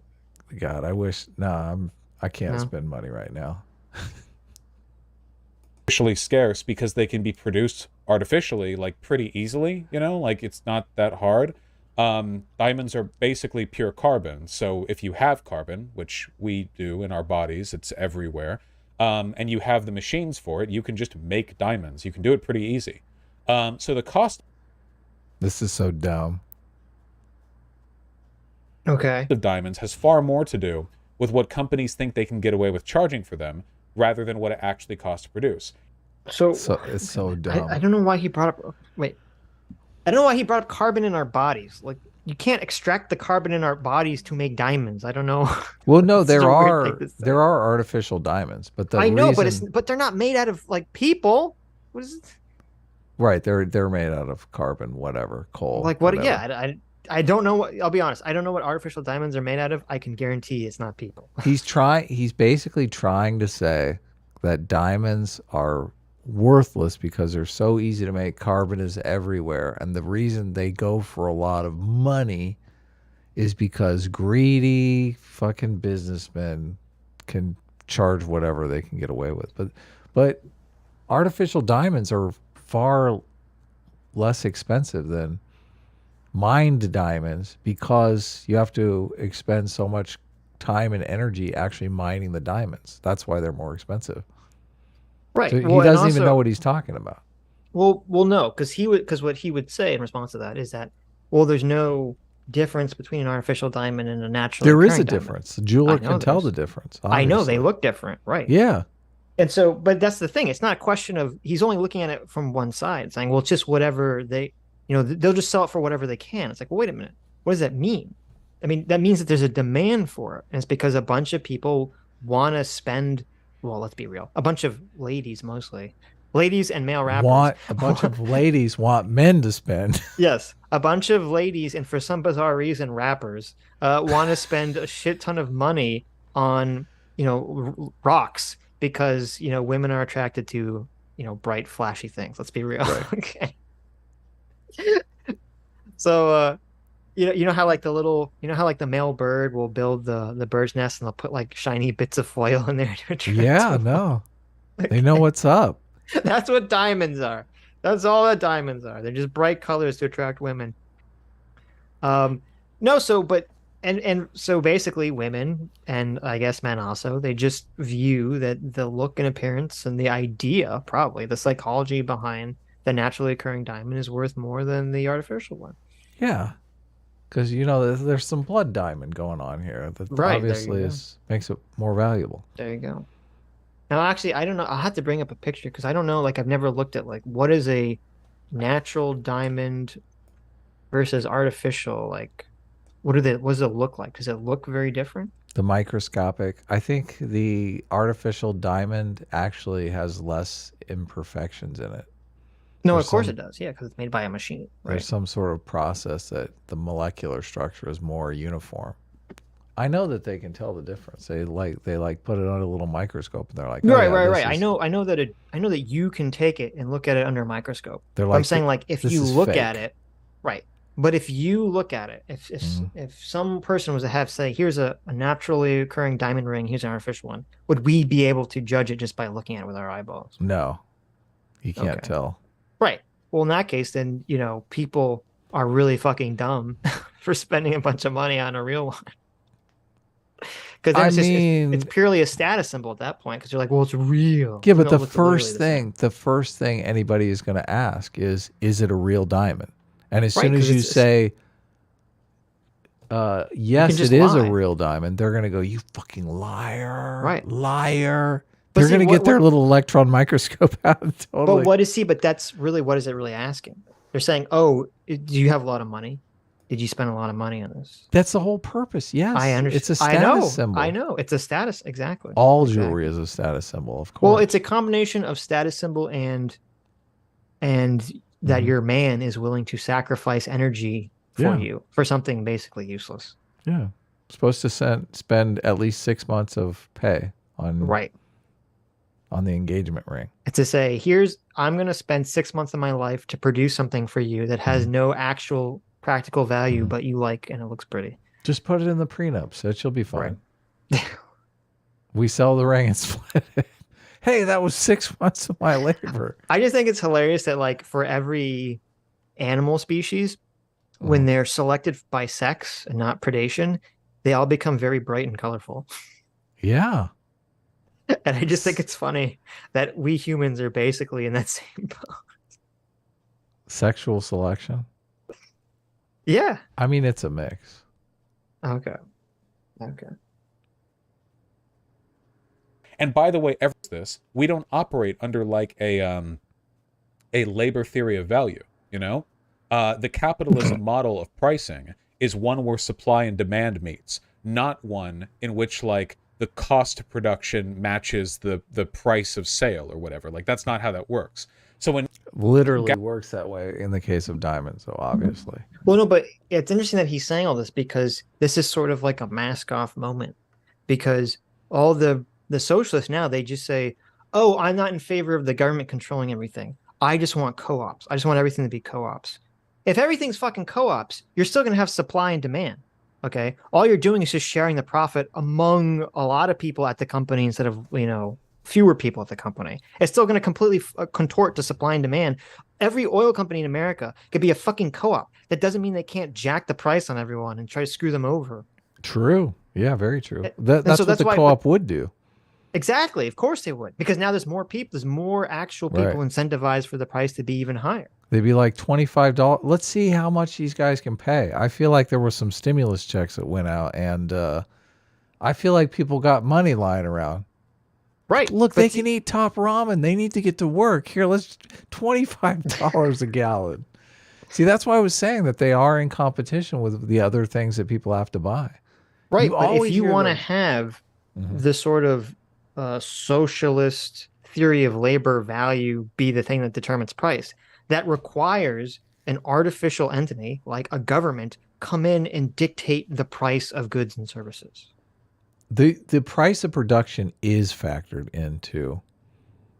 into whatever price you're making. Obviously, if you have something that demand is so low for, it's very costly to make. I mean, that's a recipe for failure. But what Vaush is sort of alluding to, which is incredibly stupid and that his audience missed, is because he's saying he's conceptualizing a world where if you removed profit, i.e., the extra capital and money a corporation makes, that the price would be lower. that the price would be lower. It's like, no, you're not. If you remove profit, all you're doing is you're just taking that money, that profit money, and you're just distributing it equally among the employees. The price of the good and service is going to be exactly the fucking same. Yeah, you're right. Yeah, the profit is going. Yeah, he's saying that the boss, according to socialism, the profit that the boss makes is the theft from the employees. Right. Yeah. Right. But if socialists want to have their weirdo theory labor of value manifest in reality, where things only cost as much as they quote unquote cost to make, okay, then you're going to have a government come in and make a determination about how much everything costs. That's a quote unquote fair price. Well, and the labor that goes into making it is going to have to be set somewhere. Exactly. I mean, the way that they would do it they just jack the price up to whatever the market would bear, and then they would just say, "Oh, the labor cost, our costs for the labor is the rest of the difference between supplies and whatever." Of course. Yeah. Of course. But that's what's so hilarious about all this co-op nonsense. It doesn't even solve half the problems they think it will solve. No. Creates Gas more price- problems. Right. Prices rise, and you say, this is just some phony bullshit by the gas companies. It's not really going up. They're just charging us more because they're piece of shit. You're actually demonstrating a better understanding of capitalist economic theory than all of the neolibs on Twitter who are trying to explain that actually no, gas companies have your interests at heart when they when they massively inflate the cost of their product for sale. Okay, I don't know what quote unquote neoliberals he's listening to. I've never heard any pro capital market person say that gas companies have the interest of the average American. No, obviously. Never heard that in my life. I mean, I can hear Stephen Michael Davis's voice in my head saying, they're out to, make money for themselves. They don't care about what you want. I've heard them say that having an economic system based on capitalism and capital markets and supply and demand creates a better society for everyone at the end of the day. I've heard that being argued. I agree with that. I do too, but I've never heard it. I've never heard them say, well, the individual price that, Mobile Exxon charges you is for the good of society. I've never heard that argument. No. This is like where does the price level begin? It obviously begins with wages. Like how much money I don't think that's people are where it making. begins. I think the price level begins with the actual, the accumulation of whatever it is. How does it cost to get oil out of the ground? Like that's the base cost, right? Yeah, but the margin can be, the margin can be 1,000%. Like if it costs nothing to get it out of the ground, but people are willing to pay exorbitant amounts for it, people are going to charge exorbitant amount for it. Right. The cost of production is very small by comparison to the demand, and the demand is created by what people can afford to pay, and that's created by wages. Right. But here's the question, and maybe, and I don't know what the answer to this is that if we're in a situation right now where there's a lot of oil problems around the world. And oil companies are making record profits. Okay. So record profits, and profit means extra, the extra amount of money they're making. Should that be allowed? Should society say, yes, you can just take advantage of the situation or not? Or should something be done? Yeah, I'm inclined to let them make the record profits, but Mm-hmm. I don't know that I have a good. I mean, you and I have gone back and forth on the Stossel argument that you should just let people price gouge in hurricanes and whatnot. So, Yeah, that's insane. well, I don't necessarily know that it's a bad. I mean, he makes a compelling argument. I think that if you want to get resources to a certain area, if people know that those resources are going to fetch a lot of money, they're inclined to truck those resources into those areas. Okay. So you shouldn't bring the Stossel argument, because Stossel argument's a different argument. Because the Stossel argument is there's a difference between bringing generators from the state of Georgia to Florida to sell to people in Florida at a marked up price to the people in Florida need it. That's very different than going to the store in Florida before the storm hits, buying up all the generators, and then selling them back to everyone at an exorbitant price range. Okay, those are Yeah, two you're completely right. different actions. Yeah, you're right. And so that doesn't really compare to the oil situation, which is, why should, if there's a global crisis for oil and the oil companies are making record profits, okay, then that means that they are way charging everyone more than like they would ever have to operate under their operating costs. And it would bring some, and I hate to say it, it would bring some validity to Vaush saying, well, they're just charging people what, people are basically being tricked essentially into accepting these high oil prices. Well, they're able to pay them. Obviously, if they weren't able to pay them, the price would come down. I understand that, right? This is why I say it begins with wages. So the economy is basically a bunch of people working to produce stuff and then buying the stuff that they produce, right? So people are paid to produce stuff, and then that stuff becomes for sale, and it becomes for sale at a price that is determined by how much people got paid to make the stuff, right? Because if I understand. I understand all this stuff. Okay, but I guess what I'm really asking is, well, I guess what I would the way I would conceptualize this is, I don't care. I don't have a problem with a company making lots of profit. Okay, right, I only care if that company making lots of profit is having a detrimental impact in fucking up the rest of society. And so if we're in a situation right now where inflation is increasing because oil companies are price gouging everyone, I do think it's fair for the government to say, we're not going to let you fuck over the entire economy. but why is it the oil companies are only doing that because the employers are paying so much money that people can pay those higher prices for gas? Why is it not the employer's fault? I don't think that's true. Why? Because people aren't making more money than they were making 4 years ago. Okay. Right? I mean, there's not been some massive Well, windfall. I do think people are making. I think people are making more money. I think the wage. I see it more as people have more money, and that's why they're willing to pay more money for gasoline and whatnot. Well, but okay, there's some issue with gasoline to some extent where gasoline is not exactly a luxury good. Okay? Right. People It's inelastic good is what they call it. People have to buy gasoline. Right. Okay. It's kind of like medicine. People kind of need it. And so people will end up cutting back on spending money in other areas of their life if they need to fill their car to drive to work. Or they'll sell their car and buy an economy car. Or something to that extent. Now, well, that's interesting.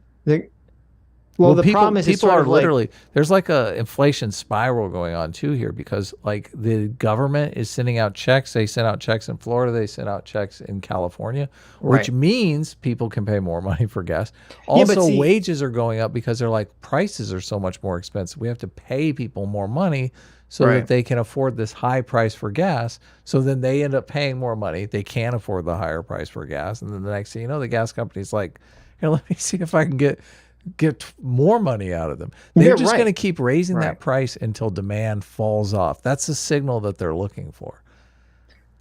I understand. You're right. I understand that. I understand that.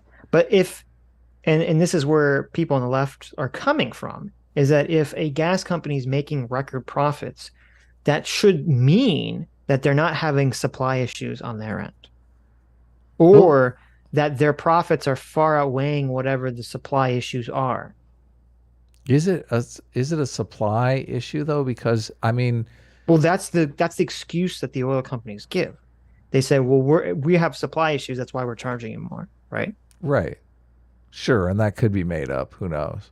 Well, there's some supply issues, obviously, but the question is, how much is a supply issue? Well, Enron literally. This is why Enron became Enron because they were creating artificial scarcity by turning off certain production Well, fields. And the OPEC countries create artificial scarcity. they Obviously. do, Right. yeah. But the They question pick the is, number of barrels. They're like, you guys use 10 million barrels a day. I think we're going to produce 8 million barrels a day. How do yeah, you like right, that? right. But the question is, how does that translate to the oil companies' behaviors, too? Right. And I don't know the answer to that question. Well, they But this say is we want to make this much money, and they do it divided by 8 million instead of 10 million barrels. They're like, yeah, now we have to sell them for this much more.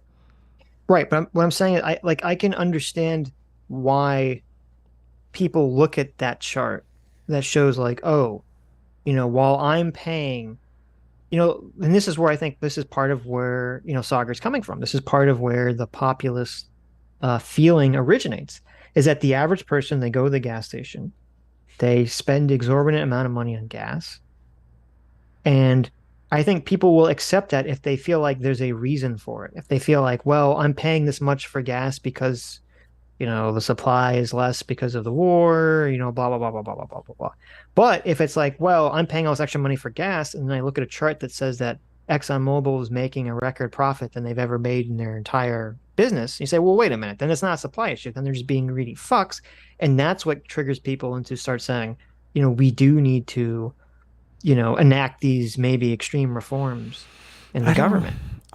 People need to change their like ultimately people change their habits or they make more money or I mean I don't know because my hesitation is that you're flying blind. You're basically saying, okay, I'm going to set a price that you can't charge more than this amount for a gallon Which of is, gas. I understand, there's a danger to doing that. Yes. Yeah, what are you basing this on? Right. I mean, why I don't know that that's a good idea.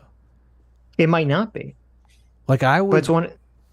I might be more inclined to. I mean, we do have a minimum wage, and this is where it all begins. The price fixing begins at the wage. Yeah, but I don't. Okay, so the current inflation, I don't believe is based off of that. I think it's based mostly on supply chain issues combined with, people getting stimulus checks. Well, I go back to that. The economy is people producing a bunch of stuff. Obviously, if they produce less stuff and you give them more money, that less stuff is going to be more expensive. If they produce more stuff and they have less money, that stuff is going to be cheaper. I wonder, and like, if we just halved the minimum wage, would that help fight inflation? Would that bring gas prices down? If we just said, listen, $15. It would, but in a way that I think would be ultimately completely detrimental and destructive to our society. How so? What, you just have minimum wage? What are you talking about? What do you mean, how so? Okay. Well, if What are you talking about? Well, What do you mean? demand would fall off for things very quickly, and then the producers would have to adjust. They would have to lower their prices. Otherwise, they have to sell this stuff. I Like the understand that, gas, but they you can't just just. have the wages. You just potentially have the wages of like a huge swath of the country. Look, the gas, like people would be like, okay, I can't afford gas now. The gas would stay at the gas station until That would actually, until they lowered the price until people bought. you understand that would be the biggest, if you have the minimum wage, that'd be the biggest wealth redistribution to the rich people in this country than we've probably ever had. Because essentially what you'd be doing is that all of the lower income earners would get totally fucked over by that. But inflation would probably, as you're correct, inflation would go down. Right. But that would just help all the people that already have lots of money and lots of investments, which would be No, their investment. I guarantee the stock market, their investments would be cut in half too. They would don't not think be so. worth. They would not be worth what their investments are worth. I'm not now. sure. They I'm would. not sure. They I would agree. feel the pain as well. I think it would. I think it would still go up. I think because business would make. Actually, I completely disagree with you because business would make shit ton way more money because they just have like profits would go through the roof. How? They literally have to lower the price of gas until they start selling gas again. So I mean, those record profits would not be record. They would have to lower anymore. the price of gas, but they're also the amount of money they'd be saving on the cost of labor just was halved, essentially. Right, but I mean, they could have most of. I'm sure the gas and oil industry is probably running off of automation. So, I mean, they probably have giant margins on gas and oil. I don't think. I think they pay a huge amount of money in labor costs. But anyway, we can move on. I mean, it's an interesting thought experiment, though. Well, it is. I wish. I don't know what the answer is. I'm hesitant to do price controlling because I don't think anyone has an answer to that. But I do think that there could be something that, has to be done. Holy shit. The oil and gas industry has an average profit margin of, you want to guess? You want to guess what percentage it is? Look it up. Take a guess. I'm assuming you're making it sound like it's low. I would think that'd be pretty high. Okay. I think it'd be like 20% or something. 4.7%. That's a pretty fucking thin margin. They're definitely making their money on quantity then, not on high margins. Volume, Interesting. rather. Yeah. Right. I wouldn't have guessed that either. I would, if you going in, like when I was looking it up, I was thinking, 20, 30%. How much? Right. Well, because the OPEC countries probably cut into so much of that profit, that potential profit.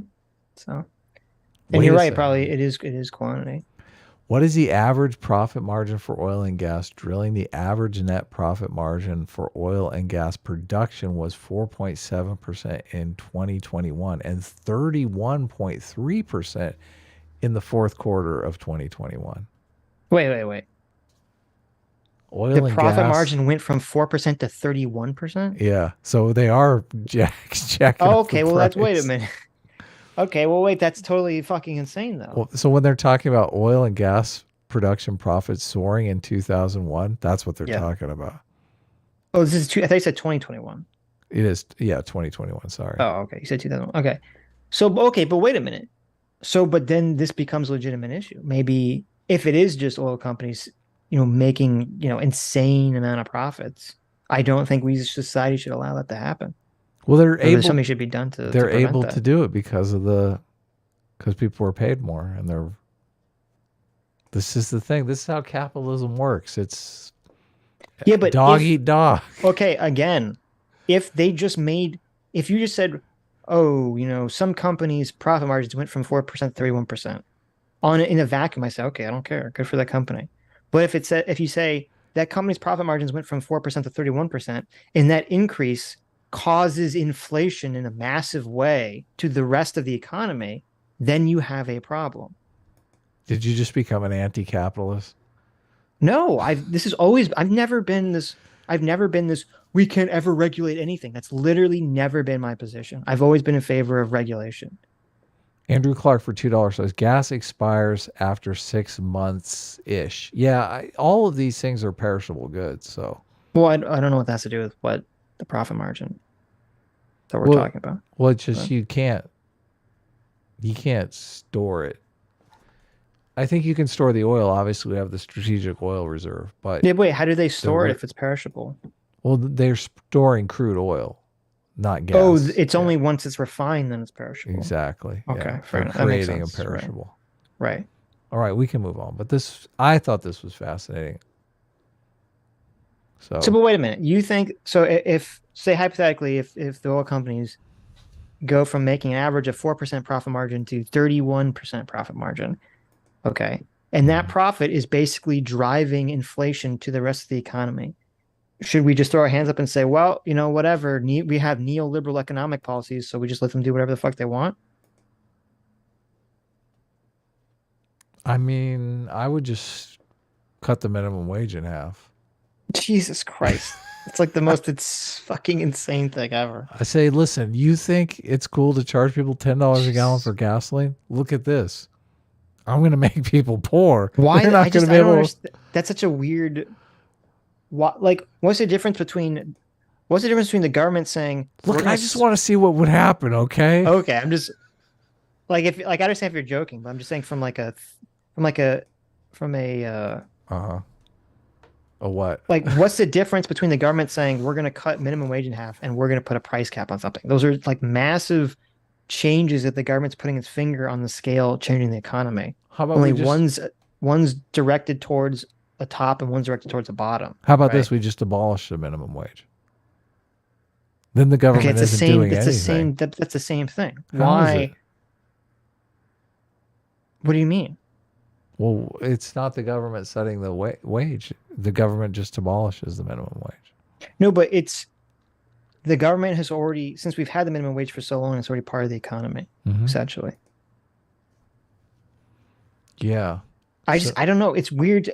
You can't fall in a trap that just because Vaush is a socialist, okay, that the reaction is, well, we just have to become neoliberals. I'm not doing that. I'm thinking of this conversation is completely based on substance, okay? Right. There's a technical problem here. Right now, the Federal Reserve is trying to solve that problem by driving down wages. They're literally doing that. That's why they're raising interest rates. That's why they're trying to get people fired. They're trying to bring the unemployment numbers up. The unemployment numbers were just, I think, right, and that's what 3.5. Stephanie Kelton and all these people complain about, is that essentially, of course they do. Yeah, essentially, in order to fight inflation, we just use some population that we're willing to basically sacrifice to a volcano. Right. So we're already trying to drive down wages because wages are at the beginning of that cycle. If people don't have that money, the oil companies can't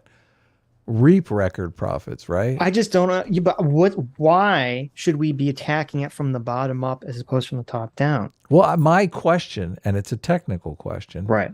Is it being driven by the minimum wage? Like, is the minimum wage the problem? No, because the minimum wage hasn't increased.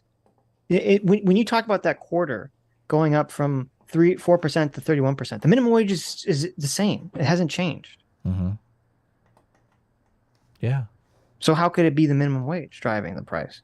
Well, and if it was just a stimulus check, the price would have gone down because everyone spent those stimulus checks months and months and months ago. We're already way beyond that. If the Federal Reserve is trying to lower wages, trying to drive down production, if companies, they can't go below the minimum wage. I understand that. Theoretically, they could if there was no minimum wage. I understand. But what I'm saying is, why ideologically? What is the economic benefit of attacking it from the bottom up as opposed to attacking it from the top down? The price setting, you're just guessing. Well, this you're just guessing too. Well, you are just guessing on the minimum wage. You're literally just guessing. Right. So, but if you remove the minimum wage, you're letting the market kind of figure it out. I don't know if this would work, but I know that the price level is established by wages. Wages are what sets the price level. The reason gas is some extent. Well, there are people in the market that can afford, $5 a gallon gasoline. But it's not a mono variable thing, okay? Speculation affects prices of things. Sure. The supply affects the price of things. The psychology affects price of things. How important and integral something is affects the price of it. Yeah. So, Your for need example, as of I it. already said, the oil companies can get away to some extent, gouging prices way more than like Because I there's don't know, some inelasticity to it. right? Because you know. Because Not everyone needs work a luxury certain brand place. shoes. Or let me use shoes as a bad example. Let me use purses. Okay, like if the prices of purses goes past some point, like everyone's gonna say fuck you. I don't need to have a luxury Gucci purse. Mm. But you don't really have that luxury with oil. You kind of need most people require oil and Well, gasoline. there is some elasticity. Obviously, if you're using a certain amount, if you're commuting, like you're fucked. Like if you're people can make changes to their daily lives though. I mean, they would obviously not take long trips or on their days off. There's all kinds of places that they could cut. But I mean, just it's not completely inelastic. Like I said, there's always Okay. fuel. Like the fuel crunch in the 80s was what spawned. Like we changed our society enough because like economy cars became big. Everyone wanted an economy car. Before that, everyone was driving these gas guzzlers that were just giant. Okay. V8 Anyway, engines. my only point is when you start showing that oil companies are making record profits, it kind of shits on the whole supply issue for them being the cost. That's all I'm saying. Right. Yeah. No, I get it. And actually, wait a minute. What is this? I don't know. I don't know. Clovar sent me some it said oil states profit margins from 2010 to 2022. Yeah. And like the net margins like in 2014 were up 25%. In 2012 they were 9%. So they're like all over the place. Margins are all over the fucking place. So I don't know. Yeah, Who because knows? wages are what's driving it. Okay.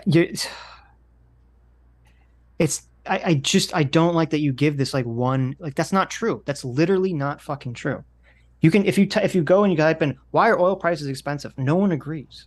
No one agrees. I'll say, well, it's a complex combination of like a million different factors.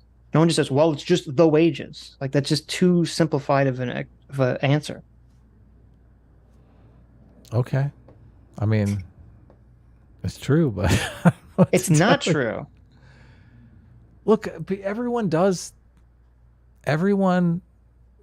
the equation. How hard did I have to work to make this money? And they evaluate products and services based on how much money they have and how much money they make. And I mean, that's just normal human psychology. Okay. There Like, are there people no that could care, they don't think about prices because they make a lot of money. And there are people who do think about prices a lot because they don't make very much money. So obviously. Like they're pretending that the price of sale has to in some way be derived from the cost of production. When was that a rule in capitalism? What? When did that become a thing?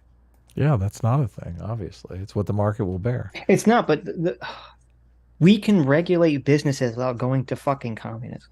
Mm-hmm. And this is the problem, is that when we get into these binary ways of thinking, then basically you're opening the door to communists to take over. Because we're creating a situation where we say, well, you either have to be neoliberal or communist. And it's like, no. We've, the greatest boom in American history and probably in global history for the middle class was under capitalism. It was that post-World War II economy from the 50s to the 70s. It was under regulated capitalism. We don't need to switch to communism to regulate business. We do regulate energy companies heavily the same way. Like we don't allow energy because energy is basically an inelastic good. They're like, you can't do that. So I guess you're advocating for regulating gas companies the same way we regulate energy companies. Which I mean, well, gas companies are energy companies. Of course, yeah, they are. Watch Fox News contributor and former Congressman Trey Gowdy excuse the rise of fascism. First female prime minister for Italy.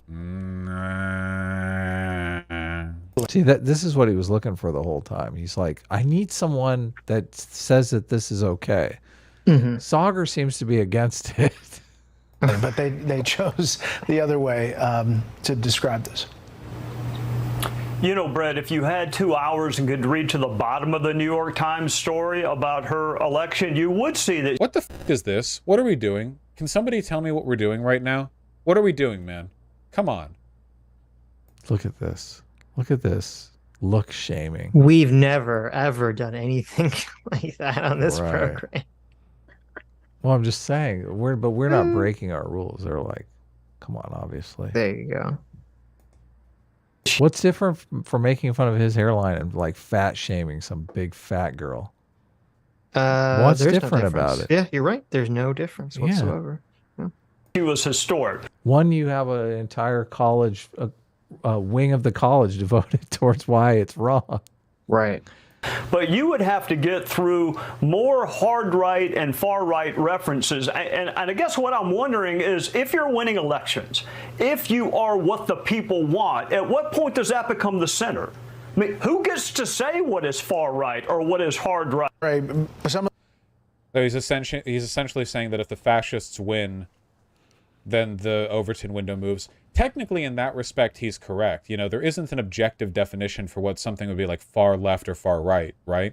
However, like in the context of this conversation, it's obviously apologia. You know, he's essentially saying like, well, fascism isn't like crazy far right. If that's what the people want, then I guess that's just normal and you're crazy far left, you know? So this is sort of a weaponization of the nature of the Overton window as a... So this is the problem. I don't like Trey Gowdy. And I think he's being really fucking stupid in this conversation. Yeah. Now, Vaush thinks that Trey Gowdy is a fascist who wants to normalize fascism. I think, more likely, that Trey Gowdy doesn't know anything about the Italian lady. I know very little about the Italian lady, which is why I didn't want to give a strong prescription about it one way or the other. And so he's just, you know, kind of buying into like well, if the mainstream narrative is calling her far right, you know, they must be wrong. You know, they must be trying to slander her. So I'm just going to say, well, you know, it's bullshit. I'm going to defend her, blah, blah, blah, blah, blah. And I just think, you know, just say, you know, I don't know. I don't follow it. I don't know enough about her. I don't trust the media. I haven't done enough research into her positions to make a determination one way or the other. I mean, is she an ethno-nationalist? That's I mean, I don't know. I don't feel know. like if she was an ethno-nationalist, Right. Vaush would be all over this. All he seemed to find was, oh, yeah, they're against high taxes and immigration. I mean, that's not like the smoking gun. Well, a for lot of it ethno-nationalists. is her past associations, right? But I'm not going to go through. You know, I haven't gone through and seen what her policies are, especially because half of the shit's in Italian, and I don't care enough to look into this at all, and no Right. one really does in America. They're just trying to push a narrative. Yeah, of course. way of like engaging in apologism for fascism, which they Look at how that Chiron is definitely got like the social justice bent to it. I know. It's have But to be that's a the troll, first I assume. female Italian. Oh, that's a Right. Fox News troll. Of course it is. They're like, we know that the left will hate this lady, so we're going to say, well, but she's the first woman, you know? It's a total troll. They're supposed to put the okay emoji at the end of the Chiron then. Come on. Come on. Get your shit together, Fox News. all want because they're fascists, you know. They all want you in death camps. I am the only one stopping you from dying in a death camp. Please subscribe and donate today. There you go. There you go. That did Did you sound know that? sarcastic, but It's a little sarcastic, it's a little not sarcastic, but Italian election. Who is Giorgia Maloney? that's the lady, yeah. The star of the far right.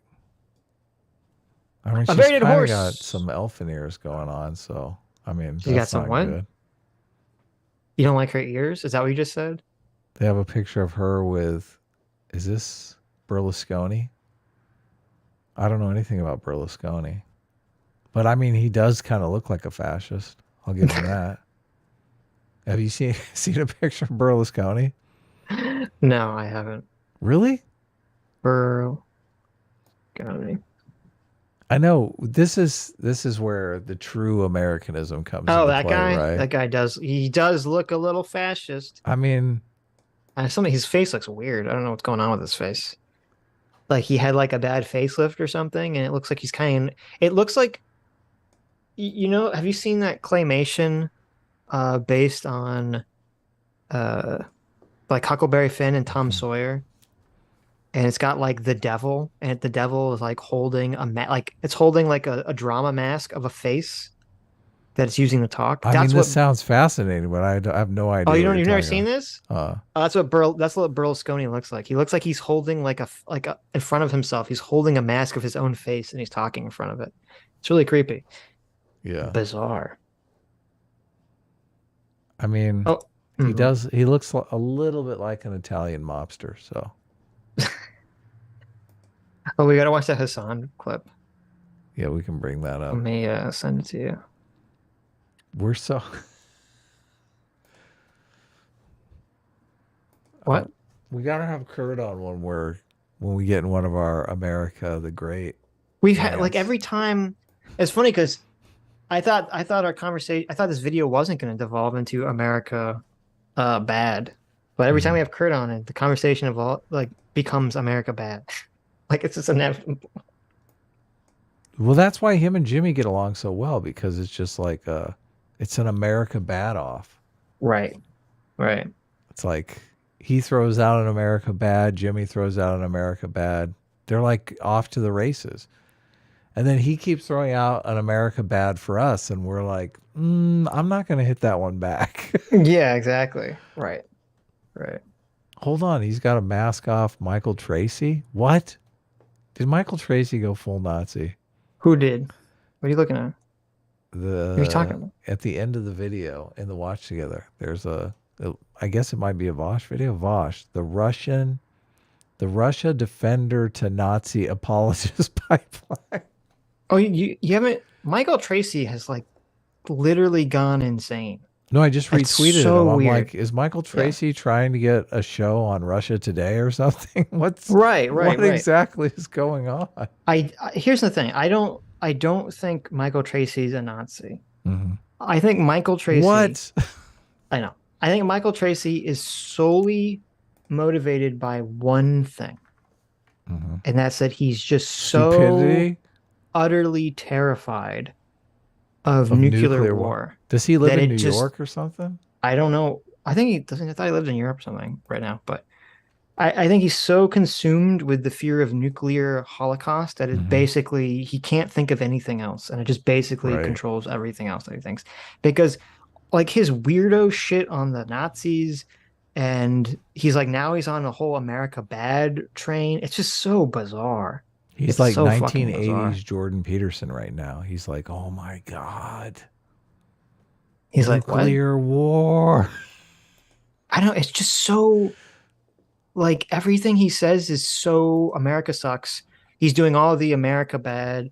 America's just as bad as like, the Nazis and the Japanese during World War II and blah, blah, blah. It's like, it's just God. It's like, what the fuck, Michael? Like, I thought you were intelligent. I don't remember when I started following Michael Tracy. I don't remember why. I thought he said things that are smart, but like the track he's on now is just so fucking dumb. Everything he says is just, that's why I made the meme, the Simpsons meme of Bart's, Michael Tracy is basically Bart Simpson saying, this is the worst tweet I've ever tweeted in my life. And then Homer comes by and says, you mean your worst tweet so far? I know. Because every day Michael Tracy just says something even like crazier and dumber, really. Tomorrow it's going to be even worse. It never ends. It's just totally batshit crazy. All right, I got the video up. Wrong one. Here we go. Watch it again. Ready? Yeah. 3, 2, 1, go. Oh, I want to give you respect for that. Oh, thank you. And I have another question. I think Sam Hyde, he called you out on like a boxing event. Are you interested in like the boxing scene or not? No, What's going on I here? don't know why you guys are so into this shit. He's a Nazi. Like, I don't know. Like, what are you filming? What? What's happening right now? It's so whack, bro. Like, I don't understand why all you motherfuckers have to like run around with this shit. What's going on? What's going on? Nothing. Get the fuck out of my face, bro. You fucking asshole. Yeah, what do you mean, damn, bro? What the fuck do you mean, damn? What do you mean, damn? Chill. What the fuck do you mean, damn? Why do you do this I'm shit? asking questions. I don't know. You're not asking. Get the fuck out of my face. Alright, bro. The guy's like, Yo, chill, bro. what's up with this cameraman? I don't know. Pussy. All right. There is a better version of this out there from the other guy's perspective. I don't know if there is. What did he do? Break his camera or something? You know, he had a friend behind him when he had to be filming there's this a guy shit. behind him who's filming himself. This is the only version I've seen. And It'll obviously, surface. maybe. Obviously, the person that's filming this is a Hassan simp. Of course. And Yeah. so he's right. So he's like trying not to directly film Hassan because he knows Hassan looks like fucking terrible in this situation. But I'm curious as to what the guy asked first. Because if they were having a perfectly fine conversation and then all he did was ask him if he was going to fight Sam Hyde, why is Hassan why is Hassan so brittle, so self-conscious, so emotionally defensive that he just flips out on a guy? He just said like, "Oh no, I'm not interested in fighting. I'm not interested in boxing someone." I mean, that's a perfectly legitimate answer. I don't want to get punched in the face. I don't want to fight someone in a boxing ring. Why the fuck would I want to do that? A lot of my life is structured around not getting into physical fights with people. Like that's 99% of the population's life. Look, and then he calls the guy a pussy. Like, aren't you the pussy? Kind of feel what like the fuck? He's Hassan, totally projecting. Hassan, I Yes. kind of feel like you're the pussy. Right. He flips out on this guy who's like a foot shorter than him. He's like towering over him just because he asked him like, "Well, are you gonna fight Sam Hyde?" All he had to say was, "No, I'm not interested in doing it." But then he sounds like a pussy, though. He doesn't want to do that. I'm not gonna do it. Not. Look, he wants. So what? I It's love fucking- how he says, "Look, I cannot fight Sam Hyde because he's a Nazi." Okay. Nazi. So what does that even mean? We have an ideal. I mean, hold on. I thought punching Nazis was Hassan's thing. Didn't he have exactly. a T-shirt that says "Punch Nazis"? Like this is a perfect. You're sacrificing a perfect opportunity here. To punch a Nazi, right? Yeah. Well, that's why everyone's mocking him, is because he was so like, "You go punch Nazis," and now it's like, "Well, Sam, Hassan, here's your time to punch a Nazi," and he's like, "No." But now he's too creepy. But now he's saying he is a Nazi and I can't punch him. I know. I don't get it. He's a Nazi defender. Oh, I guess you're right. Hassan is defending Nazis. Everybody, he refuses to fight them. Yeah. The Nazi anti-puncher. Right. I don't know if you want to talk during the week or not. All the Matt Walsh stuff was kind of crazy. I mean, we can talk now if you want. Have you seen? Should we bring up the clip? We can read super chats or Maybe we'll talk. Maybe we'll bring read super something chats else and then up if you we'll want. watch them. Everyone's What okay. There's like this weird shit where people are accusing Matt Walsh of being a pedophile. Okay, I know nothing about this. You so don't. You sounds haven't. You interesting. haven't looked into any. Okay. No. Wow. I was thinking on Tuesday we would watch. Jon Stewart shit the bed again. Everyone's fucking up in arms. So Yes. I thought we'd probably look at that. Okay. Well, maybe we'll do both. Maybe we'll do. Well, we can do different Matt one. Walsh now if you want. Maybe we won't. Let me read some super chats, and then we'll get into whether Matt Walsh is actually a pedo or not. Mm-hmm. That picture you have on screen is terrifying. You don't like it? I hate it. Why? It's creepy. I mean, it's just a regular picture. It's a picture of weird, disfigured hands, like slotting into like a robot face in different Yeah. sections that appears Yeah. to be screaming. Yes. Yeah, it's like a Rubik's Cube head. Yeah, it's horrible. That's horrifying. I mean, some people find Rubik's Cube heads attractive. That picture has Hellraiser vibes. Yes. Yes, it does. I can change it if you're I think it's creepy. if you're going full Hassan mode and you're like too big a Well, pussy no, I to think even handle the people are gonna picture. look at that and say, "I don't want to see that," and then Oh, turn yeah. off the stream. Are they? Let me see here. Because who wants to see that? Oh, That's yeah, terrifying. you're right. The numbers are cratering right now. I better fix Listen, it. you got to get like, hot ladies. Okay. The numbers are, yeah, that's what I want to do. I want to show everyone just like we're Big- giant simps. Just listen. You get some AI generated thickies. Okay, that's what the kids like right now. You just want us to simp out. Yes. Simpcast, basically. There you go, I think the numbers are dropping off because we're done with the video and we're just. baby. But I can work on the picture situation if you're so soy you can't take it. That must be it. That must be. I'm just terrified of it. Yeah. But I mean, I have a bunch of pictures in here that might be worse. A very dead horse. Thanks so much for joining the Free Will Seekers. Mm-hmm. Canex122, thanks so much for the $20. Says, greetings from Disney World, lads. Hope you're all doing well this weekend. Nice. You're doing well too. Yeah. Cool. You're at Disney World. Dr. Diddler, thank you so much for the $5. Says, A-Team eats toothpaste out of the tube and claims to have read 7 dictionaries front to back as some kind of weird flex. What? I would true? never claim that. That's Do you ridiculous. eat toothpaste out of the tube? No, nobody eats. Come on. I don't know. I feel like you I might. did one time. I did get this bubblegum toothpaste that was pretty delicious. That I was like, okay, And you ate it right out of the tube? Well, I was like, I have to try this, and I don't Yeah. need to brush my teeth now. But Uh-huh. I was. I mean, can you imagine bubblegum toothpaste? Have you ever had it? I don't like bubblegum flavored anything. So. Oh yeah, that's my favorite ice cream. I know, you're disgusting. I was like, brushing my teeth will be just like eating ice cream. It'll be amazing. Oh, God.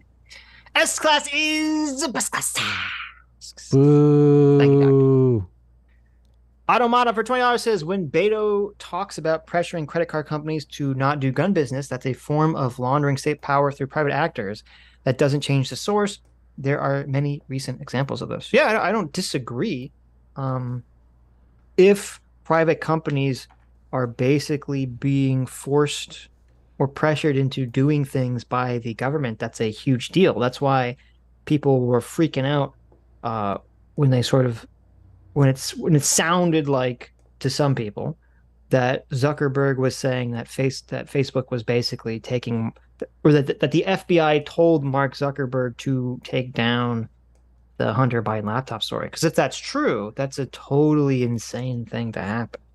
So yeah, I don't disagree with that. I don't think that that's happening anywhere near to the extent that it's happening in Russia or China or some other country. It happens to some extent, and we should talk about it and criticize and stop it. But that doesn't mean it's equivalent to Russia or China or some other country. It feels weird that like we can't have this situation where we say, I don't support politicians in America basically being allowed to legally insider trade, but I also don't support things that are going on in Russia that are far worse. Like why do we have to have this like binary of like it's all the same? Well, you can't even acknowledge that it's far worse. Like that's Right. why I read the salty super chat. Well, it's like salty Trisket. Neither me nor you are saying we're not using whataboutism. Like No. if someone were to say, "Oh, it's so bad," it's so bad what's going on that politicians are involved in insider trading essentially legally in America. And then we said, yeah, but what about what's going on in Russia? Okay. No. Then you say, well, that's whataboutism. That's bullshit. But we're not doing that. Yeah, we're not deflecting right because of the insider trading. I think the insider trading is lame and I would call corruption and I would think we should deal with. But at the same time, we're trying to establish a level of corruption between the two countries, so it's definitely not whataboutism. I didn't know you were a big Winnie the Pooh fan. It's Tigger the Tiger, man. Yeah. It's awesome. When I was a little kid, my mom would call me Tigger because she said I was so full of energy I would bounce everywhere. Really? Yes. Guess what my mom called me? The N-word? No. What? She related me to Eeyore because I was so slow. Everything I did really would take forever. Yeah. Why were you so slow as a kid? I just like to take my time. I like to. Wow, we were like polar opposites. That's hilarious. Yeah, I know it is hilarious. That's why I brought so it up. funny. Yeah, I had. She made me like a little Eeyore stuffed animal, and Yeah, Eeyore was my thing. You were the worst Winnie the Pooh character. That's hilarious. Is it the worst? I mean, A lot of people like Eeyore, but he is the worst. kind of pessimistic, but I don't know. Well, he is. He's horribly pessimistic and depressed all the time. Yeah. I'm an optimist, so it was just an aesthetic thing because I was slow and took forever to do things. That's funny. That's funny. Matthew Titus, thanks so much for being a 2-month free will seeker. Says whenever Kurt comes on, the show becomes debunking his whataboutisms, not the video. It's entertaining though. I love long streams. Okay, cool. I don't know if it's whataboutism so much as that like Kurt has a very shotgun approach to things. Where you say like, well, wait a minute, can you explain your one position on this one thing? And then the answer is like, throw out 5 more claims. Yeah. And you're like, wait a minute. Do you go like jump to all of the 5 claims or do you try to go back to the one claim? It's, Yeah, we're just, it's casual, whatever. Right. So. But it is fun arguing. It is. The Butter Apple for $2 says, Kurt not acknowledging prison as greater than in the Uyghur camps is bad faith. It's weird. I don't know if it's bad. I don't know what it is. It's very weird to me because I think the answer is yes. I think most sane people would say that they'd prefer to be in an American prison than be in a Uyghur camp in China, right? Where they, maybe rape your wife or something. Well, I understand. Like, I don't know. It's super weird. Like, it's just a weird thing to not accept, but. Like American prison is no joke. I mean, I don't think. Of course it's not. I think you can get killed being in a in fucking prison. Uyghur genocide camp is no joke either. Well, I also think just like I have lived my life comfortably feeling that I'm not going to be incarcerated for no reason. Right. I don't think you have that safety in Russia, so to speak. You can be incarcerated for protesting or saying things that Putin doesn't like. Right. So, right. And Kurt did say, he doesn't like his speech being curtailed. And that I feel like your speech is way more curtailed if you're worried about being incarcerated on trumped up charges. Right. Well, I mean, I think it's so weird that there's like some group of people that have this strange binary view because if you're very motivated by not having your speech curtailed, then the social credit score in China should be like a huge, this country sucks, right? Yeah. Like in China, that they have a social credit score where if you speak out against the government, you can, maybe, you can't go on transportation anymore. You can't get a job anymore. You can't take out a loan anymore. You can't access your bank account anymore. And then people will say, yes, Sitch, but what about, in America, Nick Fuentes, lost a bunch of money and some extremist people lost their payment processing and blah, blah, blah, blah, blah. And I say, well, I don't agree with any of that stuff either. But you're comparing these extreme examples to the government doing this as to every citizen in the country. It's just an everyday occurrence. Like, why is your intuition to immediately jump to whataboutism? Like, what's actually happening in this conversation that you feel the need to do that? Yeah, that is literal whataboutism. So I've mentioned it a couple times. I read the Russia Conundrum this week. Mikhail Khodorkovsky, I think. I don't know. Obviously, Sitch and I are both terrible with names. But so this is a Russian businessman who Putin incarcerated. And they were at some business summit, and he was saying things that were, anti-corruption. He ended up calling out Putin directly without knowing it. He didn't know Putin was responsible. He called out a very particular instance of corruption, and he didn't know Putin was behind it. So Putin then decided to target him. He's the head of I think it's the largest oil company in Russia. And the way he starts targeting him is he starts going and arresting all the people at the company, all the higher ups at the company on trumped up charges. And eventually they get to this guy and he ends up getting incarcerated too. And when he gets to jail, he finds out that there's a bunch of people there that he had thought were gone on vacation or immigrated abroad or something. And they were actually there in jail. So just the levels of corruption he's describing in this book, you're going, wow, that really sucks. Mm-hmm. Which I don't, where's the comparison in America? There isn't one. Right. I mean, maybe I could see people being, I mean, maybe there's trumped up charges on certain people. Well, no, there are trumped up charges on people, but it's more like, it's just, people say they're trumped up charges against Trump and everything.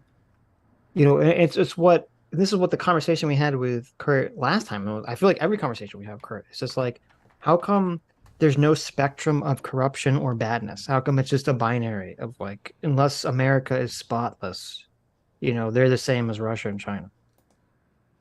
Did you hear that recently PayPal put out something that said that they were going to fine people? This is a private company, it's not the government, but that PayPal was going to potentially fine people that use their services $2,500 or up to $2,500 for, spreading misinformation or something. Did you hear about this? Yeah, I did see a thing on it. Right, and it was totally crazy, and everyone freaked out and said, "What the fuck?" And so PayPal not only did PayPal get rid of that, they said, "Oh, it was an accident. That was not real. That was a mistake." Like they ran away from that so fast that they actually said it was a clerical mistake, which maybe it's completely bullshit and it wasn't a clerical mistake. But that really, that to me is like that's the difference between America and China right there, because China literally does that already. And here, when a private company thought to try to do that, everyone lost their shit, and they immediately said, "No, we're not doing that. It's a mistake. No, we never want to do that." I mean, that's what they do in Russia. I mean, that's like right, spreading any. They call it misinformation, but it's any anti-government information is right. Anything goes against the narrative. Yeah, right. The Bodo Anvil for $2 says, "Oh, I read that one." Equal Shadows for $5 says, "Kurt is so black-pilled he needs a nice, inspiring pick-me-up from Sly Stallone." Oh, yeah. There you go. David Kane for $10 says, "America is authoritarian, but in an oligarchical way. There are groups that can do almost anything with little or no pushback, where in Russia the power is confined to Putin alone." I don't agree. I don't agree. As in the example you brought forward, I don't think Bill Gates could just murder his wife and get away with it. I don't think so either. Yeah. It'd become a big... I mean, look at Cosby, for heaven's sakes. Yeah, Bill Cosby's a good example. We love to go after celebrities. Celebrities that fuck up and do illegal shit. Oh, God. It's like horse show. We love fucking putting them on trial and sending them up the river. Well, and one of the things that kind of prevents, in a weird way, prevents this oligarchical system from even forming is the fact that our country's so divided politically. Because there are, quote unquote, left-wing elites and there are right-wing elites, and they're at war with each other. They're at war with each other, and the left-wing elites would love to see the right-wing elites, burn, and the right-wing elites would love to see the left-wing elites burn. So they're not going to let each other get away with anything. Well, they used to understand. There used to be this kind of truce where, we don't want things to get too out of hand because we don't all want to end up in jail. But I don't think that exists anymore. I don't know that it does either. Do you remember Rod Blagojevich, the guy who tried to sell Obama's his Senate seat and ended up in jail? I think he went to jail for maybe 4 or 5 years. Right. I saw an interview with him. Maybe I sent it to you. Maybe I didn't. I think I planned on sending it to you, but I'm not sure if I did. But that interview is kind of crazy because he still to this day says it was trumped up charges, like he was totally innocent. It was a political hit job. Yeah. So that's the one case that I could think of where, this is like putting a political rival in jail on trumped up charges. If it's trumped, even if they're trumped up charges, obviously. I brought it up before and you contested that. And I think the public record is he went to jail for trying to sell the seat. Someone said that they didn't. All they changed in the PayPal user agreement was the promoting misinformation, but they still include hate speech. Interesting. I saw hopefully TJ becomes kind of a regular on the show, because TJ retweeted The Amazing Atheist. Retweeted that PayPal thing saying, "Oh, I'm fine because I don't spread misinformation." Like, he was all happy about it. Well, he wasn't joking. I assume he was joking. Right? No, I don't think he is joking. I think he's like, I was looking for the tweet. I was thinking, TJ, you spread all kinds of misinformation. What the fuck are you talking about? Well, he spreads things that people could consider misinformation. Okay, I found it. Here, I'll see if I can bring the tweet up. Where's this? I'm trying to find the acceptable use policy of PayPal. Why are you? Come on, we're doing a show here. You can't be Googling.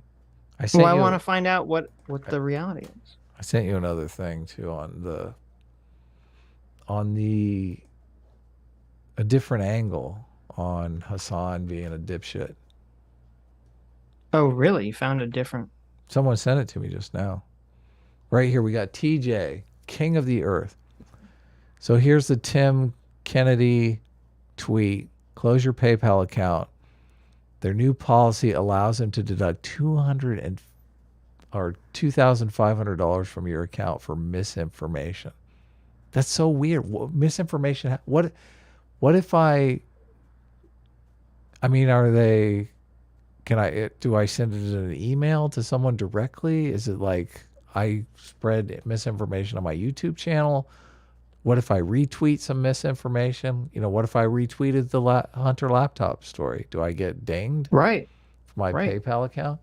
Well, I mean, that's the problem. And if the new policy still allows quote unquote hate speech to ding you, it's like, well, what are they defining as hate speech? Oh, they have this in place for hate speech? I don't know. That's what I was trying to look for right now. But TJ says, nah, I just won't engage in misinformation. Right. Yeah, I know. It's stupid. But this is what I said when I said most people don't have most people are not libertarians, okay? Most people don't have, their principles are not based off of government controlling business or not at all. It's just, if the business is doing things that they want, then they're in favor of it. If the businesses are doing things that they don't want, then they're in favor of government control. That's like 90% of people's, political positions. Now on the internet, there's a disproportionate amount of libertarians for some reason, but that's not true in like the rest of the country.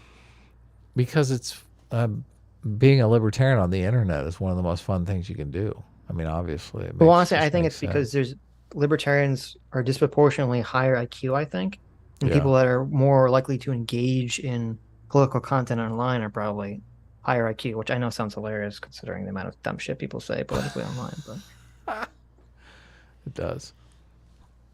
All right, I sent you the other tweet. It says Hassan is such a bitch. Okay, I'm ready. Just whenever you All the guy did was ask if he would fight Sam Hyde, and he exploded and tries lecturing him. All right, ready?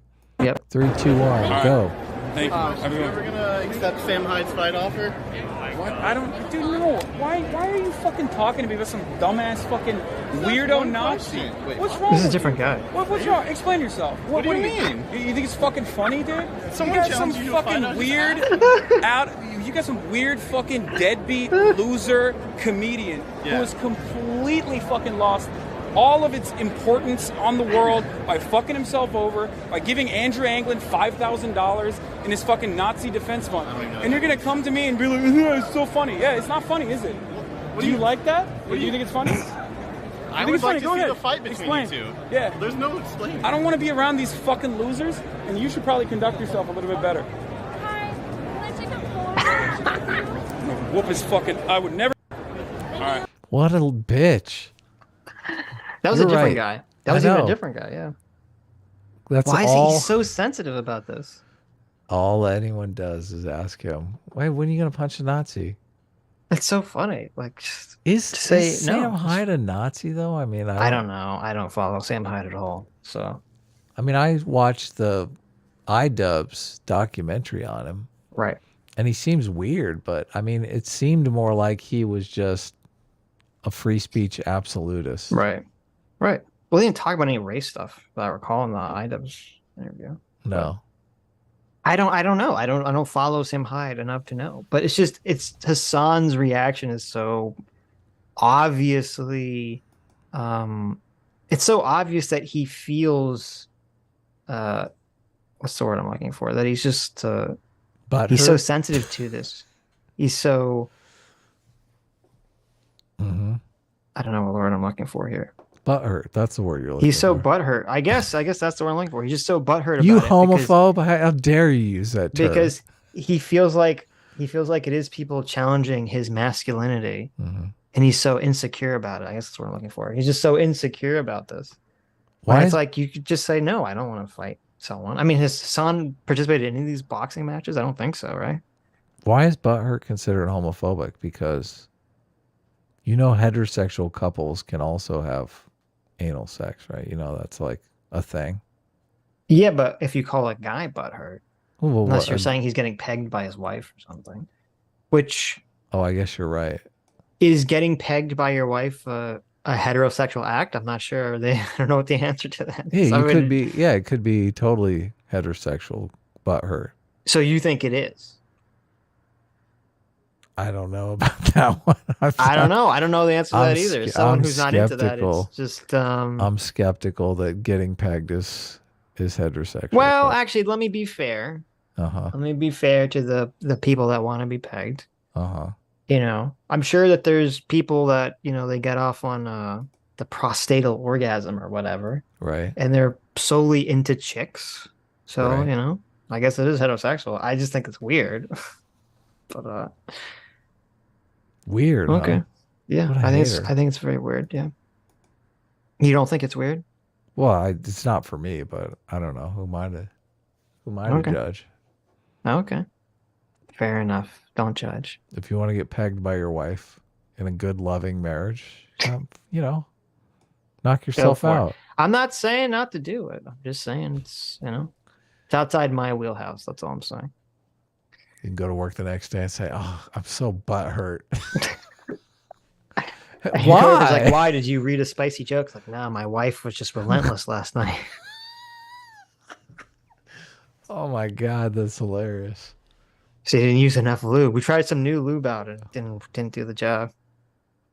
Oh man. I don't know. Gross. The wacko for $2 says Sitch doesn't speak English apparently. I don't know what that's in reference to. Patrick Mulligan for 20 Canadian, thanks so much, says, hi guys, been busy with travel, moving cities and starting a new job. Hope to be back more regularly. Adam, I'm on the West Coast now. Time zone buddies. Also put up the CT abs for old time's sake. CT Simp Squad Unite. Hi, Rags. I mean, I don't know that I have it in the thing anymore. There you go. Patrick's a big CT simp. But that's cool. Glad to see you join the Superior Coast. That's what I like to hear. Obviously, West Coast scum. We're all elitist West Coasters now. That's so right. Yeah, there you go. Cool, and you got a new job and everything. That's sweet. Nice. New adventure. Life is an adventure. Weird stuff I post for $5 says, I'm behind right now in the live stream, but would the Battle of Athens not be a battle of corruption since the corruption was legal? I'm just asking. What's the Battle of Athens? I mean, I guess we are kind of trying to suss out what the definition of corruption is. So, the Battle of Athens was a rebellion led by citizens in Athens and Etowah, Tennessee, against the local government in August of 1946. Some citizens, including some World War II veterans, accused local officials of predatory policing, police brutality, political corruption, and voter intimidation. Wow. I didn't know anything about this. Yeah, that is corruption, obviously. Joe the Make for $5 says, my meme got a chuckle out of Kurt and the gang. I can sleep well tonight. Adam, how did you not recognize Jurassic Park? But, I mean, that movie came out 100 years ago. Jurassic Park? I mean, I think I was like 15 when that movie came. There you go. Jeez. Guy for $20 says gas prices are high due to low supply.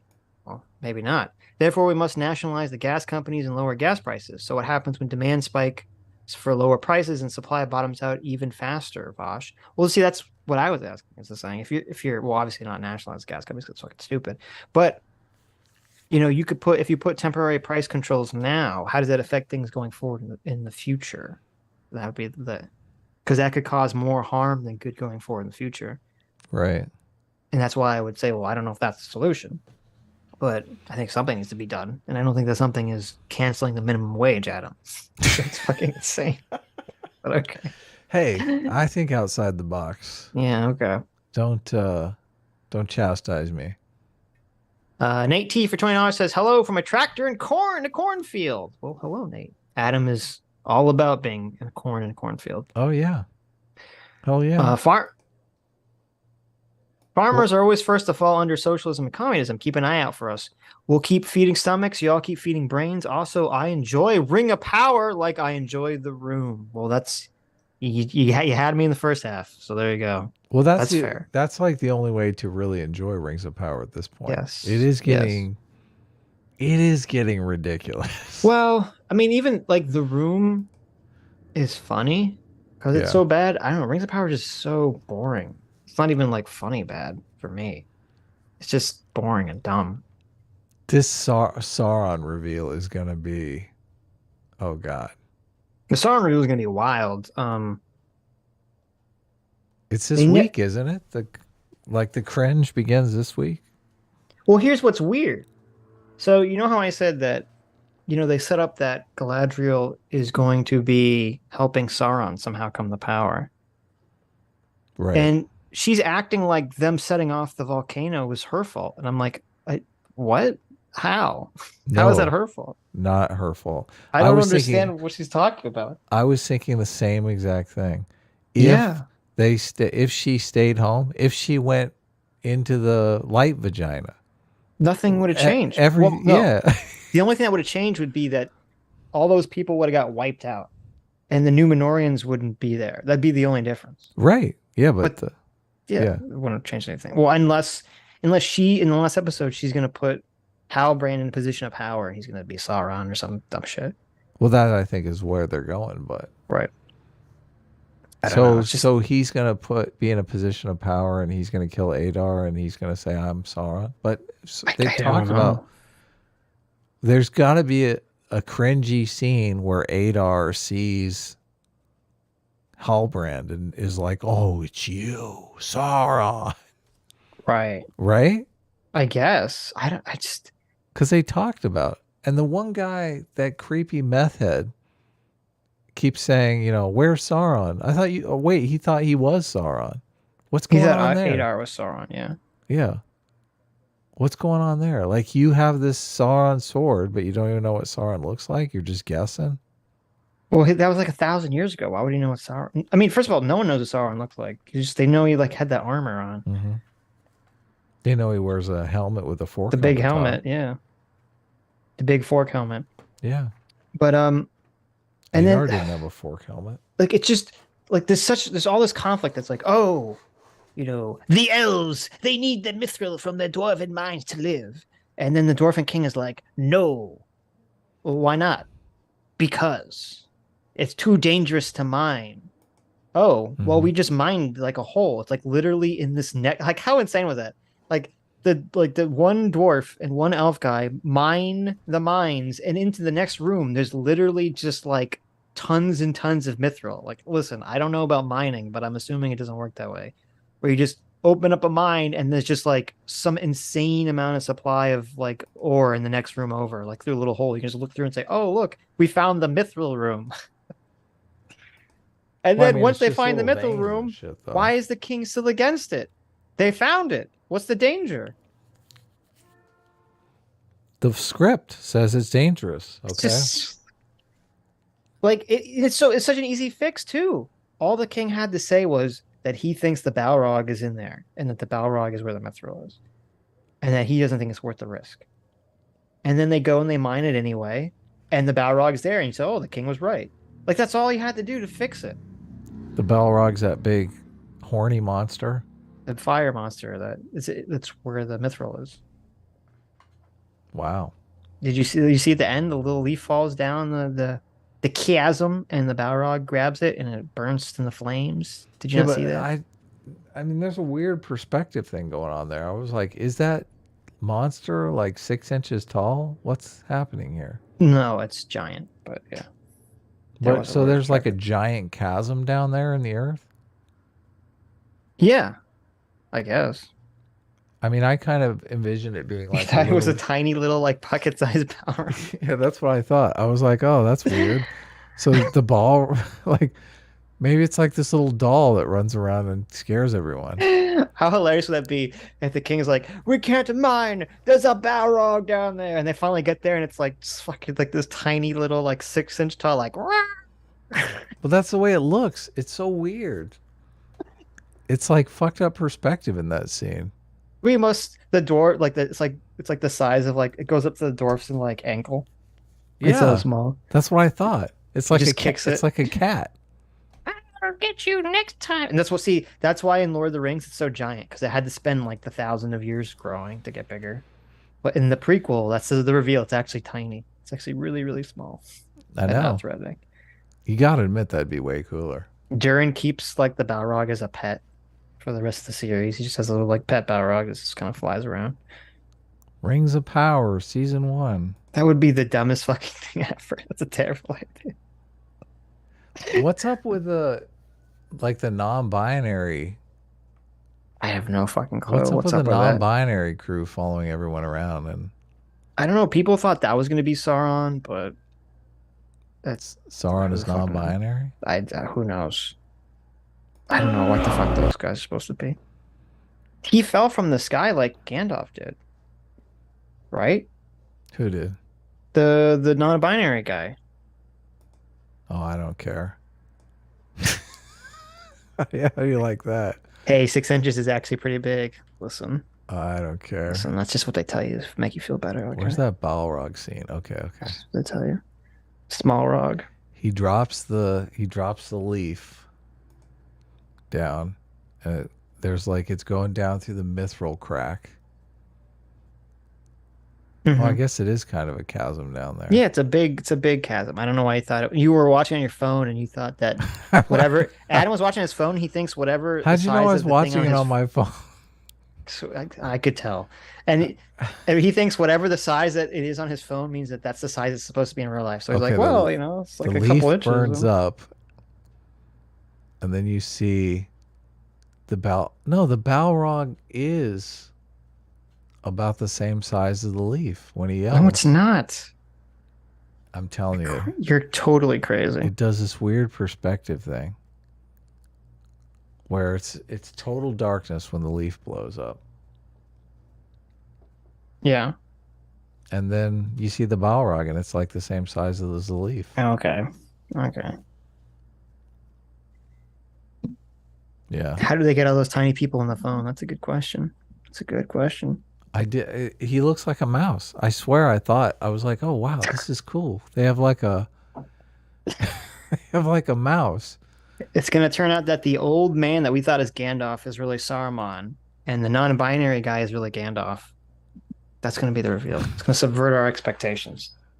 Oh, if they talk about that, people are gonna hate this next episode, and get ready, because all the showrunners or whatever are going to be saying subvert expectations. That's exactly the go-to move that they're going to make. Obviously, Rings of Power is anti-Canadian propaganda because they're burning up leaves. So, will we get I feel like I should. Maybe I'll try to bring it up on Tuesday. What? The leaf thing. It's so it is so ridiculous. So the leaf lands and burns up, and then it's complete and utter darkness.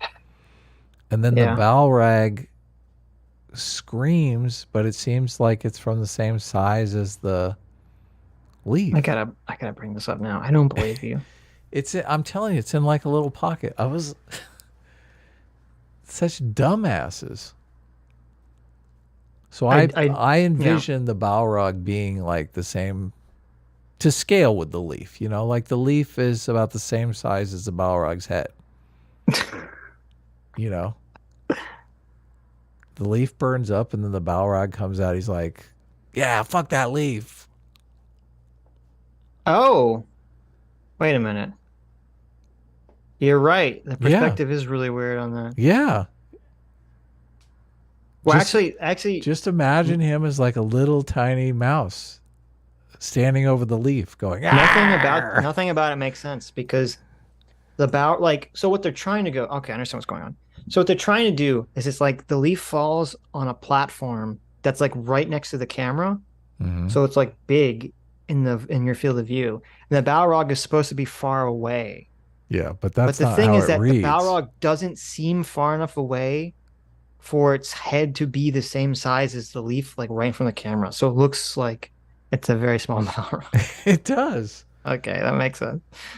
Right. Baby Balrog. That's what they're Baby going with. Balrog. There you go. Baby Balrog. Angry Man, thanks so much for being a free will seeker for 3 months. Says Vaush comes off as more partisan than actual partisans. I've never seen him charitably represent opposing positions, and we likely never will. Yeah, his whole thing is just reputation destruction. That's what he goes for. Right.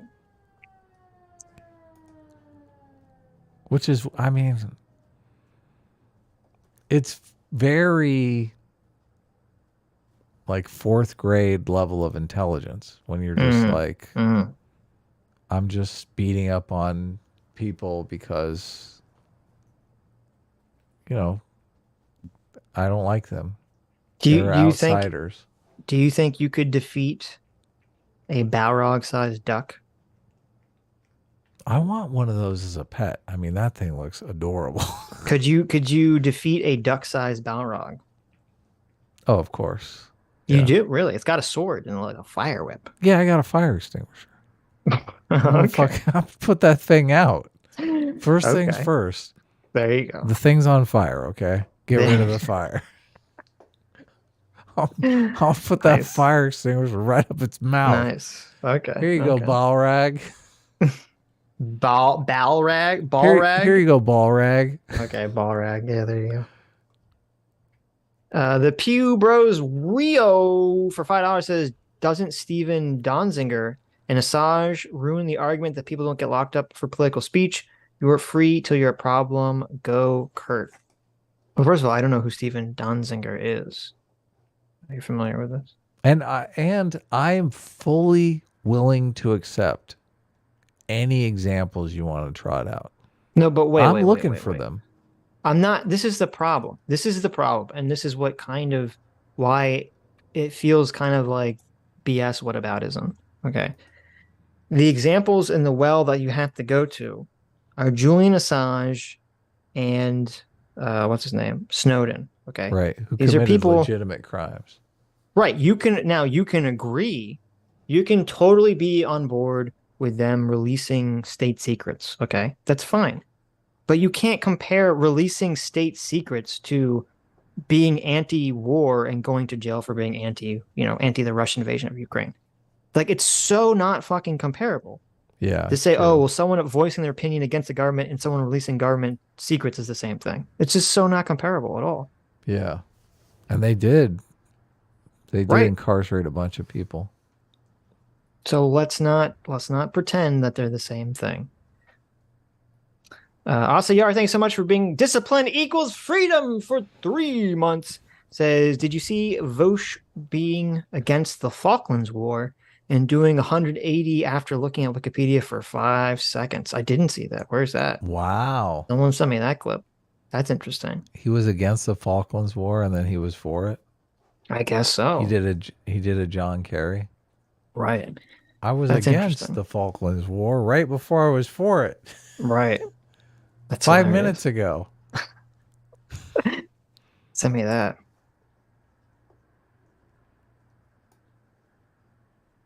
That does sound interesting. Vaush is such a clown. Nax last for $10 says, really love Sammy G's show last week. If y'all still up for more science guests, I appeared on the last Colin stream talking about hormones and sex in the brain. I totally do another show. Cool. Yeah, maybe. What do you got? What you got in the cosplay department? Oh, what? What? Sammy G dressed up as Tifa from the popular video game. I don't even know. Final Fantasy VII. Final Fantasy VII. Yeah. Yes. Right. From Sitch's favorite video game. Of course. Yeah. Paul Dellinger, thanks so much for being a free here for 5 months, says it should be noted that the quote know-nothings were also anti-slavery and part of the Republican coalition, mainly because they thought it took jobs away. Wow. That's funny, but there you go. Lemon Drop Secret Meme Folder, thanks so much for being a free here for 7 months. Says Jordan B. Peterson has a great line of thought about corruption. Systems and hierarchies are always trending towards corruption and need regular pruning. True. Very true. Yeah. Very true. And that's what gets so annoying is that whenever these assholes on the left strawman Jordan Peterson, and then you say that, and then they say, yes, but what policies are Jordan Peterson recommending? Someone literally just did that to me on Twitter like yesterday. Really? Yeah. What policies I didn't respond, is but I should Jordan call him out Peterson today. recommending? Yeah. Stand up straight with your shoulders back. Yeah. I mean, that's a policy, right? Like the conversation was about calling Cody Johnson a fucking lying piece of shit. Oh, I or remember saying that Jordan Peterson was advocating for like the extermination of the bottom 10% or something. You know, if you want to talk about economic policies, that's a different fucking conversation. So I remember that. Yeah, I was pointing out some lies too and muting a bunch of people because they were just had their brains off. Max Utabi, thanks so much for for giving us the 25 Sardoses. Says authoritarianism is when the government doesn't follow its own rules. Yeah, I don't agree with that. I think that's corruption. I think that is corruption, is when the government doesn't follow its own rules. Mm-hmm. I think authoritarianism is when the government, as I said, sole power to make the rules is in the hands of either a single political party or a single person. So authoritarianism is autocracy, basically. Yeah, of course. Okay. I don't know what the clear difference is between an authoritarian government and an autocracy. I'm not sure what the difference is explicitly, if there is a difference, but you can look it up.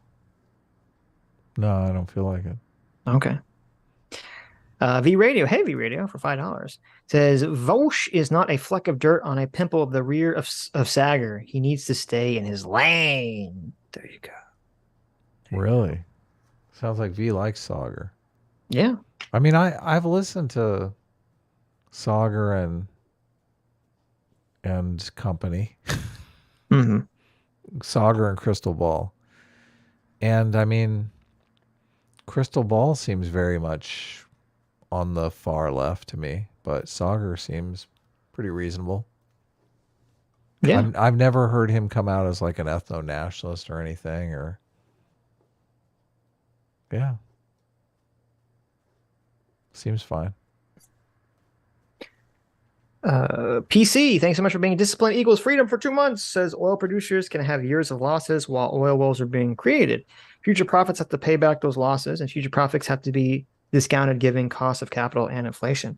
Well, I mean, that's a good point. And the thing is, and this is part of the fallacy that I fell into, which is to look at the time scale too short. Because if you just say like, oh, well, their profits in this year were 3% profit margin, and now it's 31%. This is so horrible. We need to do something. You know, but if you go back and say, well, actually, their profit margins are always wildly fluctuating like that, and the gas prices maybe are not going exorbitant every time the profit margins go up, then maybe that's the case. I don't know. You have to look at more of the numbers, more of the data to make that determination. So that could definitely be it. Yeah.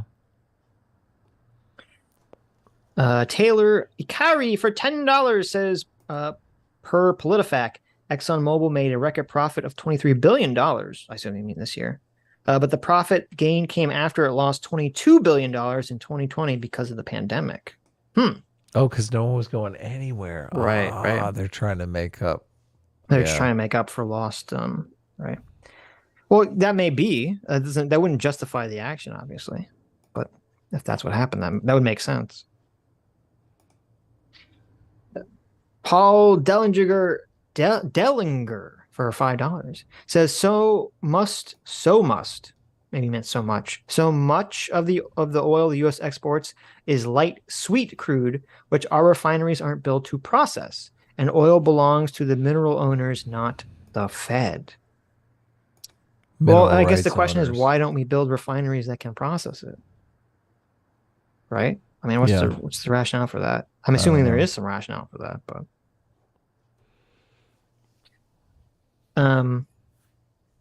I feel like the Fed comment, I don't know, it's too long to go into to some extent, because it's true. Well, it's true. So it's sort of true. Some of the oil is on private property. Some of it's on public property. I mean, that's why, you know, people were complaining about, what was it, Biden or the Democrats or someone? They canceled some lease for offshore drilling this year. Remember that whole thing everyone was complaining about? The Fed sells mineral rights to producers on right. So a lot of land. it is right. A lot of it is public land. Right. But if you find oil on your private property that you have the mineral rights to, obviously that's your oil. Right. So right. Maybe I should dig for oil. I have some land. There you go. Andrew Clark for $2 says gas expires after 6 months. Oh, you were the one. Afro Fry Cook for $20 says, I'd be curious to know if the higher profit percentage was a couple of quarters, or was it ongoing? That's a good point. Generally, if profits go up dramatically, that's addressed by capital flowing into that market. Hard to do with oil, though. Yeah, I don't know the answer. That's a good thing to look into before you make. That's why I'm saying I'm hesitant to make a prescription about what I think should be done, but I understand why people freak out about it. It definitely looks bad on the surface. And people are definitely feeling it in their pocketbooks when you guys go up to the pump to fill up your cars.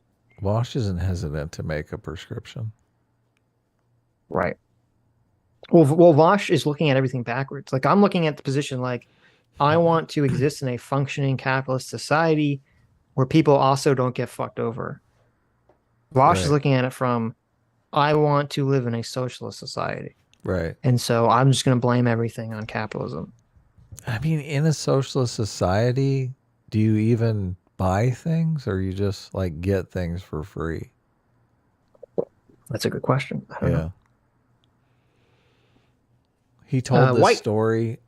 The guy in the book told this story about how when Margaret Thatcher was visiting Russia, when they were kind of in their transition period, they had put together some stores and stocked them with things that were just like fake, so they could, when the news cameras followed Margaret Thatcher around, they could be like, oh, look how our society is just like your society, right? Mm-hmm. And all the people ran into the stores and tried to buy all this stuff up before they took it away, but they had to like shoo the people away, and we're like, that's no, funny. This is just for the movie set, guys. That's what they do. Like when people would visit North Korea, they take on a very careful tour of places that are like, propped up. It's so fucking it's terrible. But I read stuff like that, and I think, you want to tell me America is worse than that? Like, my entire life, they haven't ever fake stocked a store for some political emissary to come over and so they can lie to them. Right. When have they done that in America? I don't think they never need to do that. Yeah. Capitalism produces. Right. White, thanks so much for being a frugal seeker for 7 months. Says, I feel like I'm at one of those fabled Thanksgiving dinners with how much Adam and Sitch have to tiptoe around the craziness Kurt is saying. Well, it's like we're trying to get through the video, and it's just, I can't address everything he says, because you address one thing and it's like a 1 hour tangent. But that's, I mean, I find that was fun. I'm just saying, like, he is unlimited time, and we're trying to get through this video, and it's just like, what do you mean? It's a conundrum. Well, I'm saying that to challenge, like, every time he would say something, well, every time, but very often he would throw in these little digs that were like, oh, do I want to address this and create an hour-long like sidetrack or not? He does not like any support of Ukraine. Support of Ukraine, which look, if we're having a conversation about authoritarianism, and I'm not even, like, you're shaming me just for rooting for Ukraine, I kind of feel like, I mean, that's a little authoritarian, right? Well, I'm assuming he would say he doesn't care if you root for them. He just doesn't want to give them any money or help, essentially. Right. Yeah. Um, Well, what I mean, I pay a lot in taxes. I mean, I'll be honest with you. What if I'm cool with the money I'm paying in taxes going over to Ukraine? well, there you go. I mean, this is a situation here. It really feels like secondary. I think I don't know about Kurt. I don't want to like judge Kurt, Right. but I feel like for a lot of people that are kind of like anti-Ukraine, it feels like it's like a secondary thing. Like it's just the primary motivation is to be, well, if everyone is supporting it in the mainstream, then I know the mainstream is wrong, so I have to be against it or not trust it. Like that's kind of like the priming thought process I think a lot of people have. Do you think Putin will use, like I'm seeing a lot of articles now on Putin and nuclear weapons. I guess he's threatening to use nuclear weapons. He's doing some. I have no clue. I mean, I would think not, but then again, I didn't think he would invade in the first place. So, well, and I think he's obviously I can't read his mind very well. There is Putin has nothing to lose. Like That's not true though. Well, they're closing it on him. Like his days. Yeah, but here's the problem. I'm not sure Putin gains anything by using a nuke. What would he gain? You're right. Because the problem is, if Putin uses a nuke, the world is going to, a lot of the world's already turned on Russia. If Putin uses a nuke, I'm not sure if Russia could recover in 50 years or longer in terms of the world response to them. They're a pariah already, though. I know, but this would be even if it would be even worse. It would be even worse in terms of being a pariah. And I feel like they would probably lose support from India and China if they use a nuke, because it'd be them using a nuke on a war they started on a country that they're saying is really theirs. Okay, so it's almost like using a nuke on your own population, essentially. Like all the people that are sort of like pro-Russia are whining about how Ukraine is shelling its own Ukrainian citizens. Well, Russia nuking Ukraine is essentially that times 1,000. Well, there's a lot of mixed marriages between Russia and Ukraine. So there's a huge population of Ukrainians actually living inside of Russia. No, I know. I know. Crazy but uncomfortable. So, from a global perspective, I feel like using a nuke would just isolate Russia 100 times more. I'm pretty sure that would put off China and India from supporting them. Right. It would make them even more of a pariah. And then militarily, how much would it actually help? Because you can nuke someone, sure, but if you don't have the ground forces to actually go in there and maintain control, what are you doing? You're just fucking up the other country. You're not taking control of it. Right. So really the only option he has is to threaten to nuke somebody for Right, and then you say like, okay, so the walls are closed. You said the walls are closing on Putin, which I agree, in terms of that. He could very well be ousted by some political rival, or assassinated or something in his own country, if the war continues to be terrible. And if he nukes someone, that's not going to like promote strength, I think, to his own people. I mean, the opposite. It feels like it would promote weakness. It's like, well, we had to rely on our army got so ass kicked, we have to use nukes and become like a global pariah. And would the Russian people, like the Russian people, will accept propaganda to some extent? Would they accept that propaganda of dropping a nuke on Ukraine? They accept propaganda to a large extent. Right, but there's always a breaking point of propaganda that people will accept. Well, they think that they're winning the war, and they're not going to think they're winning the war if they drop a nuke on Ukraine. Yeah. So I know I'm not really worried about the nuke situation. I'm not either, but I mean, of course, there could always be a different calculation that Putin makes, or Putin's just crazy. Who knows? I have no clue. I don't know. As I said, I didn't think he would invade Ukraine, but so what the fuck do I know? In that book, he was saying that these wars actually drive public support for him among the Russian population in the same way that Bush became more popular after invading Iraq. There's like a wartime presidency thing where people just have a rally behind the leader. It might be, but I don't think nuking is going to fit that paradigm. Like if Americans nuked Iraq or Afghanistan, that wouldn't help the president. Well, no, I'm just saying his reasoning for Putin invading Ukraine is expansionism and bolster his poll numbers with his population. Like it's really a win-win for Putin. Yeah. It's funny that and the propaganda like even if he's losing, which the world knows he's losing, but the Russian people don't know that he's losing. They think they're winning. Well, there's people that there's still people not in Russia who basically consume Russian propaganda that still think Russia's winning. Yeah, now. No, I agree. I agree. I see it all the time. I know, it's crazy. It's totally crazy. It's like we live in a world where you can believe whatever you want to believe. I know. It doesn't matter. Yeah. I mean, they blew up a major lane of the bridge on his birthday as a giant middle finger to Putin. It's just in Crimea.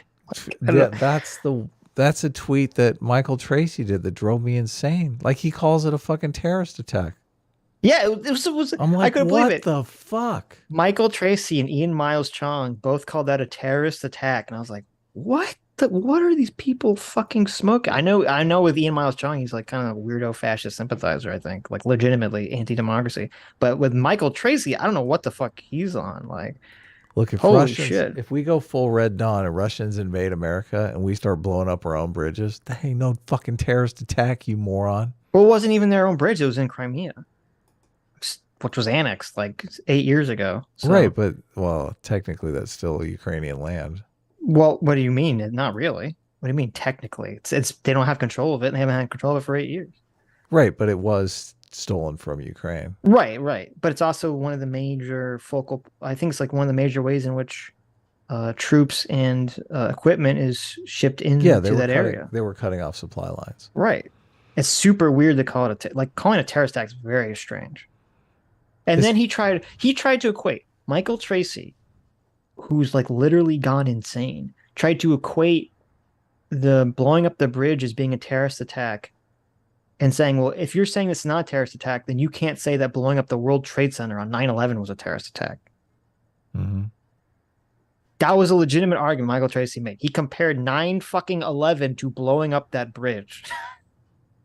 Yeah, fuck you, Michael Tracy. You're out of your fucking mind.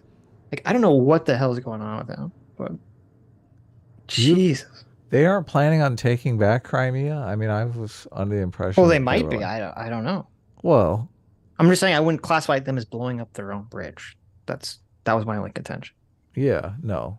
But if it's in Crimea, if it's in stolen land, of course, it's technically Ukrainian.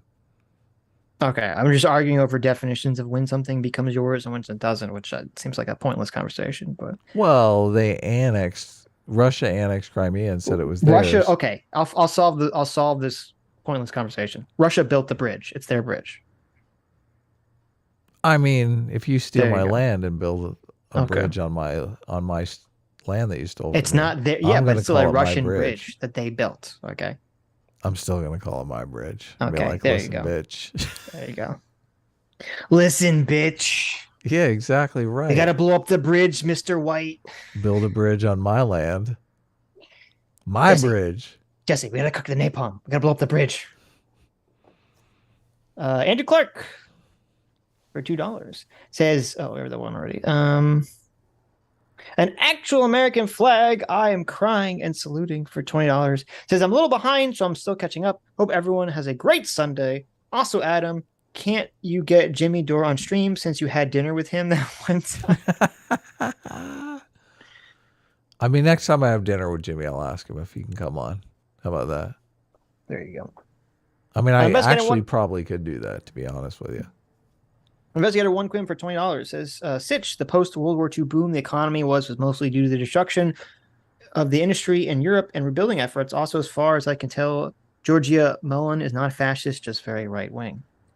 Okay, maybe. I don't know. I haven't looked into enough to discern a decision.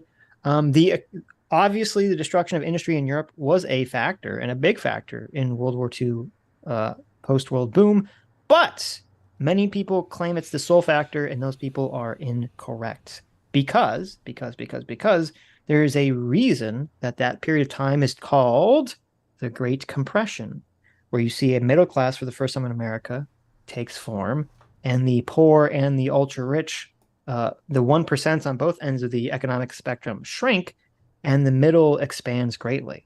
And that has nothing to do with the economy booming or not. Because if we had the economy we had now with our neoliberal economic policies and neoliberal kind of policies, if that existed post-World War II, the economy overall would have made as much money, but the middle class would not have exploded. There just would be a lot more money at the top 1%. So obviously there were different economic. So even if you want to say that the destruction of Europe's empire or Europeans' industry helped us bring in a lot of capital, which it obviously did, that doesn't control where the money is channeled into what groups of people it's channeled to. Exactly. So was that like a Henry Ford thing? Everyone talks about Ford deciding to pay his employees enough so they could afford the products they were buying. I don't know how that relates to what I just said, but well, you're obviously what drove the middle class was higher wages. Well, yeah, but part of that was the labor had a lot of more power back then. Labor unions were very strong. The fact that there was crazy high income tax but very low investment tax. There's lots of economic and governmental policies, and also the fact that the Fed policy was different. The Fed policy today is price stability, right? The Fed policy back then has been. No. Full employment. Full employment. Well, today it's full employment and price stability. No, it's not. Stephanie is. Kelton talks about this in her MMT book. Yeah, but they fudge. Their full employment is about 5% unemployment. Right, but that was part of her major. Well, no, she said in her book. I thought she said 5 to 10%. The NIRU, the non-accelerating rate of unemployment. Right. Yeah. Stephanie Kelton talks about in her book that the NIRU is basically America keeps 5 to 10% of people unemployed to fight inflation as a sacrifice to fight inflation. Yeah. And she talks about how in the post-World War II economy, that wasn't the case, that they actually were pushing for full employment. So the government had policies in which incentivized labor to have more power. Essentially, that's what increased wages. Maybe I should go back and reread that. I don't remember it. And Mark Blythe talks about this too. But you know what that did? That created the slow creep of inflation. Right. And then once the oil crisis hit in the 70s, inflation spiraled out of control. Yep. So it's a balance. It's a constant balancing act, trying to figure out how to get this shit right. And I think that's why it drives people crazy. People want there to be like some magic solution where you just say, boom, I just apply this to the economy and it works forever. It's like, no, it's like a constantly shifting thing that you have to constantly keep bouncing. Say, I forget, James Lindsay talks about this, not in the economy, in terms of society. I forget what it's called. It's like a something equilibrium where he talks about it's like trying to balance a knife in your palm. You have to keep moving your palm and shifting it to hold balance of the knife. No, you got to understand government distorts the natural balancing of the knife. Okay. The knife just balances itself, and government comes in and pushes the knife in the wrong direction. I see. Well, that's the way a lot of people conceptualize it, though. I know, but those people are incorrect. So. They don't realize that, no, it's people actively trying to keep the economy afloat. Right. Well, I mean, as Jordan Peterson says, all hierarchies tend towards corruption, and any game of resources is going to tend towards one person having all the resources at the top. If you ended the Fed and got rid of the minimum wage, got rid of all government intervention, there would no longer be a boom and bust cycle. Such it would be, everything would be just smooth sailing from here on out. Okay. You don't know this? No, I know people say that. I'm telling you, that's the way it is. I know that's the fairy tale that some people read to their children at night when they tuck them in the bed. Mhm. PC for $10 says, "Hi, Adam and Sitch. Recently found the channel and really enjoying it. Thank you. Great to hear people with different perspectives having civil conversations. Well, listen, stick around long enough and they'll become uncivil. Okay." It happens. It really does. Chat was the one that was giving me a hard time about the sophistry thing. They were goading me to call Kurt a sophist. So that's I was like in my mind, I was like, please don't call Kurt a sophist. Because first of all, even if you disagree with Kurt, So did you see the chat? I didn't. Did you see him goading me? I didn't see that. That's but why when you brought it I up, did it just I was to, like- worried that's what you were going to do, and I was so glad you pivoted to calling Vaush a sophist. I was like, thank God. There's no way. Look, I love. Were you Kurt. just doing it to troll the chat? Is that I what happening? was. I was like, oh, okay. Chat is gonna think I'm gonna call. That's genius. It's so funny. That's genius. That what is I pretty was smart. what I was trying to, because they were a bunch of them were like, oh no, oh no. I should have looked at the chat. That's But really you got the same. I the did same too. I was like, why is he bringing this up? What's happening? I could feel Oh no! it. Don't call. I Don't call. could feel it. You could feel my like. Oh shit! No. Come on, come on. I was worried for a second there. Look, I know. You had me going. First of all, I just Kurt and I get along. I mean, Kurt and I totally. I mean, I can rib Kurt and he can rib me, and it's not a big deal. So, right. I don't think Kurt is a sophist, though. No, I don't either. Kurt believes what he's saying. We just disagree with him. Yeah. And I don't think Kurt is not using language to be dishonest. I don't think Kurt doesn't have a dishonest bone in his body, so. Yeah. Fire everything. Thank you so much for being a 2-month discipline equals freedom. Says, hey boys, thank you for what you do. Love the political discussion. Well, thank you, Fire Everything, for your support. Yeah. Soul Odyssey, thank you so much for being a Frugal Seeker for 6 months. Says, Adam has been so based. Wow, look at that. In the last 2 months, I apologize for ever thinking he should apologize. that was the softest thing. Hey, happy Canadian Thanksgiving, Sitch and Adam. Wait. Yeah. What the fuck's Canadian Thanksgiving? I don't know. It's Canada, so they give thanks like once every 10 years. Is Canadian Thanksgiving like that they give thanks that they're protected by America by just being next to it? Yeah. Is that what Canadian Thanksgiving? I mean, that's what it should be. They give thanks for the 1 month a year that it's actually warm. I don't think it's warm in October in Canada, but it's freezing right now. Yeah. Right. I think that's what it should be. It should be we give thanks that we are hiding under the skirt of Big Brother America, that no one will fuck with us. But then we also get to be nice to everyone in the world, so everyone, no one hates us either. Yeah. America's hat. There you go. America's hat. No, but seriously, what the fuck is Canadian Thanksgiving? I don't know. You want to look it up? I will. I'm going to just say they just stole America. It is. Wow. It's a real thing. It is today. Well, there you go. Canadian Thanksgiving. Happy Canadian Thanksgiving, you copycats, you Thanksgiving cheaters. has been officially celebrated as an annual holiday in Canada since November 6, it's tomorrow. It's not 1879. They stole it from us. Varied over the years. Hold on. What were you? Is it the same thing? Like we're giving thanks because we came over to the New World and hung out with the Native Americans before we killed them all, took their land. Yeah. Yeah. This was back when we were on thanking terms, but that didn't last long. But still, we get Thanksgiving now in America is the left just chastising people for celebrating Thanksgiving. You're right. It's not. It's guilt giving day. That's really what it is. Native American land thieving day. This is so weird. It says Thanksgiving is a statutory holiday, meaning it's an official holiday in most of Canada, but it's an optional holiday in the Atlantic provinces of Prince Edward Island, Newfoundland, and Labrador, Nova Scotia, and New Brunswick.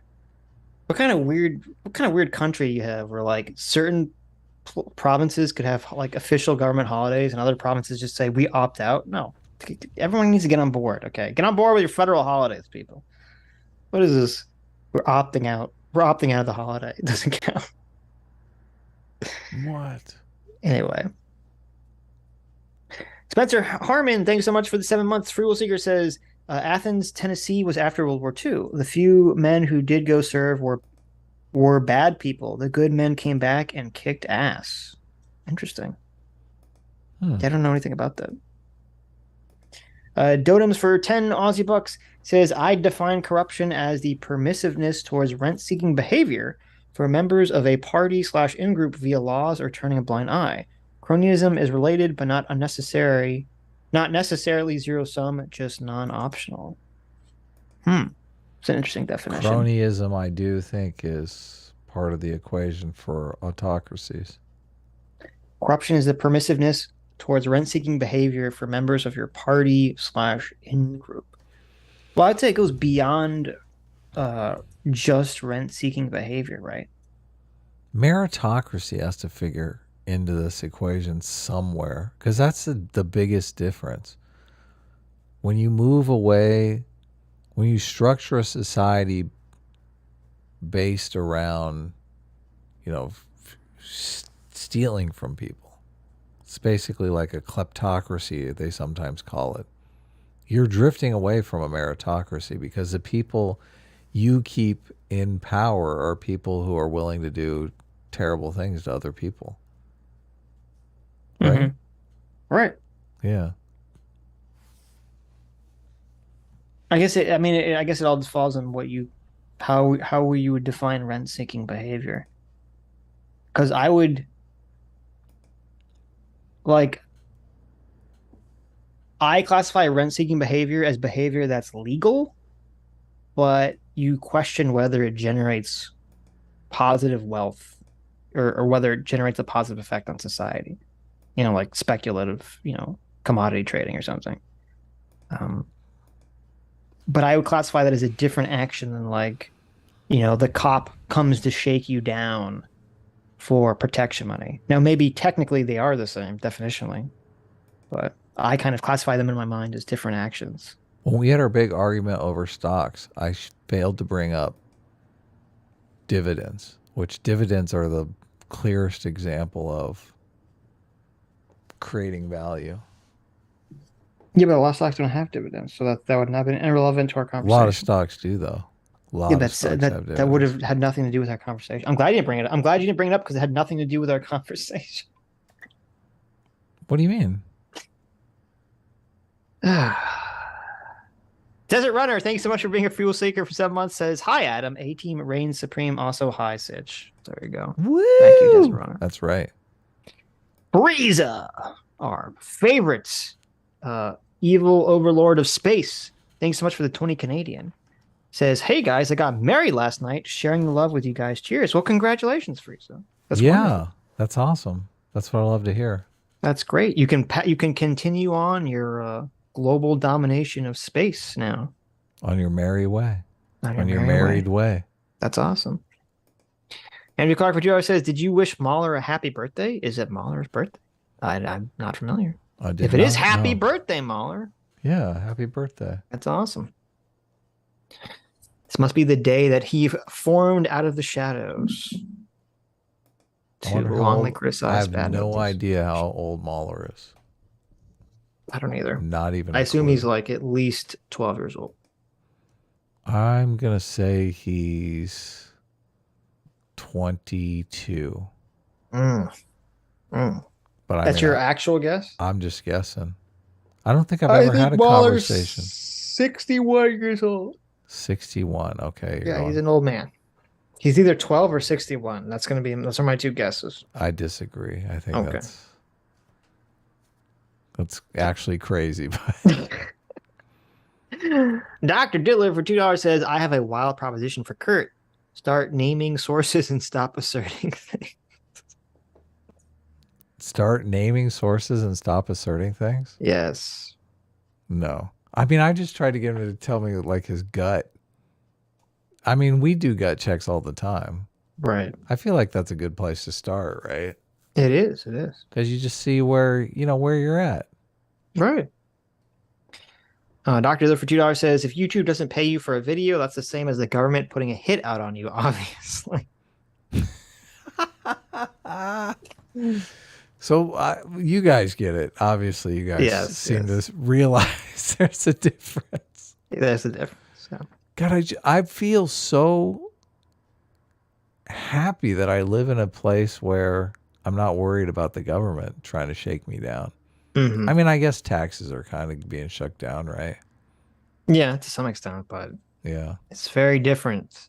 Very different. Right. It's very different than like the police shaking you down. The police or the district attorney. Like it's not like in Ukraine, the district attorney knocks on your door and says, "This is a very nice business you have. It'd be a shame if something happened to it." Or they're like, "We're performing an investigation here. Open up all your shit. We're gonna look around." Well, unfortunately, that does happen. I mean, there's lots of fucked up, and this is something that needs to be addressed. There's lots of fucked up rules about civil forfeiture where the police can, to some extent, steal your money. Oh yeah, it's super fucked up. Yeah. Yeah. Right.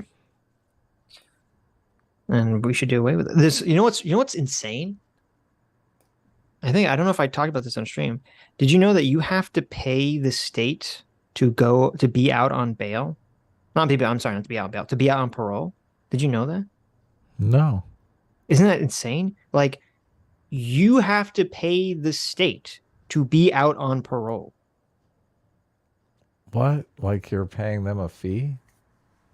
Yeah.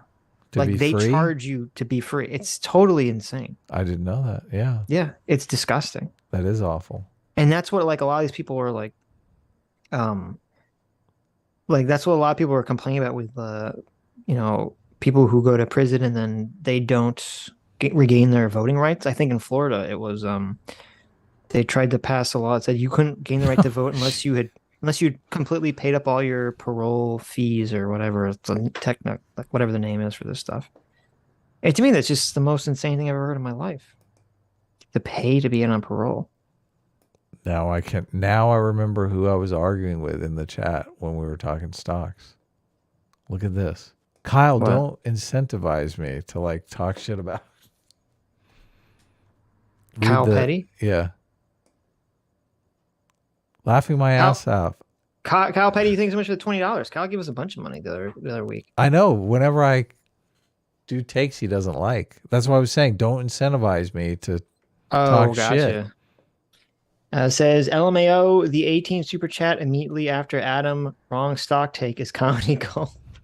By the way, I'm unironically A-team and S-class. You're both great and appreciate it. Thanks for keeping me entertained at work. Well, you're welcome. Thank you for giving us lots of money. Yeah. So I thought you only had to pay. You're like a stock trader or something. I thought you only had to pay. Yeah, I don't know. Are you a stock trader, Kyle? Give me some stock picks here. Go some stock tips. I thought you only had to pay if you had an ankle monitor. If you have an ankle monitor, you have to pay extra. Oh, that's so maybe fucked up. Maybe it's different per state. I don't know. I know in my state you do. I found out about this. I thought it was the craziest thing I ever heard. I think most people just don't know about it because most people, aren't in prison. Don't know someone that would had been in prison or would be in that situation where they have to pay. So yeah, there's lots of fucked up shit that happens in our country. Lots of fucked up shit. I just don't understand why that negates fucked up or worse fucked up shit that happens in other countries. It's very strange. Dr. Dealer for $2 says, actually, in 1994, the CIA was experimenting with MK Ultra Part 2 and then realized that it would be much funnier to telepathically send fax to a local crazy guy named Kurt Metzger. Source, trust me, bro. Be nice. Be nice to Kurt. Dr. D is not a Kurt fan, I could see. Yeah. One of the trumped up charges that they made up in the book, the Russia book, was actually a medium had intercepted the thoughts of some business person. I'm dead serious. No way. Serious. Yes, yeah. In Russia, they actually went after someone because a psychic said that they read their thoughts. Yes. I was like, oh my God. Amazing. That's so fucking evil. That's so hilarious. Yeah. I love that. I also hate it, but I love it. Dr. Diller for $3 says, this is on par with the leftists claiming Nazis are everywhere, and yet they are somehow out of the reach from those Nazis and will face no repercussions for ending. Their emperor has no closed game. Well, that's why, I asked Kurt. I said, we couldn't have the conversation we were having in Russia or China that we were publicly having right here. Yeah, of course. I don't understand how people can say it's the same at all.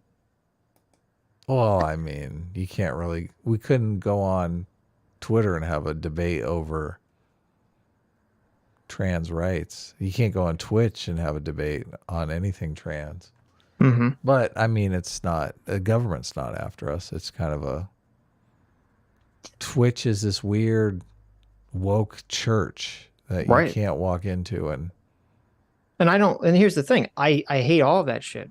When we hate that shit, we criticize that shit all the time. Of course, yeah. But you have to hold in your mind that there's a difference between a private company that's doing shitty woke shit, that's enacting blasphemy laws, and the government that has guns enacting blasphemy laws. Those are very different things, and you can criticize them both. I don't understand why we have to delude ourselves to say that they're the same, because they're not. Great Britain is moving in that direction when they show up on your doorstep and they are. Your it's scary. ticket. Yeah, right. Your ticket. You posted something online that was offensive you dead named to someone people. online. You get a fine. Yeah, that's crazy. It is. It definitely is crazy. Fortunately, in America, we have the First Amendment. So yeah. Render unto Caesar for $2 says, if the stream hits 1,000 likes, Adam will buy everyone one suit. That's true. That is very true. One suit? Yeah. A suit?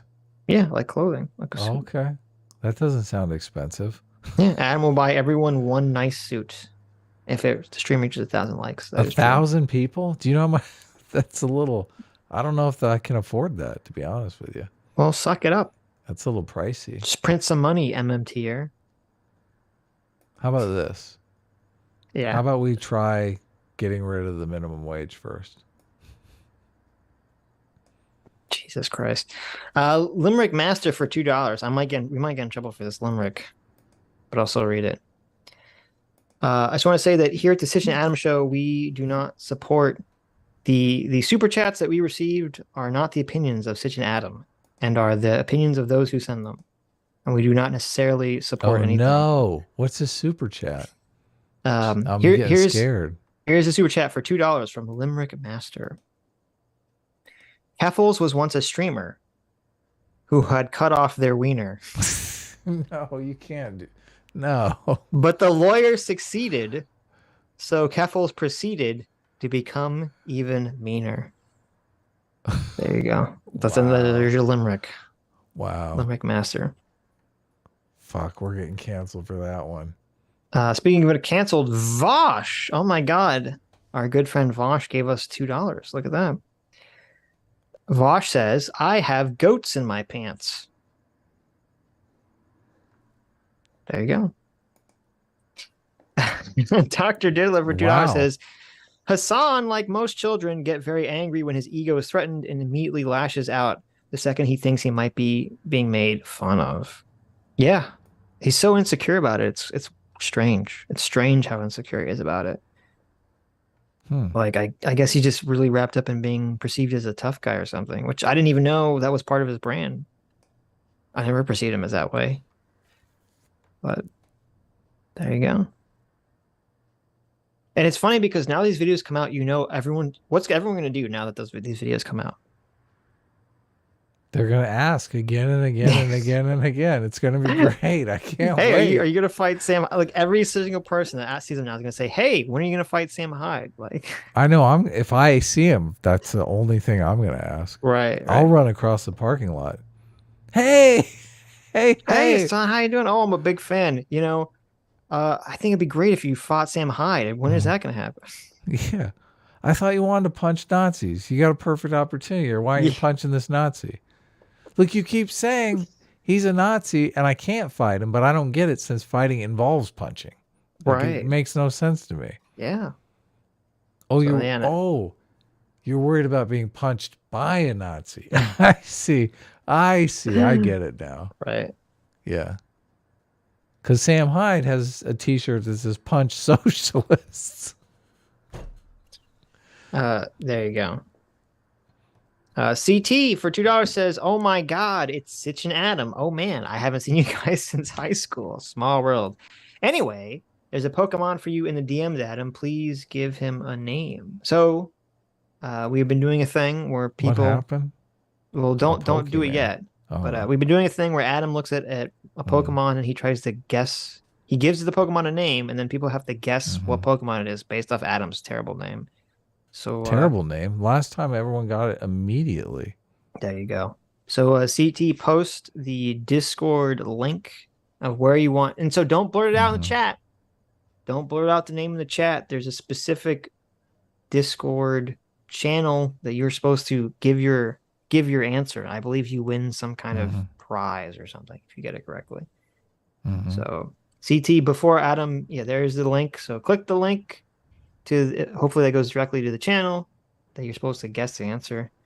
Adam, what is this week's Pokemon? This is Palette Knife Toucan. I'm sorry, that's what you're naming it? Yeah. Palette Knife Toucan. Yep. That's it. That will be so easy for people to get. That's like the worst fucking name you've ever come up with, right? But I'm trying. Come on, they got to be able to get it. Palette Knife Toucan. Yeah. Okay. There you go. Can there you go, see guys. it? You see it, I can right? see it, yeah. I mean, that doesn't look like a palette knife toucan to you? That's not the name I would have gone with, no. Oh, okay.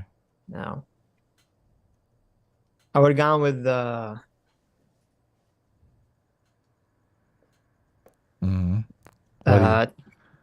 Toucan Pterodactyl. Toucan Pterodactyl. Yeah. Or Pterodactyl Can. You merge them together. Oh, okay. Pterodactyl Can. That sounds like a Pokemon name, right? Pterodactyl Can. That's my name. I like palette knife toucan. I don't know what the prize is. Is there a prize? I could be making that up. Toucanon? That's a good name. That's a good Pokemon. Ooh. That's like the actual name. Toucanon. So Look. CT says that's way too obvious, Sitch. Evidently, Sitch gave it away. well, your name was like insane. Palette knife toucan? Palette Knife Toucan. Come on, I'm trying to make it a little harder for people. Oh, okay. Nice. Sorry, jeez. It's 100% Pikachu. That's true. That's not a name, Adam. That's more like a description. Yeah, I agree with that. Oh, okay. I agree with that. Anyways, so there you go. Go guess. I don't know any of the names of these Pokemons either because I only know the first gen ones. So the weird new Pokemons. Our good friend Xander Hall. Look at that. Xander Hall gives us $2. Thank you, Xander Hall. Says, my favorite part of the Similaron was when Gandalf ate the 2 trees of Valinor and Birin's hand, causing him to feel intense pain. As punishment, Morgoth confined Gandalf to a chair and made him watch Gondolian fall. Wow. There you go. I love that part of the Similarian. That's my favorite part. Yeah. Rings of Power is total trash. Yes, it is. Yes, it is. Sodoge for $2 says, I don't think the U.S. is as bad as Russia, but trying to call exposing the government violating. I don't think the U.S. is as bad as Russia, but trying to call exposing the government violating the Constitution as exposing state secrets is a level of bootlicking revisionism I haven't heard in a while. Sodoge. Did he just call us bootlickers? I love you, Sodoge, but you got to get your head out of the butthole at the moment. Okay, I literally there are certain words that you Stop say. being a bootlicker, Sitch. There are words that you say and people's brains just shut off and they become temporary NPCs. So Sodos, I want to pull you back because I like you. I want to pull you out of being an NPC.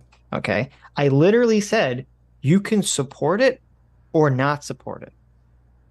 You can support or not support. You can say, hey, I think it's a good thing that Edward Snowden revealed this stuff. Because guess what?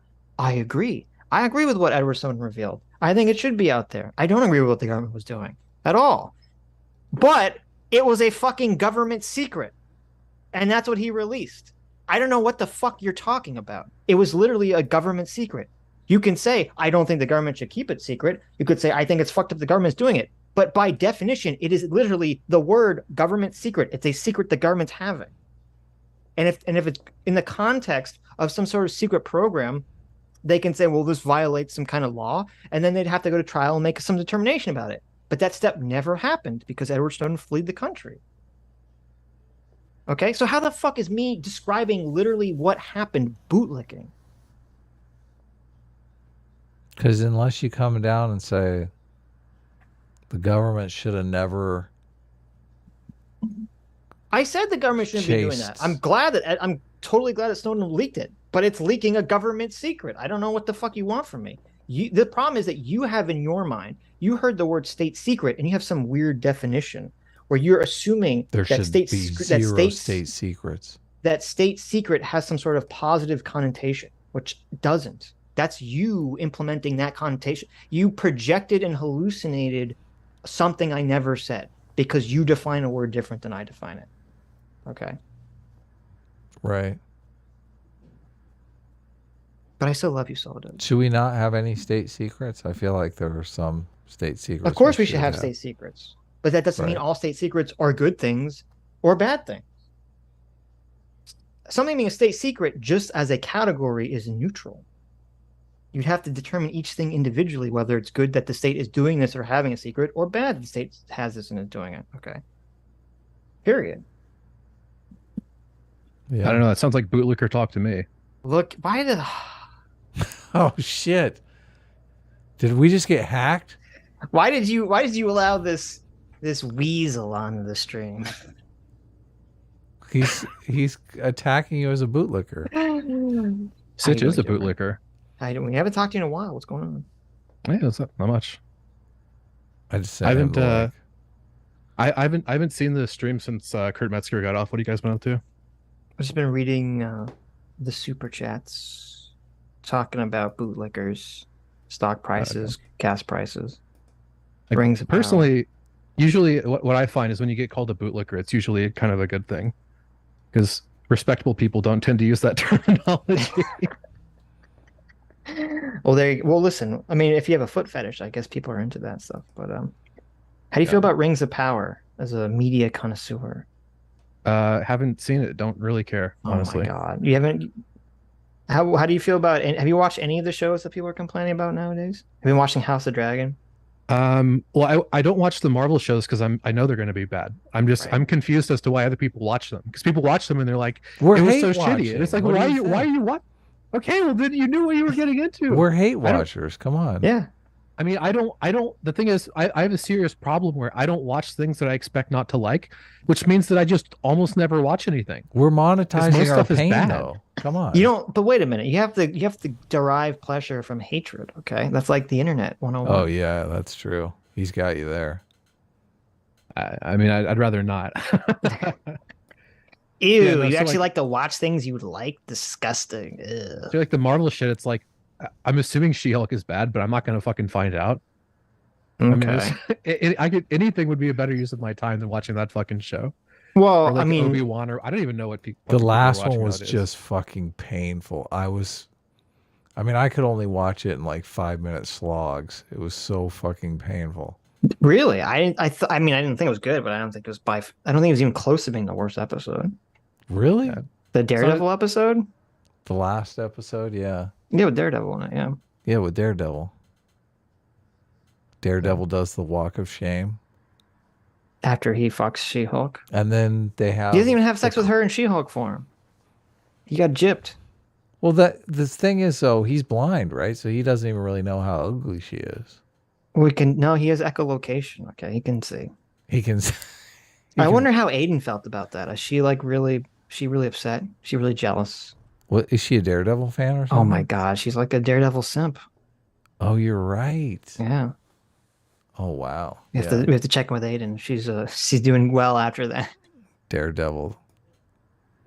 So wait, okay, so you're not gonna watch Marvel shows? That's fine. Why did watch Ring of Power? So why did Daredevil record their sex and like publish it on the internet? That's what I want to know.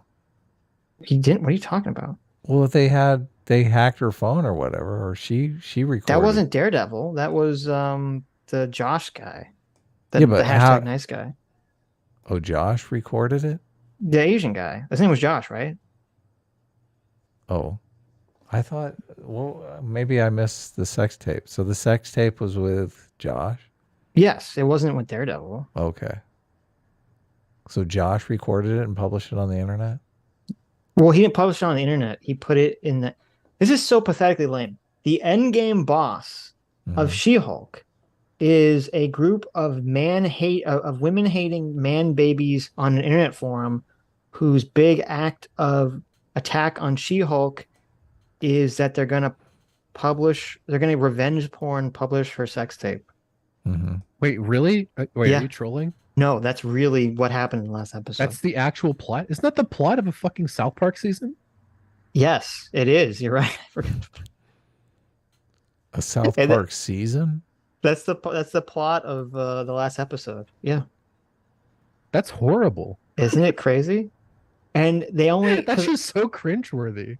See, and here's the thing, like at first they were trying to steal her blood, presumably to create another Hulk. And I bet you they got her they're only woman doing semen instead? That's how they did it? I guess Josh somehow stole her fluids. But I bet you the reason that they're doing that is not because they're evil villains who want to like take over the world or have superpowers. It's because they want to like put women back in their place or something. Based? We got to give all men Hulk powers and take all the Hulk powers away from women so that they can put women in their place. I bet you that's what the evil plan will be. This just sounds awful. I'm just confused as to why anybody would watch this. Well, to be fair, I probably wouldn't watch. If I wasn't making YouTube videos about it, I don't think I would watch it. I was confused. So how did you know who was in the sex tape? They show you. What do you mean? Oh, okay. You see his face. Oh, okay. Why would Daredevil be filming himself having sex with her? That doesn't make any sense. Wait, Daredevil has sex with She-Hulk? Yes. Look, She-Hulk has had sex with like 12. She-Hulk has had sex with like 12 guys. This it's so funny because they try to make it out like she's some kind of lonely virgin. She's had sex with 3 people in this like span of like a couple weeks. Yeah, she's just out there. She's a player. Come on. Yeah. I don't see his face. I see. Oh, okay, maybe. Well, not only does she have sex with Daredevil, but then for some odd reason, he walks out of her apartment in his Daredevil costume, but without shoes on, in the grass. And you're like, why is this happening? I don't understand. Well, they wanted the walk of shame joke. That was the thing. I know, but it doesn't make any sense. Okay, you do see him. Wait a second. Like, why would Daredevil give away his secret identity by walking out of Jen Walters' fucking apartment complex? So you can't really see his face well though. I mean, I can't really tell who is. I'm telling you, it was Josh. He was the one recording it. I see him set up the camera. Well, there you go. He's the one that set up the camera. Daredevil didn't set up a camera to film himself having sex with Jen. Yeah, but which date was this? Who is Josh? The Asian guy? The Asian guy, not the doctor guy. The hashtag nice guy. Not the doctor guy? No. What? The hashtag nice guy, though, I thought only had sex with her in her Hulk form, though, and was like skeezed out when she was in her normal form. No. They were the hashtag. There are 2 hashtag nice guys. The doctor, who's the buff doctor, and then there's Josh, who's the super hashtag nice guy. Oh, you're talking about the guy from the wedding. Okay. Yes, the guy from the wedding. So this is the guy from the wedding. Yes. And why is he recording it on his phone? And because this is their evil plan, is revenge porn, because that's what all the misogynists on the internet want to do. So the guy at the wedding, yes, was a plant, basically like a honeypot. Yes. This is ridiculous. Which at first I thought was just to get her DNA, which I was like, oh, that makes sense. But the revenge porn angle is so insipidly pathetic that I just so like lame. Do you think all the writers on this show have been revenge porn, and that's why they're like, Adam, I don't think any of the writers on the show are attractive enough to have been revenge porn. Okay. Yikes. That's totally misogynistic. I don't know what any of them look like, but I'm guessing. I can't I'm gonna make believe that you would say prediction. that. Okay. That was the most misogynistic thing you've ever said. No, well, listen, I didn't say I wouldn't even rape her. Okay. I mean, you actually just did. Someone clip that. I wouldn't even revenge porn you. This is so weird because so she's down. It's almost like she sees him come out. She sees that he's recording it, and she's like, that's cool. I don't think she notices. Oh, okay. I don't know. I feel like when she comes out of the bathroom, she can totally see he's setting up like the camera. Well, it probably just looks like he's putting his phone or something down. Like, oh, okay. You wouldn't necessarily know that it's a camera or whatever he used to film. It's weird that they didn't clarify that immediately. No, it's not. It's like it was so obvious to me. I don't know why. Oh, okay. I don't think it needs to be clarified. Well, I just for character, you want to know if like She-Hulk is I just thought it was weird that then like they do this, but like first of all, she loses control of her anger. I know, which is weird because this should be like the second episode of the season, not like the end. She rips the TV out of the walls, which for some reason, which makes absolutely no fucking sense, ripping the TVs out of the wall causes the structural support of the building to start to collapse, and then red alarms start flashing because the ceiling is like collapsing. I don't know what building has a ceiling monitor that starts blaring an alarm when like the structural integrity of a building goes off. I've never heard of this in my life. Well, it's like it's a flat screen, and then it becomes like a wall of TV monitors. Well, it's like the wall of TV. Yeah, but that's normal. That's the thing. Oh yeah, you're right. And then red lights go off. Oh no, we have an intruder. Yeah, it's like, why is the intruder alarm going off? Because she broke some TVs. It's very weird. And that's even dumber because somehow the police, like the superhero police, get there like instantly. Fucking these guys were like been on call waiting for She-Hulk to go crazy apparently. And she grabs presumably a guy who's wearing a mask who you think is involved with this, and they let him go. Why the fuck wouldn't they capture that guy? Does it make no sense? Why does she let him go? Did they clarify in the show whether or not it was a load-bearing TV? Well, they said that She-Hulk can't melt steel beams, so it could be an insight. Maybe the misogynist actually planted charges in the TVs. Oh, you're right. He totally runs away, and they don't even grab him. They don't even grab him. Maybe the misogynist planted charges in the support structures so that when she punched the TV, it exploded, and they created like a fake attack because they knew she would punch the TV out of anger. So I thought it was a Daredevil sex tape. That doesn't make any sense. I'm very disappointed that it's not a Daredevil. That also would reveal Daredevil's secret identity. So yeah, that's why I thought it'd be more. Ben Affleck? Stakes. Exactly, Ben Affleck. Hey, you want to know my secret identity? Wait, how many superheroes has Ben Affleck played? Just the two, I think. The two? Okay. What a terrible ending. Wait, that's a good question. Who's played the most different superheroes? Have an actor. What's that chick who played Mystique? She's played all of them. Jennifer Lawrence? No, she hasn't. Well, she played Mystique, who can be everybody. No, you know what yeah, but the actors played themselves in that situation. I don't know if you know how movie magic works, but that's true. He got you there, Doomer. It's not Mystique playing. Not Jennifer Lawrence. Okay. That's an interesting conundrum. I'll have to consult the philosophers. Yeah, okay. Is there anyone who's played more than the two characters, than Ben Affleck? Chat? Two superheroes? I don't know. I don't watch any of this shit, so I have no idea. They can't really play. Oh, that's right. What's his face? Tobey played Maguire? Green Lantern and Deadpool. Oh, you're right. Yeah, Ryan Reynolds. Yeah. Ben Affleck never played Superman. What are you talking about? Green Lantern. When he plays Superman. Like, we're never gonna have Green Lantern in a movie again. So Ryan Reynolds can move on to Deadpool. When the fuck did Ben Affleck play Superman? What the fuck are you guys talking about? Ben Affleck never played Superman. Wait, did Ryan Reynolds play Deadpool in the X-Men Origins Wolverine? He did. You don't remember that? They had Ryan Reynolds playing Deadpool and they sewed his mouth shut? Yeah. I have to Google that. How do you've never seen X-Men? Or they even mocked. That's where they mocked that in Deadpool. I saw it, but it was like really long ago, and it was like so bad it was traumatic. So my brain like suppressed memory. Sometimes you block it out because you're so disappointed. Also, that was the guy who did Game of Thrones. I think it was D.B. Weiss. Yeah, I know. Isn't it crazy? No, it was David Benioff. Jesus fuck. Yeah, it is Ryan Reynolds. That is so dumb. Holy shit. Yep. What a terrible fucking movie. So Ben Affleck plays. Okay, Ben Affleck doesn't play Superman. Ben Affleck plays an actor who's playing Superman in a movie. That doesn't count. Okay, that doesn't count. Hilarious. Guys. That does not count. Why don't you count that? What's wrong with that? Count. Yeah, I have to call out chat really quick. CT, that movie is not great.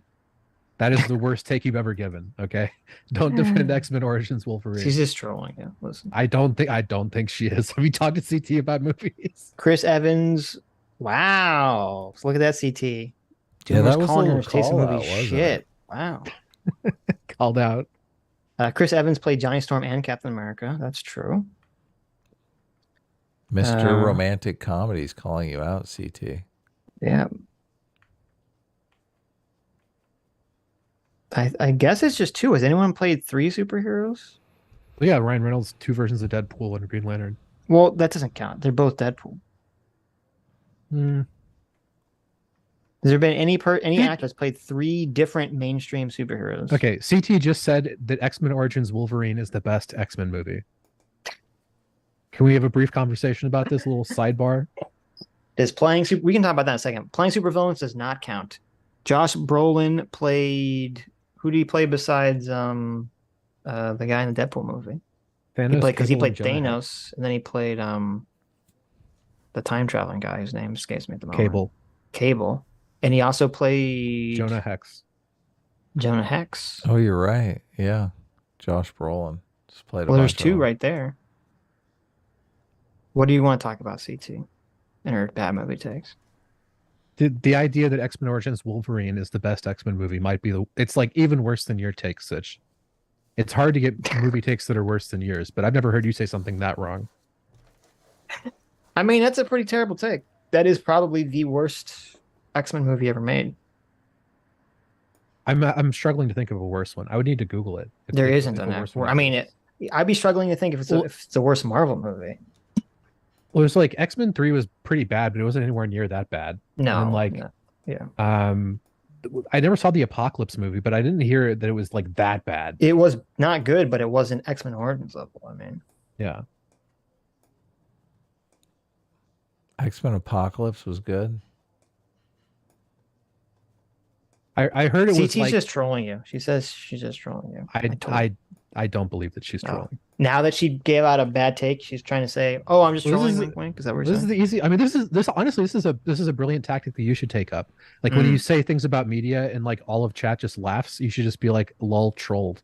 Yeah, but see, the difference is that I am right and I have confidence in myself. That's the difference. Yeah. Just confidently giving bad takes. I'm not Hassan. I'm not going to say, "Get out of here, you pussy bitch." Chris Evans has done 5 different comic book characters. Really? Oh, well, if you just say comic, because I know he was in Star-Lord, Guardians of the Galaxy. No. That's not Chris. Wait, the one where he was the evil Pratt. X. Chris Pratt, yeah. He was one of the evil X's. Chris Evans was? He Chris was the vegan Evans. guy. Yeah. He was the vegan guy. Nice. Chicken parm isn't vegan? Scott Pilgrim is an actually legitimately amazing movie. Oh no, wait, he wasn't the vegan guy. No. He wasn't the vegan guy. He was the skateboarding guy. CT he skateboards down the Pilgrim. rail and like explodes. Oh, okay. Yeah, the vegan guy is different. CT doesn't like Scott Pilgrim? Why? The movie fucking slaps. Scott Pilgrim was super weird. When I first saw it, I didn't like it. But every time I see it, like I like it more. It's very strange.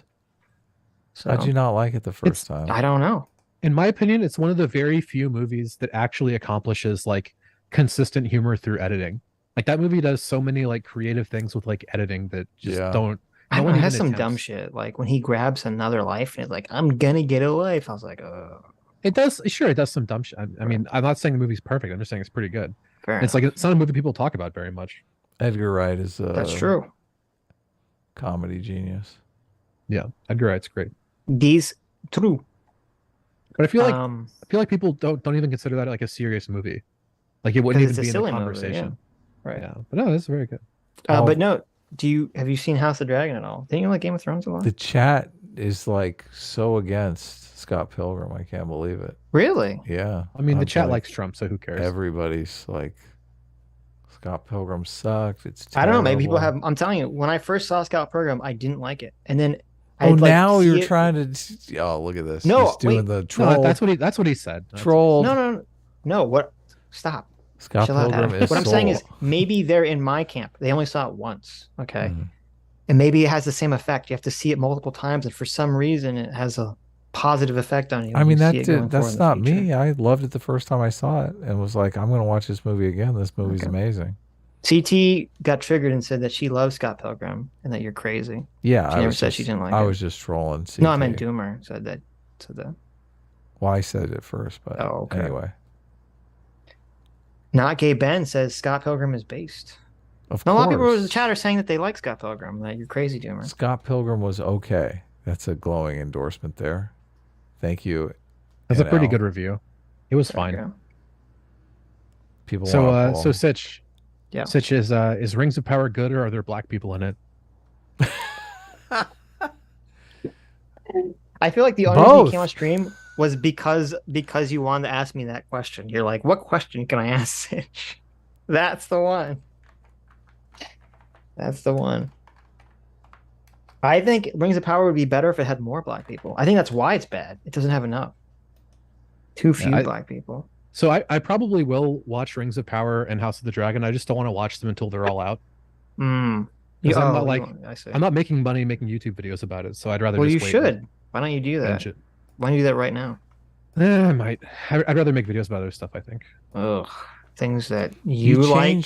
You changed your channel name to Doomer Media. So I mean, why aren't you watching shit and making media videos?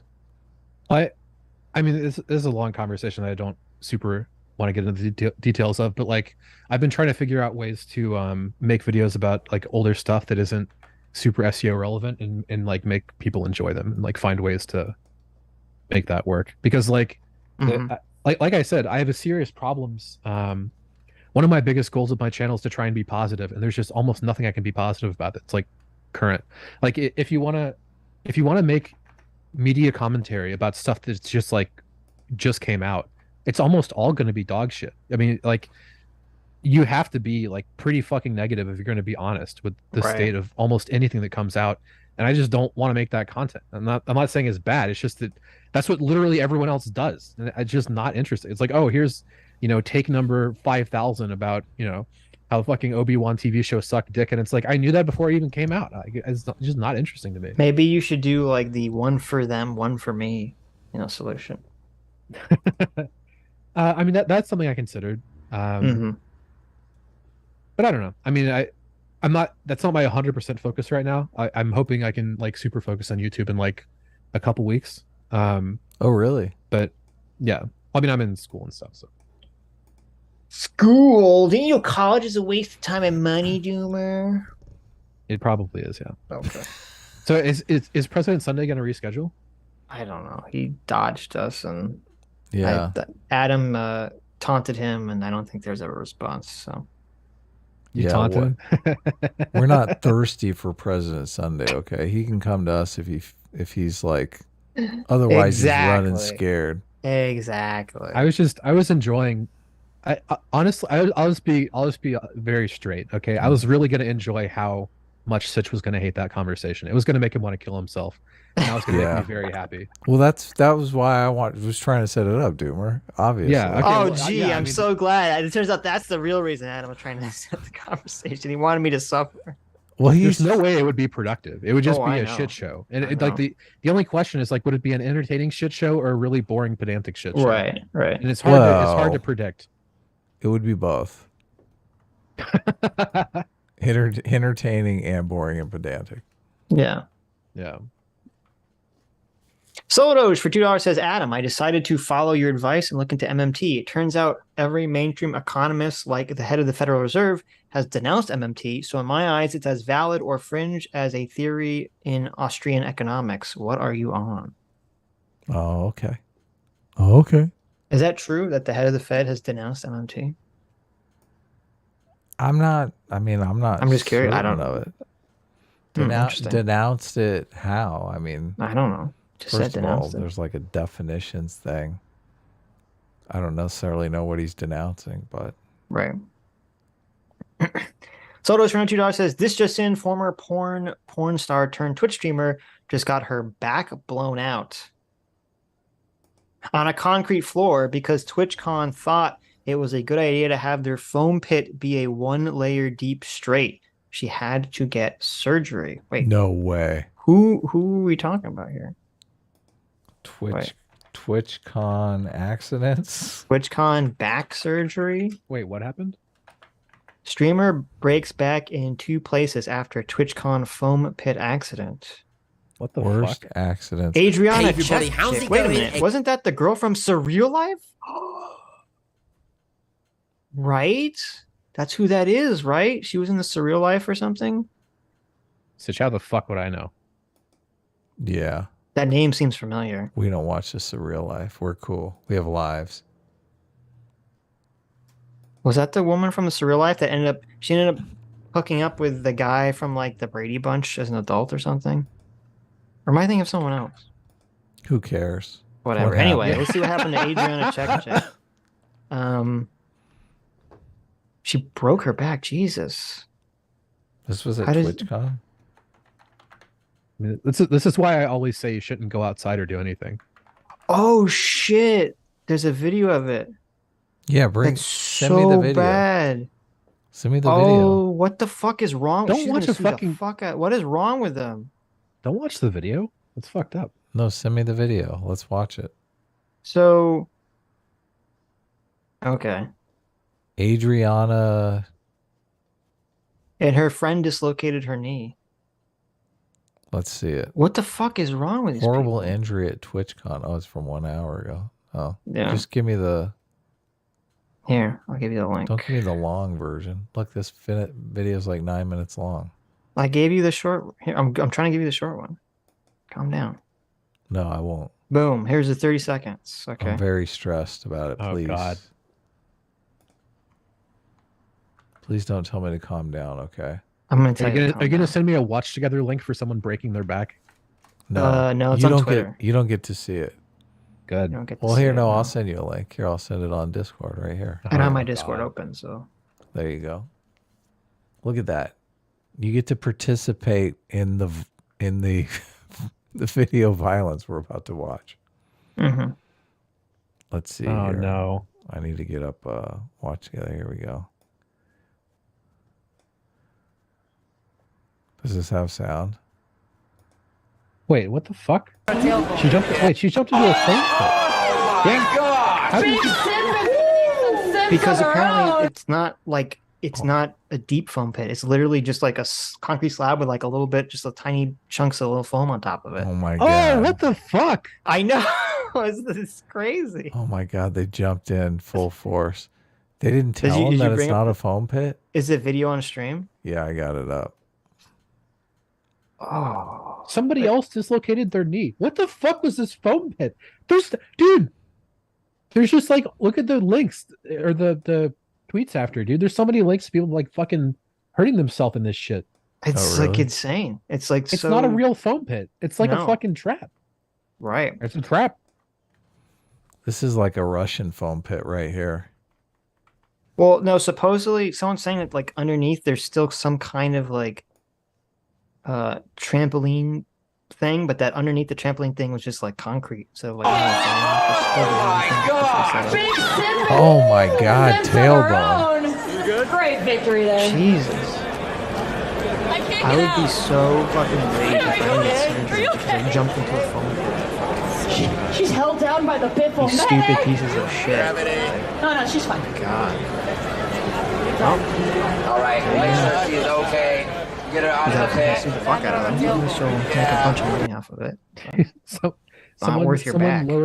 Someone in this thread says, "What are the cubes made out of?" And I want to reply, concrete. Damn. Jesus fuck, dude.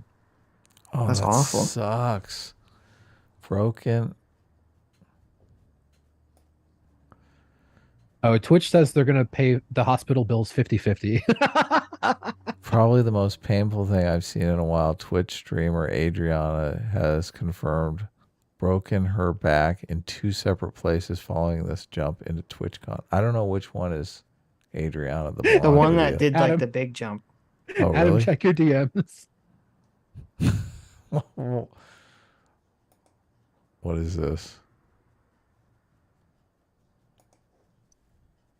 Oh, maybe one of the ones did the big jump. Maybe it was the one that fell backwards. Because that one, I can't tell which one's which.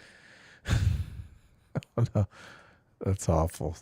What are you jokers laughing at? Here, turn on Discord, Sitch. I'll send it to you. Oh, please. This is so sad. And nobody's even watching. They're like doing it. They're not even doing it in front of like a big audience or something. Oh. The Saul Goodman tweet. Yeah. The blonde girl hits and she's like just down for the count. Oh, I see you were criticizing Kurt to me in the Discord. Oh yeah, everything he said about prison was wrong, but whatever. I mean, obviously, but You forget Doomer has been to prison. Remember how he told us? That's right. I have. That's right. Yeah. Doomer has quote unquote been to prison. Yes. Right. Yes. I don't think it would be like, I don't think it would be out of line for me to call myself an expert on corrections. Like, know a good deal about this. It was really frustrating to listen to. Well, there you go. What is this poll? Scott Pilgrim. Oh, there you go. Yeah, how's it going? Interesting. People were begging for a poll. 33% say 4 stars. 27% say 1 star. They wanted to voice their opinion on how much they hated Scott Pilgrim. There you go. But I mean, it looks like 4-star, 1-star haters. Why Look at can't we that. play the video? This is like the ultimate centrist move right here. Play what video? The video. Yeah, I know it's horrible. Who's saying it's funny? I don't think it's funny. It's awful. I don't think anyone said it's funny. It's fucked up. It's like totally fucked up. It's fucking cringeworthy to think about. Scott Right. Pilgrim or It's the like- Twitch thing? The woman Twitch who thing. hurt herself in the ball pit. Yeah, it's horrific. I can't believe you couldn't see this coming from a mile away. Like, as I was setting this up, I would be thinking, oh, look, someone's going to hurt themselves. Mm-hmm.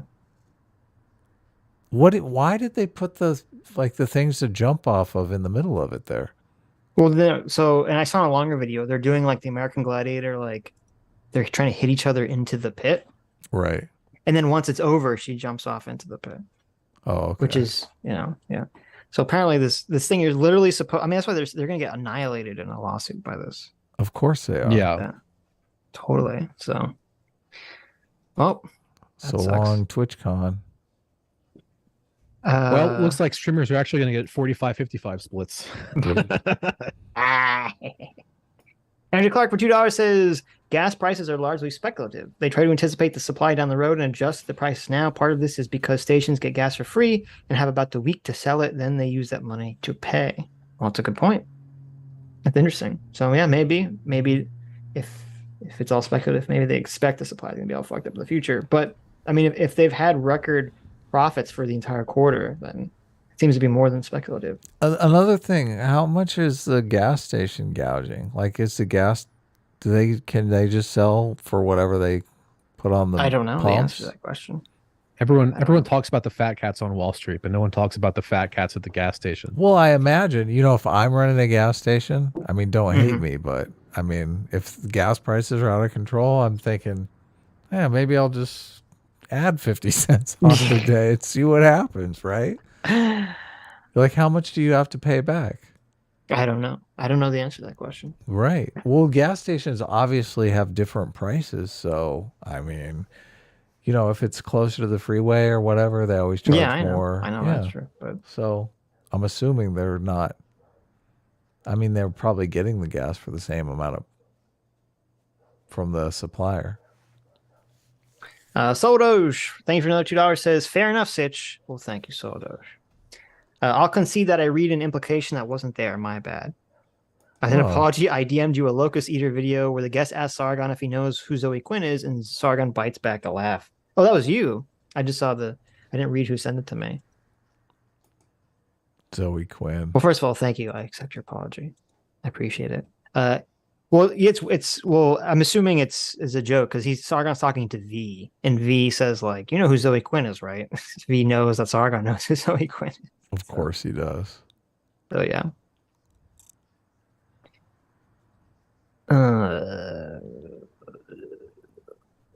CT for $2 says, for the record, I was just fucking with Doomer about X-Men Origins. We talked about it before, and I said it was bad, but there are aspects I liked. Scott Pilgrim is amazing. You're confusing me with Harker, who didn't like it, I think. There you go. Harker didn't like it. I couldn't imagine CT wouldn't like it, so that's why I said it. All right, I pinged Harker. We'll see. Andrew Clark for $2 says, not all corruption is totalitarian. Agree? Yes, of course. Completely agree. Yeah, of course not. Most corruption, at least in America, most corruption is not totalitarian at all. Not at all. Most how did you guys business corruption? How did you guys feel about that conversation? What conversation? The corruption conversation, the totalitarian conversation. America is a totalitarian country. I was flummoxed by some of the things he was saying. I have no idea how I would respond. I don't know. He just has a weird definition for totalitarian that I don't think is. That's not the definition I would use, and I don't think it's particularly useful. But at one point, he said something and used a word in such a weird way I had never heard it used that way. And then he's like, "Oh, are we going to play semantics?" I was like, what the fuck? Come on, we fought back. I remember you that. fought back more than I would. I was saying, no, you're the one playing. I said, no, you're the one playing the semantic game. Mm-hmm. It's fun to argue with people. It's fun to argue with you, Doomer. You're wrong about everything. So right. But I mean, how was our conversation with Kurt any different than our conversation with you about Django? Well, no.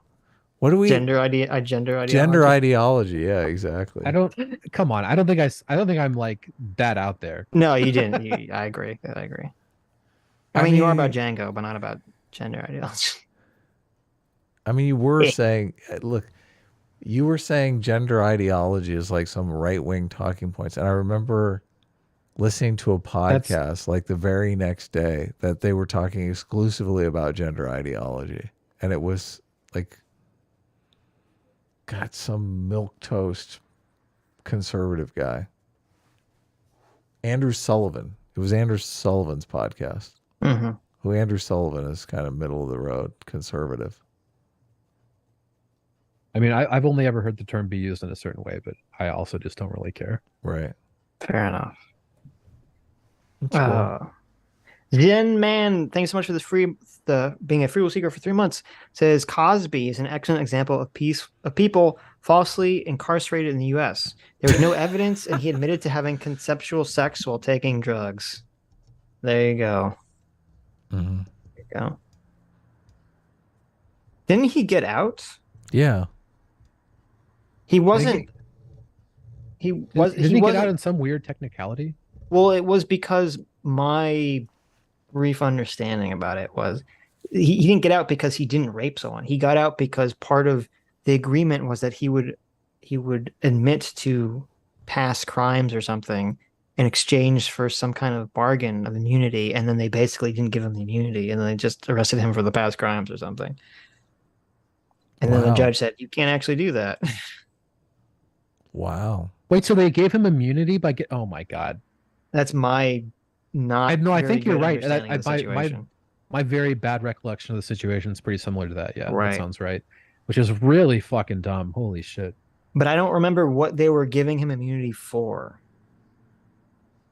I mean, to be fair, he's like 90, so I mean, it doesn't really matter. Kind of whatever, but. Ron Quay, thanks so much for the $5. Says, I ran a skate park for some time. Our foam pit was 6 feet deep. The people who designed this are pretty dumb. Yeah, I mean, fuck, like that thing looked like it was literally not even a foot of like foam. It looked like it was like 6 inches of foam. Jesus.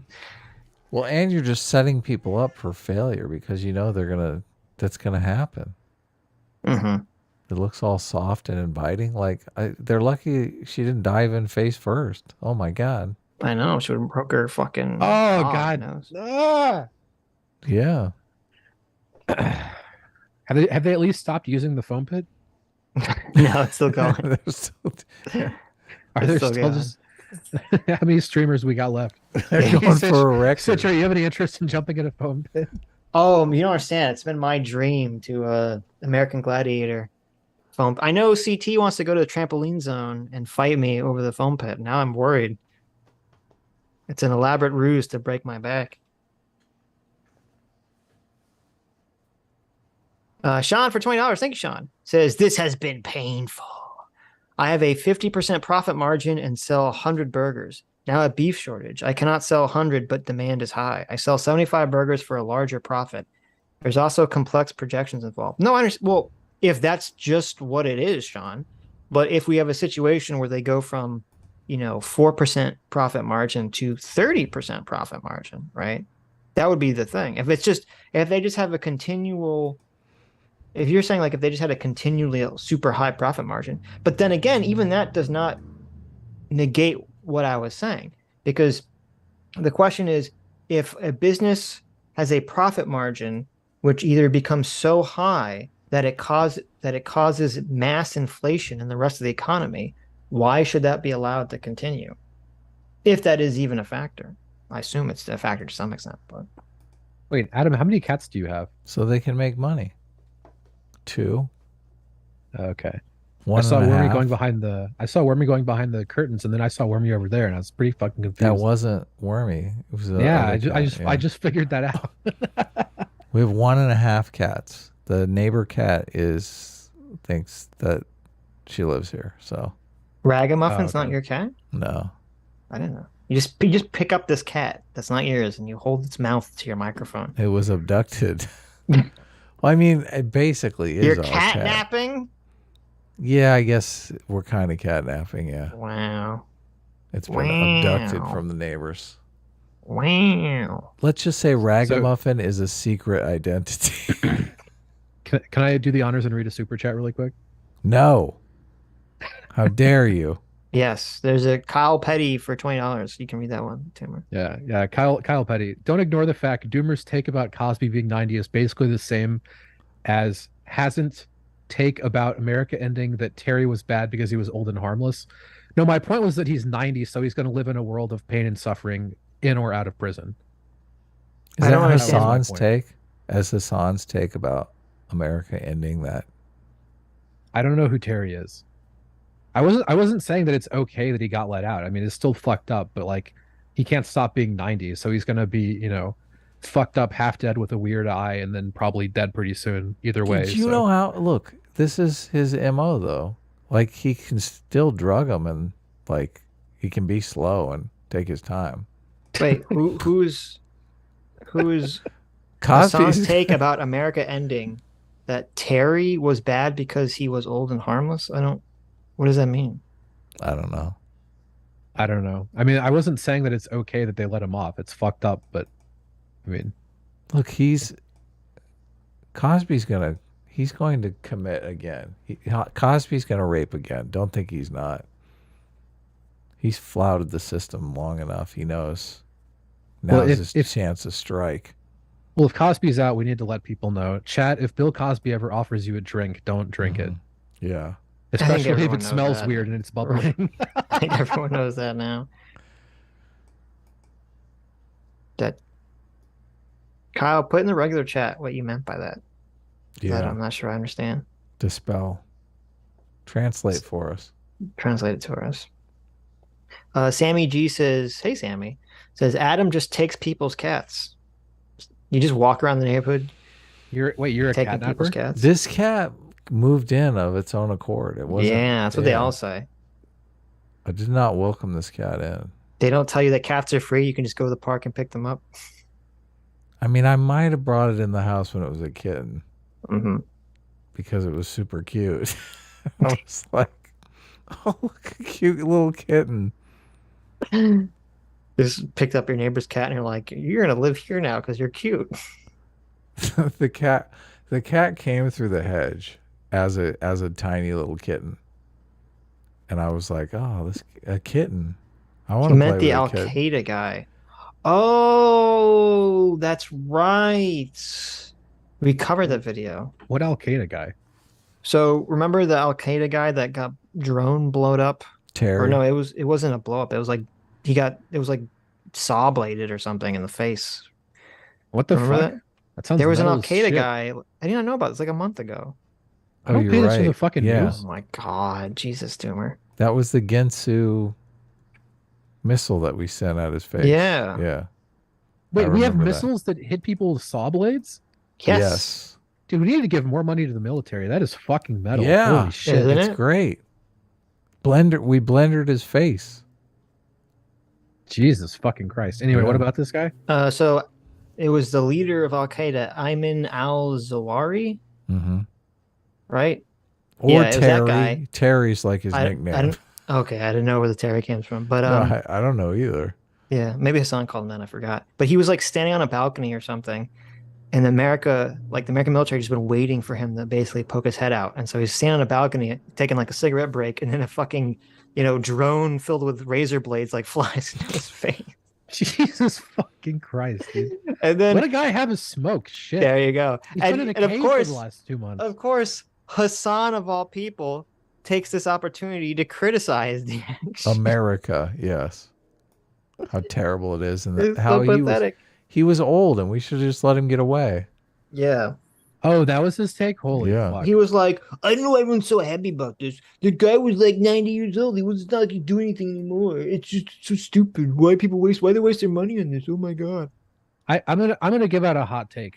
Mhm. I think that like the sentence you get for murder should be proportional to how long they would have lived. So if you kill a 90-year-old, it's like 1/8 of the murdering at like a 20-year-old. That's Really? a terrible idea. Because Seems- you would it have a seems bunch fair. of serial killers going around to like Old folks' homes. old folks' homes and just Yeah. killing old people. Well, not only that, older people have money, so you'd be incentivized to like murder them, take their money. Well, usually their money's not like physically in the room with them when you kill them. It's like in a bank account. somewhere. Depends upon the old person. You never I know. guess. It could be like in time where they just have a bracelet with all their money and you just kill them and then transfer the bracelet. Oh yeah. I never wait. Is that the movie where your like life is on your how many years you have alive is on your Yes. bracelet or something? Yes. That's a Okay. great movie. You don't like that That was with movie? the Backstreet Boy guy was the actor in it. Yeah. Yeah. In Sync. Get it right. In Sync. I'm sorry, Justin Timberlake. Yes. I never saw that. Is it In Sync? I don't even know. I don't know. I Justin thought it Timberlake was in NSYNC. was. I thought he was Backstreet or Boys. Backstreet Boys. Yeah, I don't thought he know. was. I thought he was fucking Britney Spears. Yes, he He was. probably was at some point. Oh, I think they were married, so they were just fucking. Backstreet's back. Oh, Does bing, that bing. make What were it- they back from? Wasn't does that that their make it first better? song? I'm so confused. That's a good You're right. point. What is the metaphysics of Backstreet Boys? You were right, Adam. He was in Sync, not Backstreet Boys. Adam knows his late '90s, early 2000s boy bands. Did Adam just get up and walk away in shame? I don't know. I can't hear him. He did. He's. You can I talk. bet You you can he's, talk shit about him now. and he he's won't find bringing out the about cat in. He wants to harass the cat to hold them. That I see. I knew it. I told you. it. Is that actually what he's doing? I told you actually turn your camera on so we can see you juggling a Wait, cat. no, it's just making cat noises. That's just what Adam does. He just That's makes just cats. Adam making cat. That's not a real cat. Yeah, exactly. Such What are I you would bet you talking about? $20 it's not a real cat. What are you talking about? That's a fake cat. That's a fake cat. This is absolutely not a real cat. So apparently Justin Timberlake is married to Jessica Biel. There you go. How wholesome. They're still married.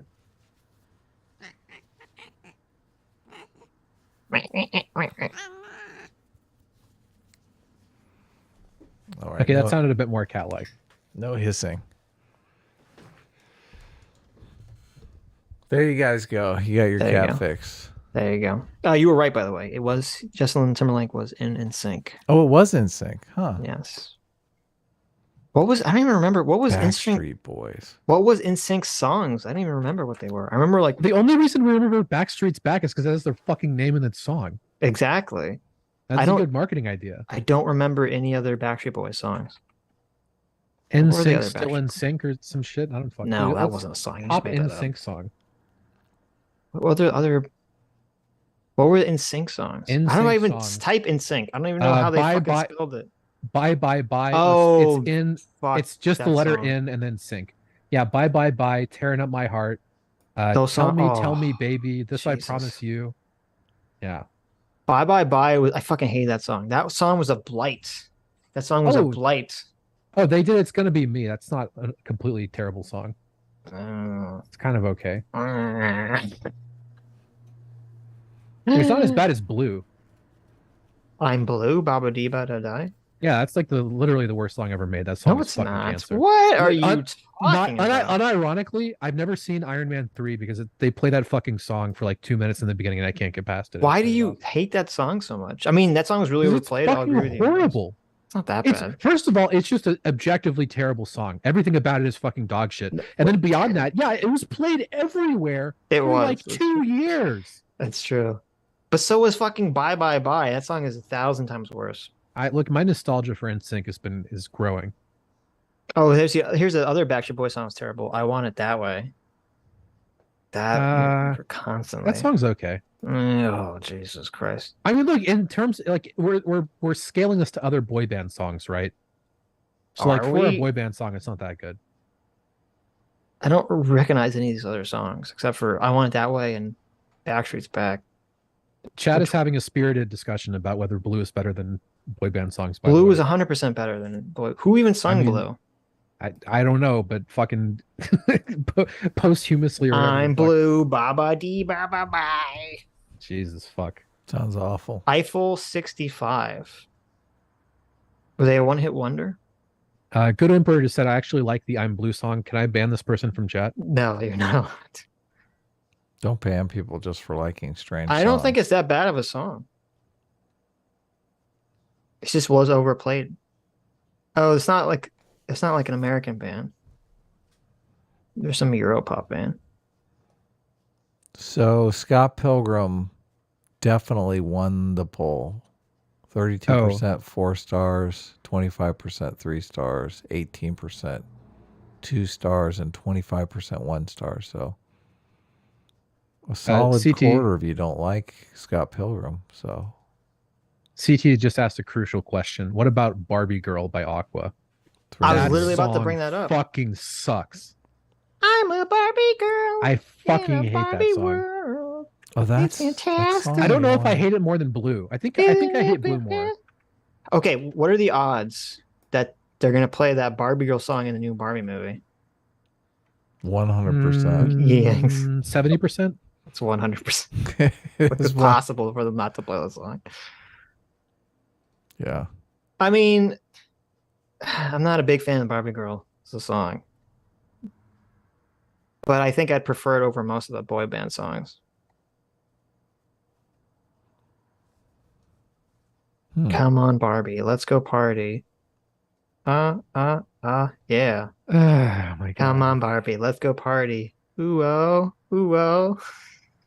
That is the butterfly song. Wait, let me Google what this is. Those are the anime lyrics? song. Anime is cringe, but usually anime has good music. So it's the butterfly song. I don't know. I have to Google it. Life is plastic.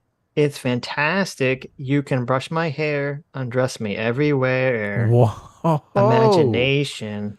Have you never heard the song before, Adam? Yeah, Life is your of course creation. I know this song. I didn't know she was undressing everywhere though. I don't remember that part. Okay. Well, we all know what the best Euro was. It a Euro trash song? CT, what is the title? I googled this and I found a 2 billion view kids song that absolutely is not being played in anime. We all know that the best Euro related song is obviously Rasputin. Is it? Rah Rah Rasputin, lover of the Russian queen. Hmm. You never heard that song? No. That song's amazing. Maybe I mean, I To probably check it have out. heard it, but I just don't remember it. It's from like the 80s or the 70s. Oh, maybe she meant Crazy Town's Butterfly. Crazy Town Butterfly? Yeah, that song's not bad. It's not nearly as bad as this other shit we're discussing. What is Crazy Town Butterfly? It's like "Come My Lady, come, come My Lady, you can be my butterfly, sweet come baby" or some shit. Oh. No, listen, we need to. You know what the best song obviously was? What? Wake me up inside. Can't wake up. Is that Linkin Park? No, it was Evanescence. Jesus Christ. Oh, okay. I think You I don't like know that song. Wake Me Up by Evanescence, Bring Me to Life? I'm pretty sure I like that song. That song was like, that song was played like nonstop when it came out. Yeah, it was. Can't wake up. Wait a minute. There's so many like anime music videos to that song, Linkin Park songs. You know, Like, I could figure out the exact moment where I like removed myself from society by going down the list of most overplayed songs and just finding the point where like I'm not you annoyed by stopped them. hearing these songs. Yeah, exactly. I like Linkin Park, yeah. Linkin Park gets a lot of shit, but I always liked Linkin Park. I still do. I don't think I've ever listened to Linkin Park. Yes, not. It's literally impossible. Or maybe I'll check some out. see Haven't if you it's seen any the good. first Transformers movie? Yeah, that movie sucked. The first one was okay. No, you can't say that. Linkin Park Transformers. The first one was ridiculous. It was ridiculous. It was ridiculous and stupid. But it was okay. How have you never heard a Linkin Park song? What is? You never heard Crawling? You never heard In the End? Maybe. Wait, does Adam not know who Linkin Park is? Sounds like it. Oh my god, are you that old? It Do you not sounds know terrible. In the End? Adam, okay, have you never watched a Dragon Ball Z fight montage? I mean, He has Linkin Park seems old to me. Sitch, you know what I'm talking about, right? I know exactly what you're talking about. That was my childhood. Was Dragon Ball Z anime music? Download fight Dragon Ball montage. Z fight It's a Linkin montages Park. Yeah, you download them on LimeWire. Yes.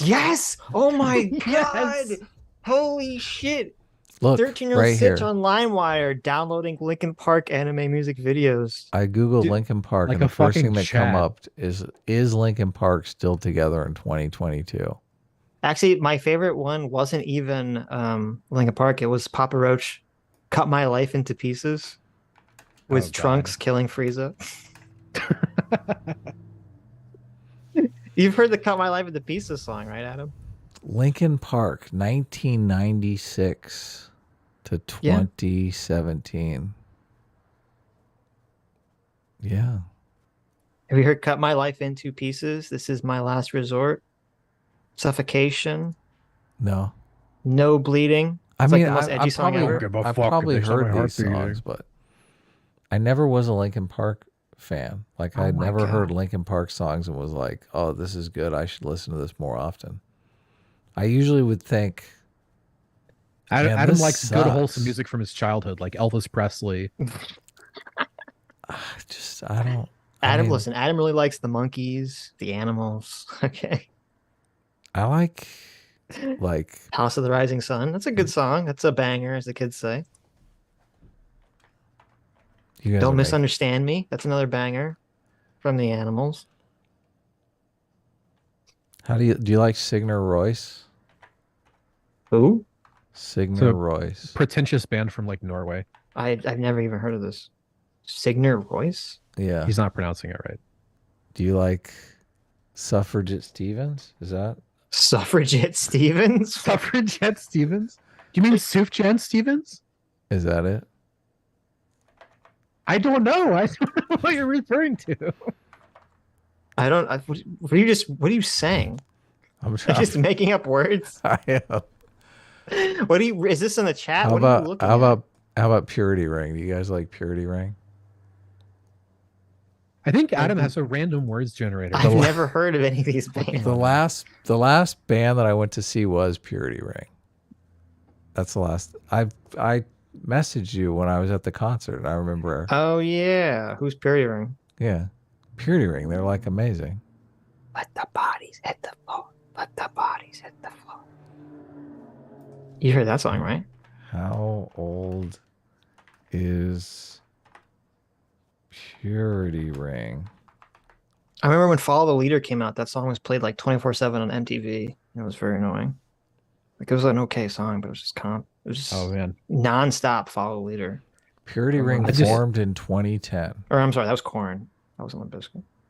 So I just Googled how old am I, and I legitimately thought there was going to be that thing at the top that would just tell me, like, Zuck's in my fucking head. Why did you Google how old you are?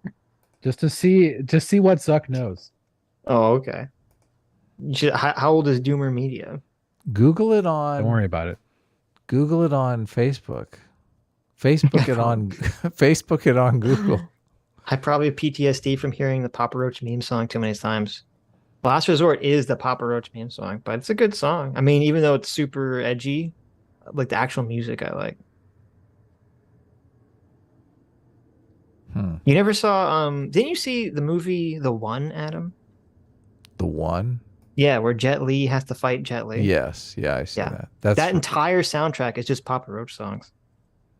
That movie's ridiculous. I remember I know watching it that is. with a friend of mine, and we were both like just horrified at how terrible it was. Right. Yeah. Doomer 67. Hey Adam, have you heard of Dr. Teeth and the Electric Mayhem? No, is that a band? Yeah. You've never heard of Dr. Teeth and the Electric Mayhem? No. How is that possible? Why you keep doing this? You're like, how's this possible? I'm just shocked that you've never heard of Dr. Teeth and Electric Mayhem. Are they a Sitch, he's popular band? old. They're an old band. You keep saying that as if. Adam, have you ever heard of Pink Floyd? I do like Pink Floyd, yeah. Dr. Teeth and Electric Mayhem is the band from the Muppets. But the Animals in. Even when I was young, Pink Floyd was old. Like Adam is ignoring me. What do you want? What? I said Dr. Teeth is the band that Animals in from the Muppets. Oh, okay, I got you. Animal. Dude, fuck the Muppets. What? Fuck you. Fuck you. Who doesn't like the Muppets? What kind of sick, deranged individual doesn't like the Muppets? Muppets fucking suck. Wow. Error. YouTube is not receiving enough video to maintain smooth streaming. Good. I bet it's because you're doing your water effect. Yeah. No, it's because of Doomer. It must we be. need to kick Doomer off, otherwise. I was trying to look for the name of that band. What band? I don't know why I thought of this band, but I mean, they're pretty good. Cut my lunch into pieces. This is my knife and fork. I'm actually shocked that's not a Weird Al song. It's Sufjan Stevens. Sufjan. How do you Sufjan? Sufjan Stevens? Is that? I mean, that's not a real name, but I don't even know what you're talking about. Doomer left, by the way. He just snuck out. Oh, did he? Yeah. So here's my not so hot take. Here's my ice cold take. Okay. Weird Al's polka versions of pop songs are almost always better than the actual songs themselves. Weird Al, I just never could get into. What? Yeah, Weird Al kind of bugged me, to be honest with you. God. Well, he would make fun of, he would always go after songs that I didn't really like anyway. So it's like a song that I don't really like, and then he's making a parody of a song that I don't even like. It's like, okay, this is weird.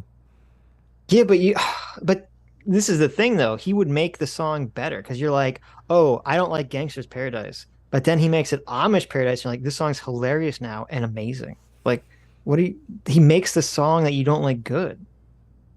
I don't think you should laugh at music. Music is very serious. Jesus. Unless Chad is saying kick unless Adam. That is blasphemy. They don't like Weird Al that's like my childhood. Where is They Might Be Giants sort of like Weird Al in your mind, or No, how not even about remotely. Ween? Is Ween? I don't like know. I Weird don't know Al? who Ween is. You've never heard Ween? No. Have you heard They Might Be Giants? Yeah, they did the Istanbul song. Have you heard Lincoln? Istanbul is not Constantinople. You never had to listen to that song in class? Yeah, no, I love that song. I've It's a seen good They song. Might Be Giants. Oh, cool. Yeah. I actually don't know what I other had songs they dinner did. with They Might Be Giants. I did, really. We got wait. We have to go back to this Weird Al thing. Okay.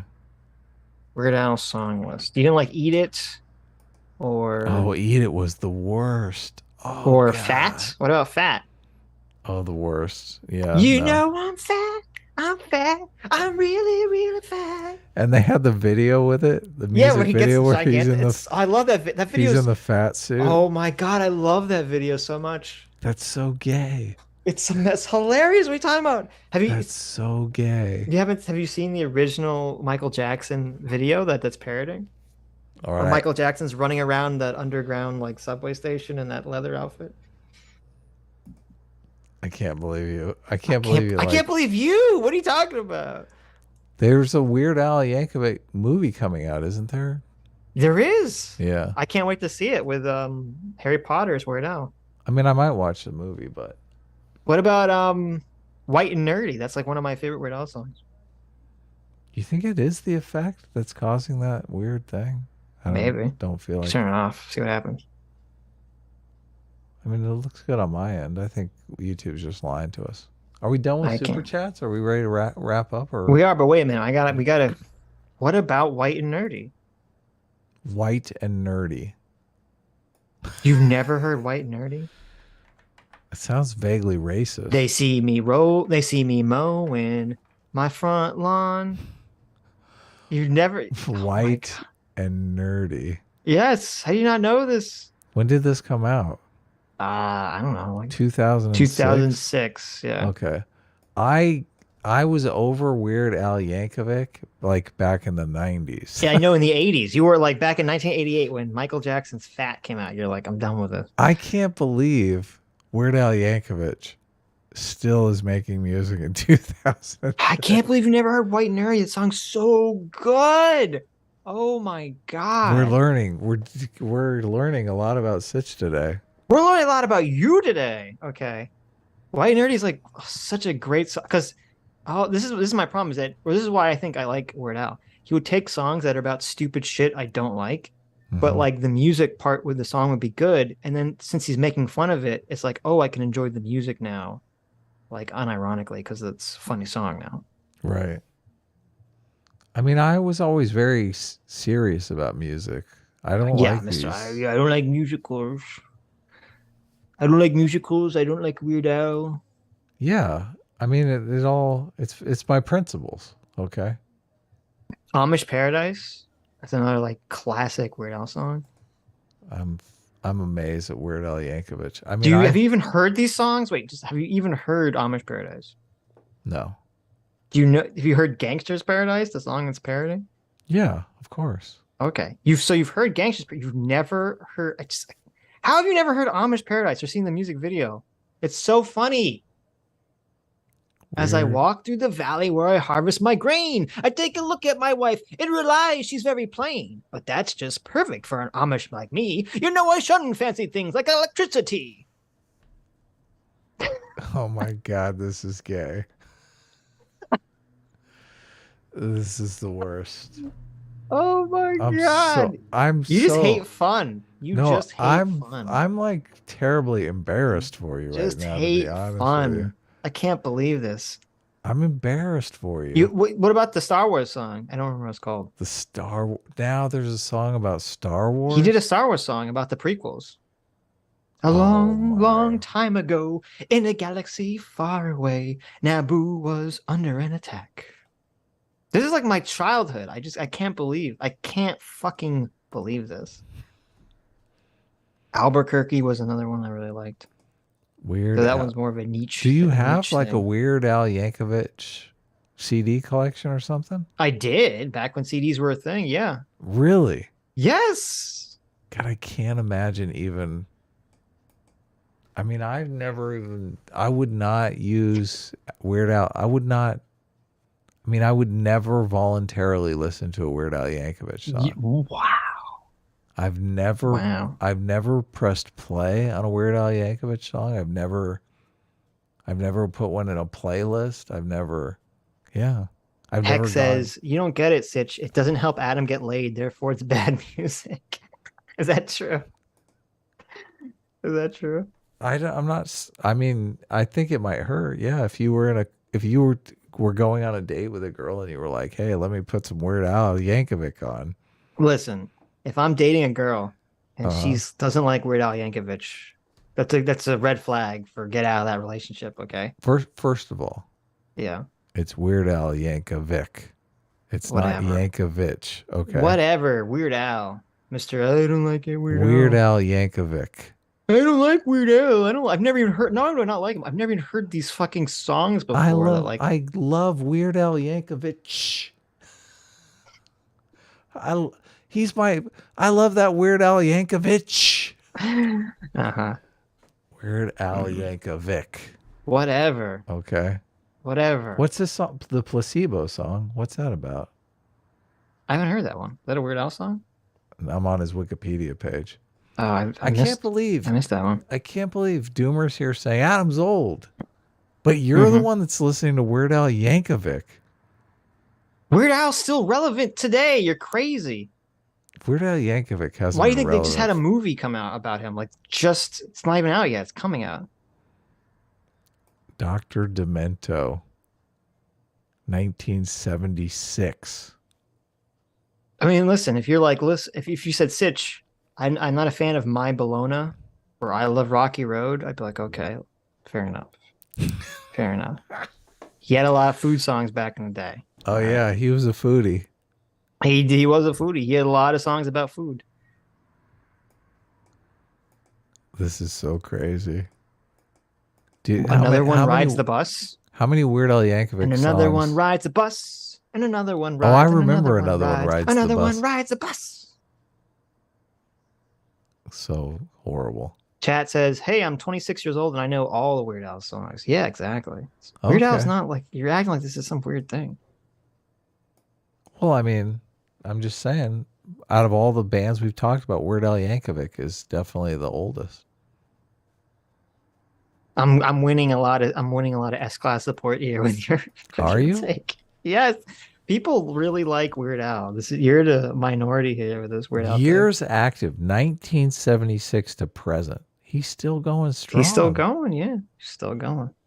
His latest polka thing wasn't even that long ago. With a name like Weird Al, I mean, of course he's still going strong. He did a Hamilton one.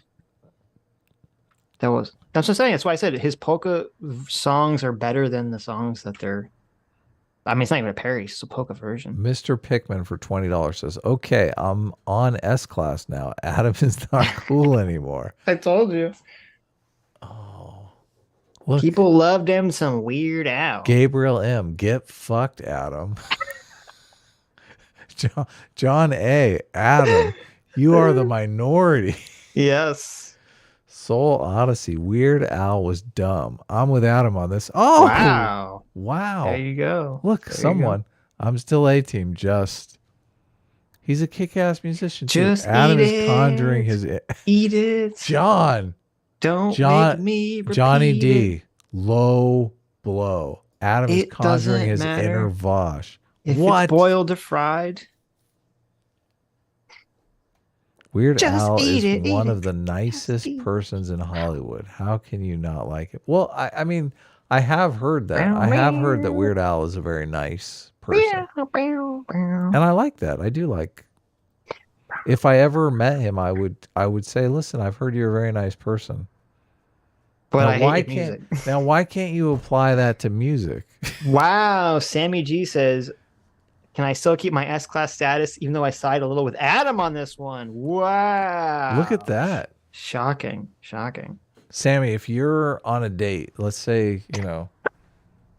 It's your first date with a guy, and you like the guy. You know, he's handsome. He's got a job. He seems respectable and everything. He has all his teeth. Yeah, he's got all his teeth. He's got. Let's say he's even got nice teeth. Okay, Nice. He yeah. he actually showered. He looks like he works out. Like he's a fit gentleman. Mhm. And he reaches over and he's like, "Hey, do you like Weird Al Yankovic?" Pop some Weird Al on the car. Yeah. He wants to show off his sound system. He starts playing Eat It. Eat It. Eat It. No, he starts playing White and Nerdy. Come on. That's the real one you used to impress you. Okay. Okay. What's going on, Sammy? Is he getting to first base? Is he getting to first base on this date or what? Come on. Is there going to be some smooching at the end of the date, or is it like over? Is it like splitting the check and sneaking out of the bathroom window at the restaurant? Be honest. Adam's Law strikes again. I think that's what Adam's Law really should be. Is this Adam's Law? What? Adam's Law should be it should be whether or not the only thing that matters is that everything is designed to get you laid. I mean, it is. That's kind of how the world is, right? I mean, that's Adam's Law. There you go. Come on, Sammy, answer the question. Don't put me on the spot. Is it? Well, maybe this is the thing. Maybe it's like maybe guys like Weird Al, but girls are turned off by him. I will admit I have dated more than one girl that strongly disliked Weird Al. Really? Oh Yes. my god! I will admit that. Okay. I'm wondering if this is like a gender thing. I never thought about it that way until just now. That's hilarious. Hex says, "I told you." Hex was right. Hex was right. Oh no! Everything you know is wrong is a great song. Captain Howdy, you're pathetic, Adam. You know is wrong. Kyle's on air side. Oh, look at this, Kyle. Should we do a poll? Kyle, should we do a Weird Al poll? I mean, we can, sure. Weird Al. Yes. The based or lame. Is that sure? Yeah, it's based or lame. That's fine. There you go. That gets to the root of the issue. Mm-hmm. So, is there any other besides Weird Al? You know, if I was gonna, what's your second? Listen to some Linkin Park. What's your second favorite band? Oh, Linkin Park. I'll give Linkin Park a shot. Sure. I don't. Papa Roach. I can't. That's remember. my childhood. Weird Al, Linkin Park, and Papa Roach. And System of a Down, but System of a Down is probably not good if I listen to them nowadays. Oh, it's overwhelmingly based. Our audience is Weird Al. Weird Al curious. There you go.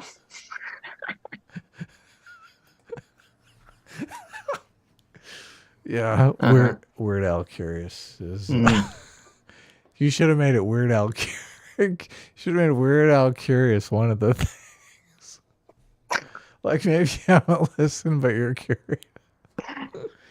Okay. The real difference between men and women is whether they like the one Quiznos commercials from like the 2000s. What fucking Quiznos commercial are you talking about? There's a lot of Quiznos commercials. I don't remember any specific Quiznos commercials, but how about the one where the baby was talking? Oh, the baby talking? The baby Quiznos commercial. Babies talking is always exciting. I never liked the baby Quiznos commercial. I mean, you're always just captivated by the baby talking. I will say this: Quiznos is always better than Subway, in my opinion. Oh wow, I'm definitely in the minority on Weird Al. Mm-hmm. Where do I see the number of votes here? I gotta go back over here. It's 114 votes so far. 114 votes. Yeah. Wowzers. How do you feel about Quiznos is just everyone agrees, right? Quiznos is just always better than Subway. That is an accepted fact. I've had bad experiences at Quiznos. Oh, I've had bad experiences at Quiznos too, but I've also had bad experiences at Subway. Well, I mean, I don't know that I've ever had a good experience at Quiznos, to be honest with you. Okay. But Subway, I've eaten at just so many more times that I feel like I've had some good experiences at Subway. Quiznos, at least we don't diddle kids. That's true. And yes, I did listen to Avenged Sevenfold back in the day. Can you imagine? Of course I did. Does Jared still work for Subway? No, of course not. He's like, I got thin enough to become attractive to the wrong. There you go. Subways smell weird. I actually, they have that bread smell that they like pumping through the vents. I don't think that's that bad. In the, I think it's the second South Park game, you actually have to fight Jared from Subway as a boss. And his attack is that he charges you and he holds a Subway sub at like his dick level and he like smacks it in your face and you get like mayonnaise on your face. No way. Yeah, way. You're kidding me. I'm not kidding. That's a real game? In the South Park game, yeah. Oh, it's a South Park game. That makes sense. It's amazing that South Park can just get away with anything they want. Yeah, why aren't they canceled? What the fuck? That sounds like Sitch doesn't know how to be assertive to sandwich artists.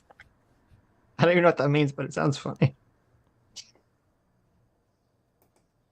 I ate Quizno sandwich the morning after I burned my face. Jeez, when did you burn your face, X? It tainted my experience because it smelled like burnt human flesh. Holy fuck.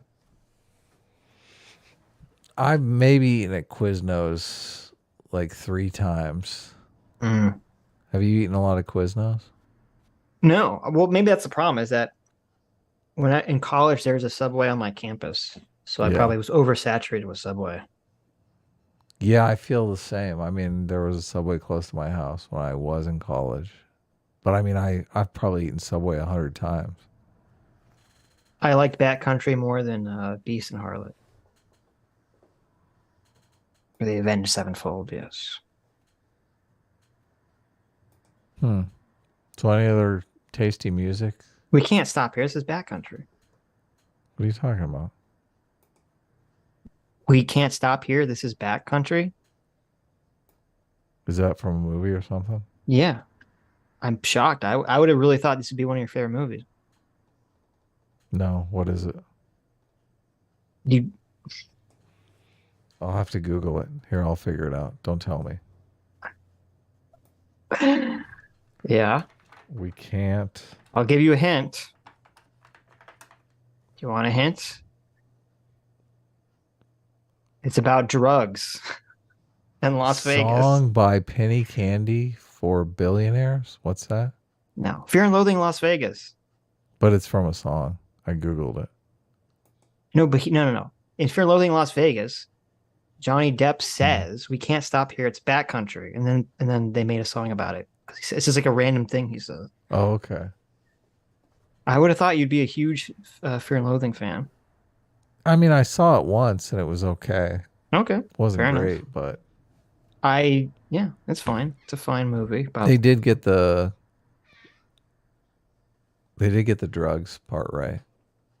I mean, they did get the sees the lizard people everywhere. How carpets look when you're on drugs. Right. They did get that perfect. Oh, that is true. Yeah. That is true. What do you call that? Subway, here comes Jared. The most contentious argument is who has the best fried chicken. It's Popeyes. I'll die on that hill. Popeyes is pretty good. Popeyes is better than KFC. I think Chick-fil-A is super overrated. It's not bad. I just think it's super overrated. I'm winning Kyle over. As long as I don't talk about anything economics, Kyle and I are bros. I've never had... I had people swear to me that Church's chicken is amazing, but I've never had it. I don't even know if there's one near me. It's funny, though. I know, like, in college, I had some friends that occasionally they would drive, like, 40 minutes just to get the Popeyes chicken. Popeyes chicken is delicious. Yeah. There's a KFC, like, close by, but I was like, we gotta drive, like, 40 minutes to get the Popeyes. It's like, all right, guys. I mean, it's okay. It's good. But, I don't know if it's worth the 40-minute drive. Sammy G says, Chick-fil-A doesn't count. That's God's chicken. Chick-fil-A is way overrated. I think we've talked about that before. We have. Yeah. Unfortunately. KFC was the best when they used to have that spicy zinger sauce, which was the best sauce God ever created. And then, unfortunately, they got rid of it. So did you listen to music a lot when you were a kid or no. recently, or do you still listen Not really. to a lot of music? I don't. No, Really? It's always weird. People say, like, So like, Sitch, what music do you listen to? And I'm like, I don't listen to that much music. Okay. I mean, I was really into music. I've always been into music and listened to a lot of music. I mean, I was super. Pink Floyd might be the first band that was like my favorite band, like where I got all the albums and listened to all the albums and like learned all the lyrics and all that stuff. People have fun died over Popeye's chicken. That's true. Wait, they still sell Zinger sandwiches? No, you're fucking lying. Wait a minute. Did they bring them back? I'm about to go some fucking KFC if that's true. Do you like the Pixies? Have you heard the Pixies? I think so. Okay. The name sounds familiar. I can't think of a song by the Pixies. I know you've talked about them. The Pixies is a band that I've like listened to all their music and was really into, super into. The Pixies. What's your favorite Pixies song? That's tough to say. Well, just give me one. Give me one to look up here right now, so I can say it's terrible and make fun of you. I mean, "Where Is My Mind" is like. Where Is My Mind? And it's in Fight Club. Oh, it's that song. Yeah, that's the Pixies. We have very different taste in music. I mean, it's perfect in Fight Club, but it's not something to ever listen to like on its own. Yeah. I mean, it's been so long since I listened to the Pixies, but I was super into them for a super long time. Surfer Rosa is probably my favorite album, but then I got super into Modest Mouse. I was really into Modest Mouse for a while. I know it doesn't say that they had the Spicy Zinger. Oh wait, it does say that. Wait a minute, I'm so confused. I gotta go check out a KFC near me now. I have to disregard all the health advice Sammy gave on Tuesday and go to KFC, get a Spicy Zinger sandwich. If they have it. I haven't had one of those in like a million years.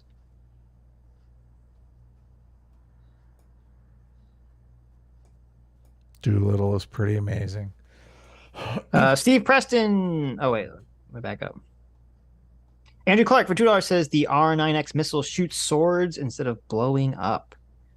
I thought it didn't shoot swords. I thought it just like had swords on it that like popped out and went into your fucking face. I don't know if it shoots the swords. I think they just pop out. I don't think they shoot. But that's still pretty badass. They had 6 blades deployed before impact and slice through the target without explosion. Fucking hell. I'm a little curious to see what Mr. Terry looked like after he got hit by that fucking thing. I'm a little curious what his face looked like after he got hit by that thing.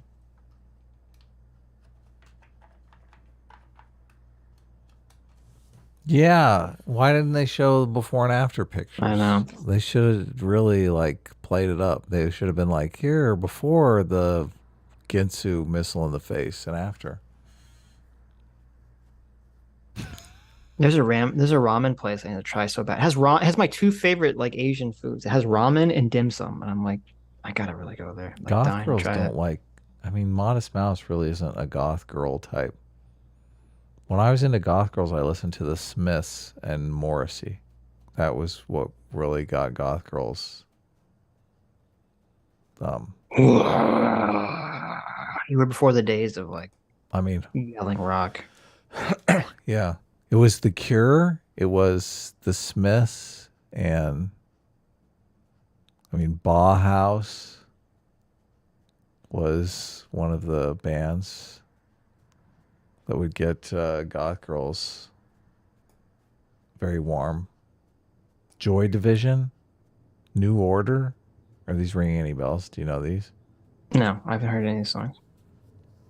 You ever listen to Melanie Martinez? No. Okay. How about Hooverphonic? Have you ever listened to Iron and Wine? No, this is all before my time. I mean, it's really not, though. That's the thing. I don't know what the fuck you're talking about. Well, Linkin Park is older than these bands I'm talking about, so. What? Yeah. I never heard of any of these songs. That's why Linkin Park, I'm like, Linkin Park, when you say Linkin Park and you're like, Adam's old, he doesn't know Linkin Park, I'm like, Linkin Park Linkin Park old. is from the 90s, isn't yeah. it? The 90s and 2000s. Linkin Park is ancient. Yeah, what are you talking about? They had a resurgence not that long ago. Oh, did they? I think. I mean, Purity Ring was founded in 2010. I mean, and that's the last band that I went to see. But I mean, I can like talk about old music, but I don't really like Elvis Presley. I don't like Elvis either. Yeah. As U2 is like old music, right? That's old. U2. I was never a big U2 fan. Right. Yeah. I mean, I liked U2, but not. I mean, I was never really. They weren't my favorite. I never band. liked U2. I never liked Bare Naked Ladies. Bare Naked Ladies is awful. Garbage. How about the Stone Roses? I don't know who that is. Oh man, you gotta. You need some. I was never huge into like music. Yeah. I remember 3 Days Grace, Animal I Have Become. That was a popular song back in the day. Yeah. No. You don't know that song? You might like Ween if you like Weird Al Yankovic. Ween is pretty funny. So what if you can see the darker side of me? No one will ever change the animal I have become. Okay. Okay. I saw CT was talking about Melanie Martinez. Dr. Diller's a big Stone Roses fan. Stone Roses is amazing. Yeah, I almost said Stone Roses, but I think I've never heard Sitch has never Stone heard of Roses. I have ever heard of this band before. Me and Isaac were I have doing. not. Me and Isaac were doing LSD one night, and we were hanging out with these guys, and they said they were. One of them said they were in Stone Roses, and we never got to the bottom of whether or not they were lying. I mean, chances are they were probably lying to us, but I listened to that song, the Stone Roses song. It sounds like you'd be on LSD when you're listening to it. Is that drug quality? yeah, Stone Roses. That sort of like 70s echoing, like you're on drugs. What song are you listening to? Dr. Diller said Breaking into Heaven. That's a good song. Up. Stoic, for 7 months, thanks so much for being Fuel Seeker says, I don't understand how profits can cause inflation. Would it not entirely depend on how those profits were earned? Well, I didn't mean to imply that profits cause inflation. What I'm saying is that if the oil company is charging so much money for oil that's causing inflation, and then you say that you look at their profits and you see it's not like they're not charging that much because the supply is down. It's just because, fuck you, and that's causing inflation. Then yeah, I don't think that should be. I don't think we should allow our economy to be sunk if that's really causing that much inflation. That's a big if, but. Stephen Preston for $20 says, Adam, for your voting idea, if a couple has one child, which parent gets the child's vote? What if the parents are opposite political parties? Well, the dad obviously gets the vote, so because he's the head of the household. Right. Yeah. And if it's a single mom situation, the dad still gets the vote. I see. Yeah. I see. The male gets the vote. Right. There you go. What if it's two moms? Then they don't get any extra votes. Okay. Yeah. I also have either you read Maps of Meaning. I think you tried. Didn't you say it was like I tried to read Maps of Meaning. I got the audiobook and it was just, oh God, it was a slog. Right. I remember listening to it on a long drive and just zoning out, going, I can't really, none of this is really getting through to me. Yeah. Sometimes Jordan Peterson slips into that Maps of Meaning mode when he does his written videos where he's written something out and he's going to narrate it. And he begins the video with an introduction and tells you, kind of apologizes for the fact that it's not off the cuff. And you can understand perfectly what he's saying and everything's crystal clear. But then as soon as he slips into reading what he's written, like it's just, it doesn't form any kind of mental picture in your head. All the ideas that he's throwing out are so abstract that you're just kind of like, right. What? Well, that's probably why I like him. He probably thinks like abstractly the way that I think, not visually the way most. Well, people maybe that's good. Maybe you should Well, try. it's not good. Maps It's of actually Meaning. bad for persuasion because it's hard for people to grab onto that. Yeah, you got to imagery is the way to do Right. it, and Which also is impressive good to- analogies. Right, which is impressive if he's still able to garner a huge audience by talking. If he's not talking visually, it's very impressive. Well, I don't know that the videos are very good, and he's got an audience of people that'll just listen to him, and even if they don't understand what's going on, they're not going to come out like I'm saying. Oh, I couldn't follow what he was saying. Like, Well, maybe that's why like a lot you of sound people like that an hate idiot. him. That's why a lot of people that hate him go like, "Oh, Jordan Peterson is just saying word salad nonsense." It's like, well, he's not. It's just you're having difficulty following him because he speaks the way he's speaking is not intuitive for you to understand. Well, I Thought about have that. no doubt that if I wanted to extend the energy to listen to the sentences very closely and pay very close attention to what he was saying, that I could discern. I understand what you're that saying. he was right. saying But it's, something. it's not your intelligent. natural way of thinking Right. and communicating. I understand. But Yeah. I mean, I kind of like to write things so people can understand it when they're half paying attention. Because that's just, I mean, I feel like that's kind of the world we live in. So JB Peterson is ultra base giga chad. True. Kyle Petty, thank you for another $10. It says, to clarify, I called him Terry, short for someone who commits terror. Oh, didn't want to get censored by YouTube. Oh, that makes sense. Gotcha. Mr. Pickman for That makes $20 sense. says, okay, I'm S-class now. Adam is not cool anymore. I think I read that one, but I had to read it again. that's okay. I forgive you. Andrew Clark for $2 says, check Twitter DMs and play the commercial. But I like Stone Roses though, so I mean, that's got to give me some points towards being cool.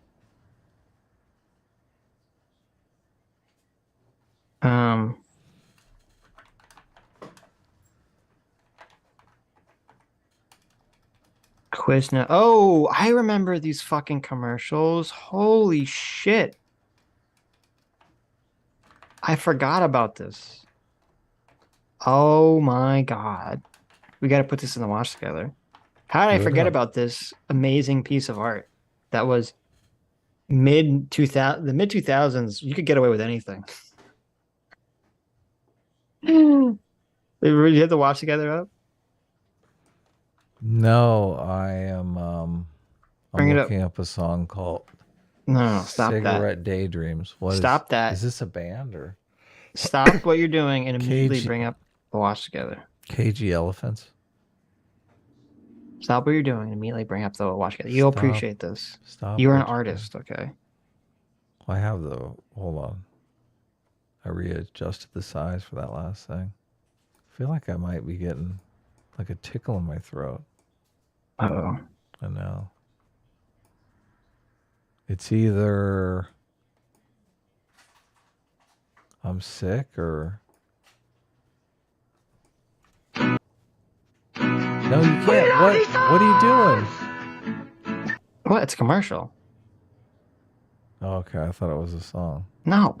I mean, it is a song.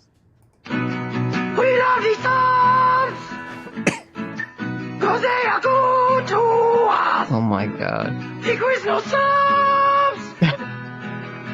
They are tasty, they are crunchy, they are warm because they toast them. Jesus, I forgot about this. They got a pepper bar. Quiznos new Santa Fe Trio subs with smoky chipotle sauce. Fried chicken, roast beef, or smoked turkey. The Quiznos subs. Quiznos.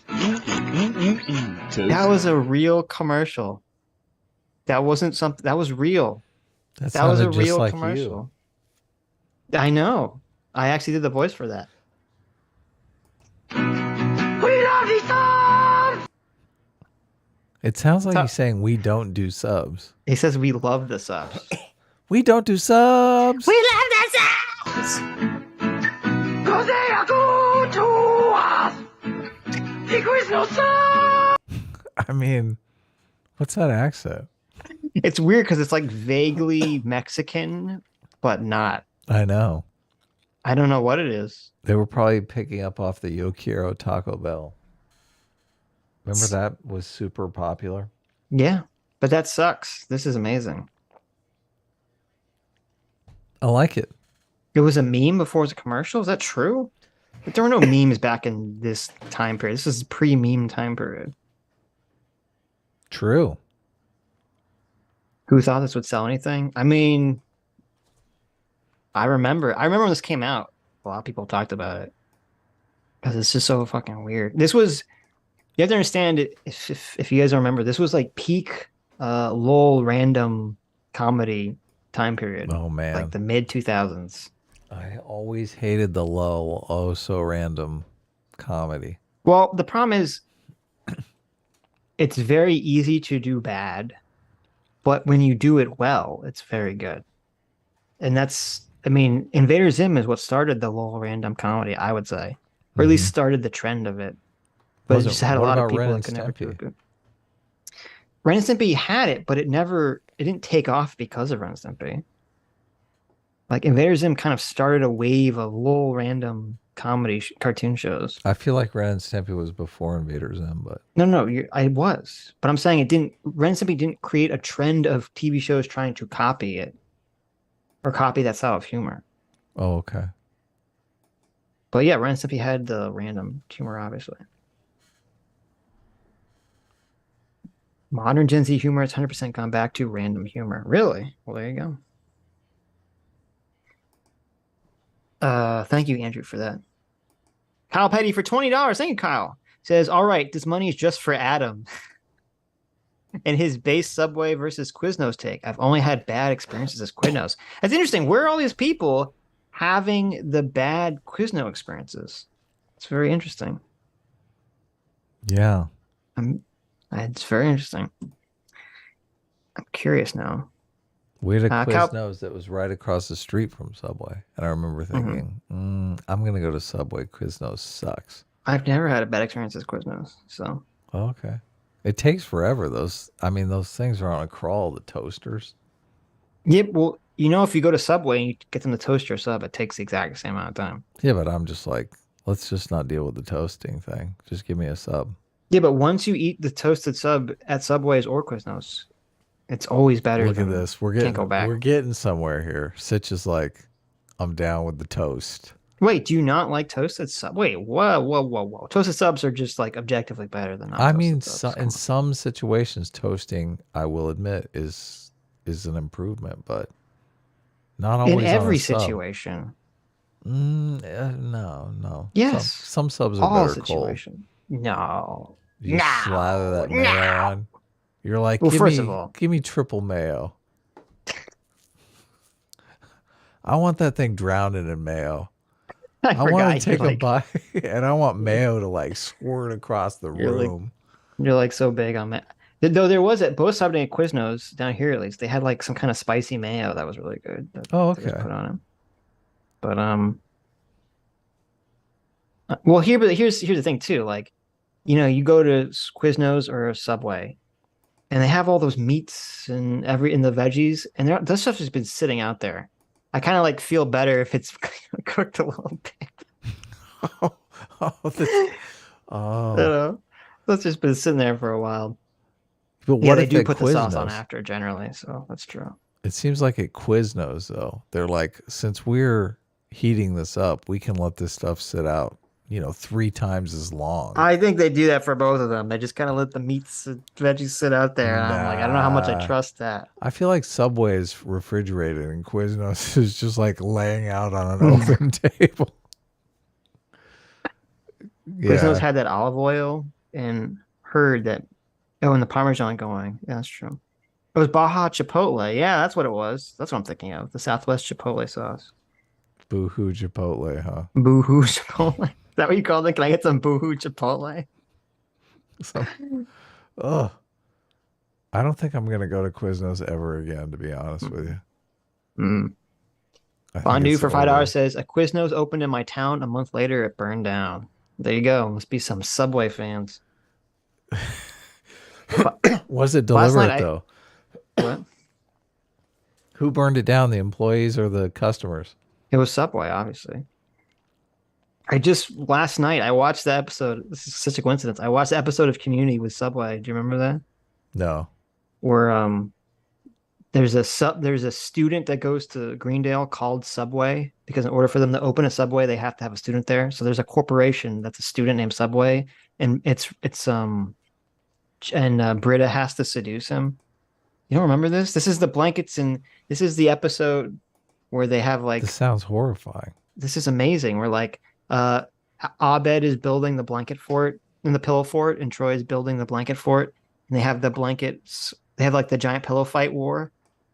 You don't remember this? Oh, sounds intense. Who wins? Who wins the war? That's what I want to know. Everyone loses. Oh, damn. It's like a Game of Thrones saying everyone dies. Everyone loses, yeah. But then they become friends again at the end, so it's all okay.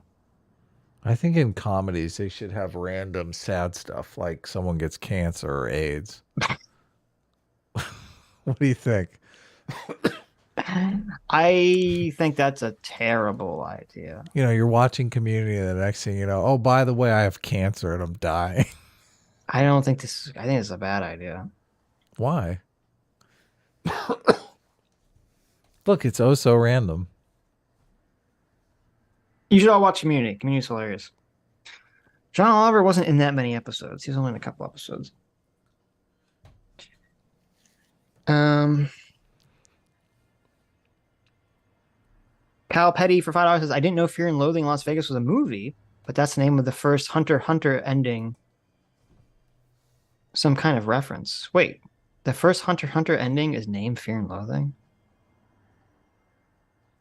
I didn't know that. Wow. Wait, Hunter x Hunter. Yeah. Oh, you're right. Fear and Loathing in Las Vegas is it's a novel by Hunter S. Thompson. It's a Hunter S. Thompson movie, yeah. Or book that he wrote that became a movie. I mean, I read part of the book, but not much. I don't know why this song is called Fear and Loathing. That's strange. I guess just because it has Las Vegas in the background. I don't know what it has to do with. Did the song exist for Hunter x Hunter? Or did it exist prior to Hunter x Hunter? I don't know the answer to that. Interesting. I didn't know that. Aaron Villarreal for $2 says, A-Team for hot goth girls. You forgot Depeche Mode. Oh, yeah, you're right. Depeche Mode was always good. That's one of them, yep. When I pick up my goth girlfriend. Yeah. In my beat up 67 Mustang convertible. You play Personal Jesus? Personal Jesus was one I would play. Also, Master and Servant was always a good one. You that's slip one. That one on. There you go. You're like, hey, let me put my song. Let me play this song for you. That was your goth girls did like Depeche Mode. They did, yeah. Damn, I'm so glad you reminded me of that. Kyle Petty for $5 says, time to do a parody of that ad for anime. We do we don't do subs, we do dubs. That's funny. You guys dubs or subs? Well, I think you can figure out pretty easily what team Adam is on. Dubs. Adam can't read subs. I'm team dubs all the way. Dubs. I'm generally team subtitle. Because I always feel like in almost every anime, I don't know why, the Japanese voice acting is just like 1,000 times better. I don't know why, but there's some good dubs out there. Full Metal Alchemist wasn't bad. Fully Cooley wasn't bad. Cowboy Bebop, obviously, it's a classic dub. But most of the time, it's just the Japanese ones are so much better. Mm-hmm. I remember when I first saw the Death Note dub, I hated it. I was like, oh my god, this is so bad. Jakey Eats Bacon for $5 says, Firehouse beats the pants off of Quiznos and Subway combined. I've heard that. I've actually never been to a Firehouse subs. I've heard good things. Kyle Petty for $20. Thank you so much, Kyle. Kyle giving us so much money. He's very generous. Says, dang it, now this money is for Sitch. What? Adam, how do you not you toast your traitor. subs? There you go. Already. There you go. Damn. And The mayo mayo- squirting across the room was a great visual, Adam. Of course. I don't. Oh. A fan of the show is giving me inside information on gas stations. I don't know if they want me to mention their name. So, but. Oh, about like how the pricing comes about? Yeah, you want to know? I mean, I'm curious. Well, before you get into that, someone brought up a good point. Yes, One Punch Man sub is so. I hate the One Punch Man dub. I don't like his voice. I don't like the voice they give Saitama. The One Punch Man dub, you mean? Yeah, I don't like his voice. I love his voice in the first season of the Japanese one. He's like the perfect voice. I mean, we should do some dubs. That'd be fun. Could we do that? Could we? Anyway, could we redo the dub of One Punch Man and upload it, or would we get in trouble for doing that? I think we get in trouble for doing that. But it might be fun. It would be a lot of fun. I don't think we do a very good job of it. I want to play Saitama. Come on, it'll be fun. Okay. I don't know if you could play Saitama. Saitama has a whiny, annoying voice like me. I said, can they charge whatever they want? Who sets the prices? Yes, the owner, but it's usually in conjunction with the manager's feedback. However, you're always competing with local stores, so the station will remain 10 to 30 cents above cost. Otherwise, their competitors will outsell them. I remember I used to check the prices at least once a day. I was actually able to get the owner on board with an idea I had. Our customers always complained about the price regardless of what it was. So I kept the price static regardless of our cost, regardless of what our cost was, unless our margin was too slim or too large. Our customers loved the consistency, and it increased our volume sales. Huh, wow, that's smart. That's very smart, yeah. I mean, the price is just, we have a gas station obviously right down the street from our house, but the price is just all over the place. I remember we paid for gas one time. It was like $7 a gallon. I was like, wow. Yeah, it's all crazy. Yeah. Right. But, you know, CT, California's sending money out, so now I'm going to just go fill the tank up. CT for $2 says, if you want actual heated film disagreement between me and Doomer, ask him his film opinion on Godzilla King of Monsters and my opinion on Before Sunrise, and sit back and watch. So, if you guys don't know this, Doomer is a giant simp for romantic movies, for romance movies. He's a huge simp. He's enamored with the Before Sunrise movies. I don't know if you've ever seen these, Adam. Yeah, those are gay. Yeah. It's a movie of relationship drama and talking. Yeah. The whole movie is just like a man and woman, talking, finding love. Men don't watch those movies. Yeah, that's like Doomer. That's like Doomer's favorite movie. It's Before Sunrise. Yeah, Doomer likes to get his Before Sunrise DVDs out, and a glass of Chardonnay, and he sits down with a nice warm blanket. Yeah. Lights the lavender incense. Exactly. Yeah. Exactly. Apparently he tried to show CT, I think some other people in the Discord, this movie, and they were just like, this movie is boring and stupid. Yeah. And I think he's like, what the fuck? Oh my god. That's so funny. Anyways.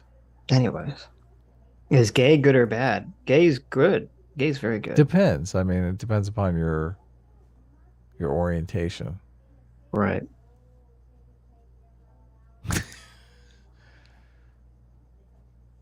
Subs are always better, with few exceptions like Dragon Ball. That's true. I can't though. The lady who does Goku's voice is just Jesus Christ. I watched terrible. One Punch Man.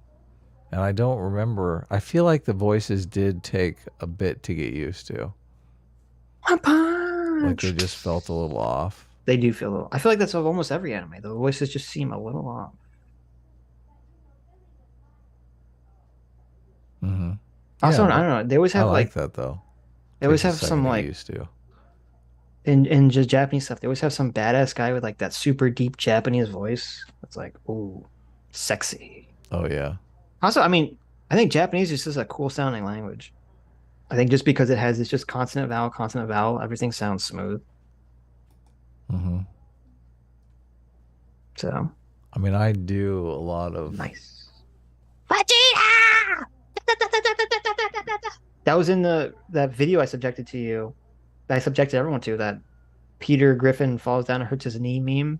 Yeah. And he opens his mouth, and Goku is fighting Jiren, and you just hear like that. I really can't believe that got 100,000 views, but I mean, it makes sense. Because it was a great video, Adam. What are you talking about? Well, that's, I mean, obviously when the algorithm jumps in there and shares your crap to everyone. Yes, Goku was voiced by a woman. You know that, the Japanese one, famously. Goku is voiced by like a, I think she quit. She was like a 70, 80-year-old woman by the time she stopped voicing Goku. When are you gonna? Oh, she died. Oh no, it's off. Ouch. She died this year. Holy shit. Just this year? Oh, you Yeah. looked it up. Someone in the chat said it, but I remember hearing about that. Yeah, she's old. Goku's voice actress. A lot of. How old is she? 85. Holy shit. That's not that old. How do you? No, but okay. Let your brain be broken. Okay, like a couple years ago, one of the most iconic male characters of fiction, Goku, was played by an 83-year-old woman. Really? Yes, is that amazing? An 83-year-old woman was voicing Goku. Like she was voicing him until she died, basically. Was he a kid? He's a kid though, right? Obviously. No, he's like, well, not. I mean, she started when Dragon Ball started. He was a kid, which is why they got a woman to do the voice. But a couple years ago, Goku is like, I don't know, probably in his 40s, maybe. I don't know how old he is canonically, but he's an adult. Right. He's probably in his 40s. Isn't Bart Simpson like in his 40s now? I guess. I mean, they still got a woman playing Bart Simpson. Is Yeah, but Simpson Bart still Simpson. No, on? no, no. Bart. Oh no, you said Bart. I think so. No, Bart's still a kid. What do you mean? Bart's never aged. Yeah, I know. Goku's only 30 in Super? That can't be right. Because he was dead for 10 years.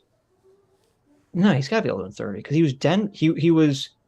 Wasn't he 30? How old was he in Dragon Ball Z? Wasn't he like in his late 20s? He's 23 at the beginning of Dragon Ball Z?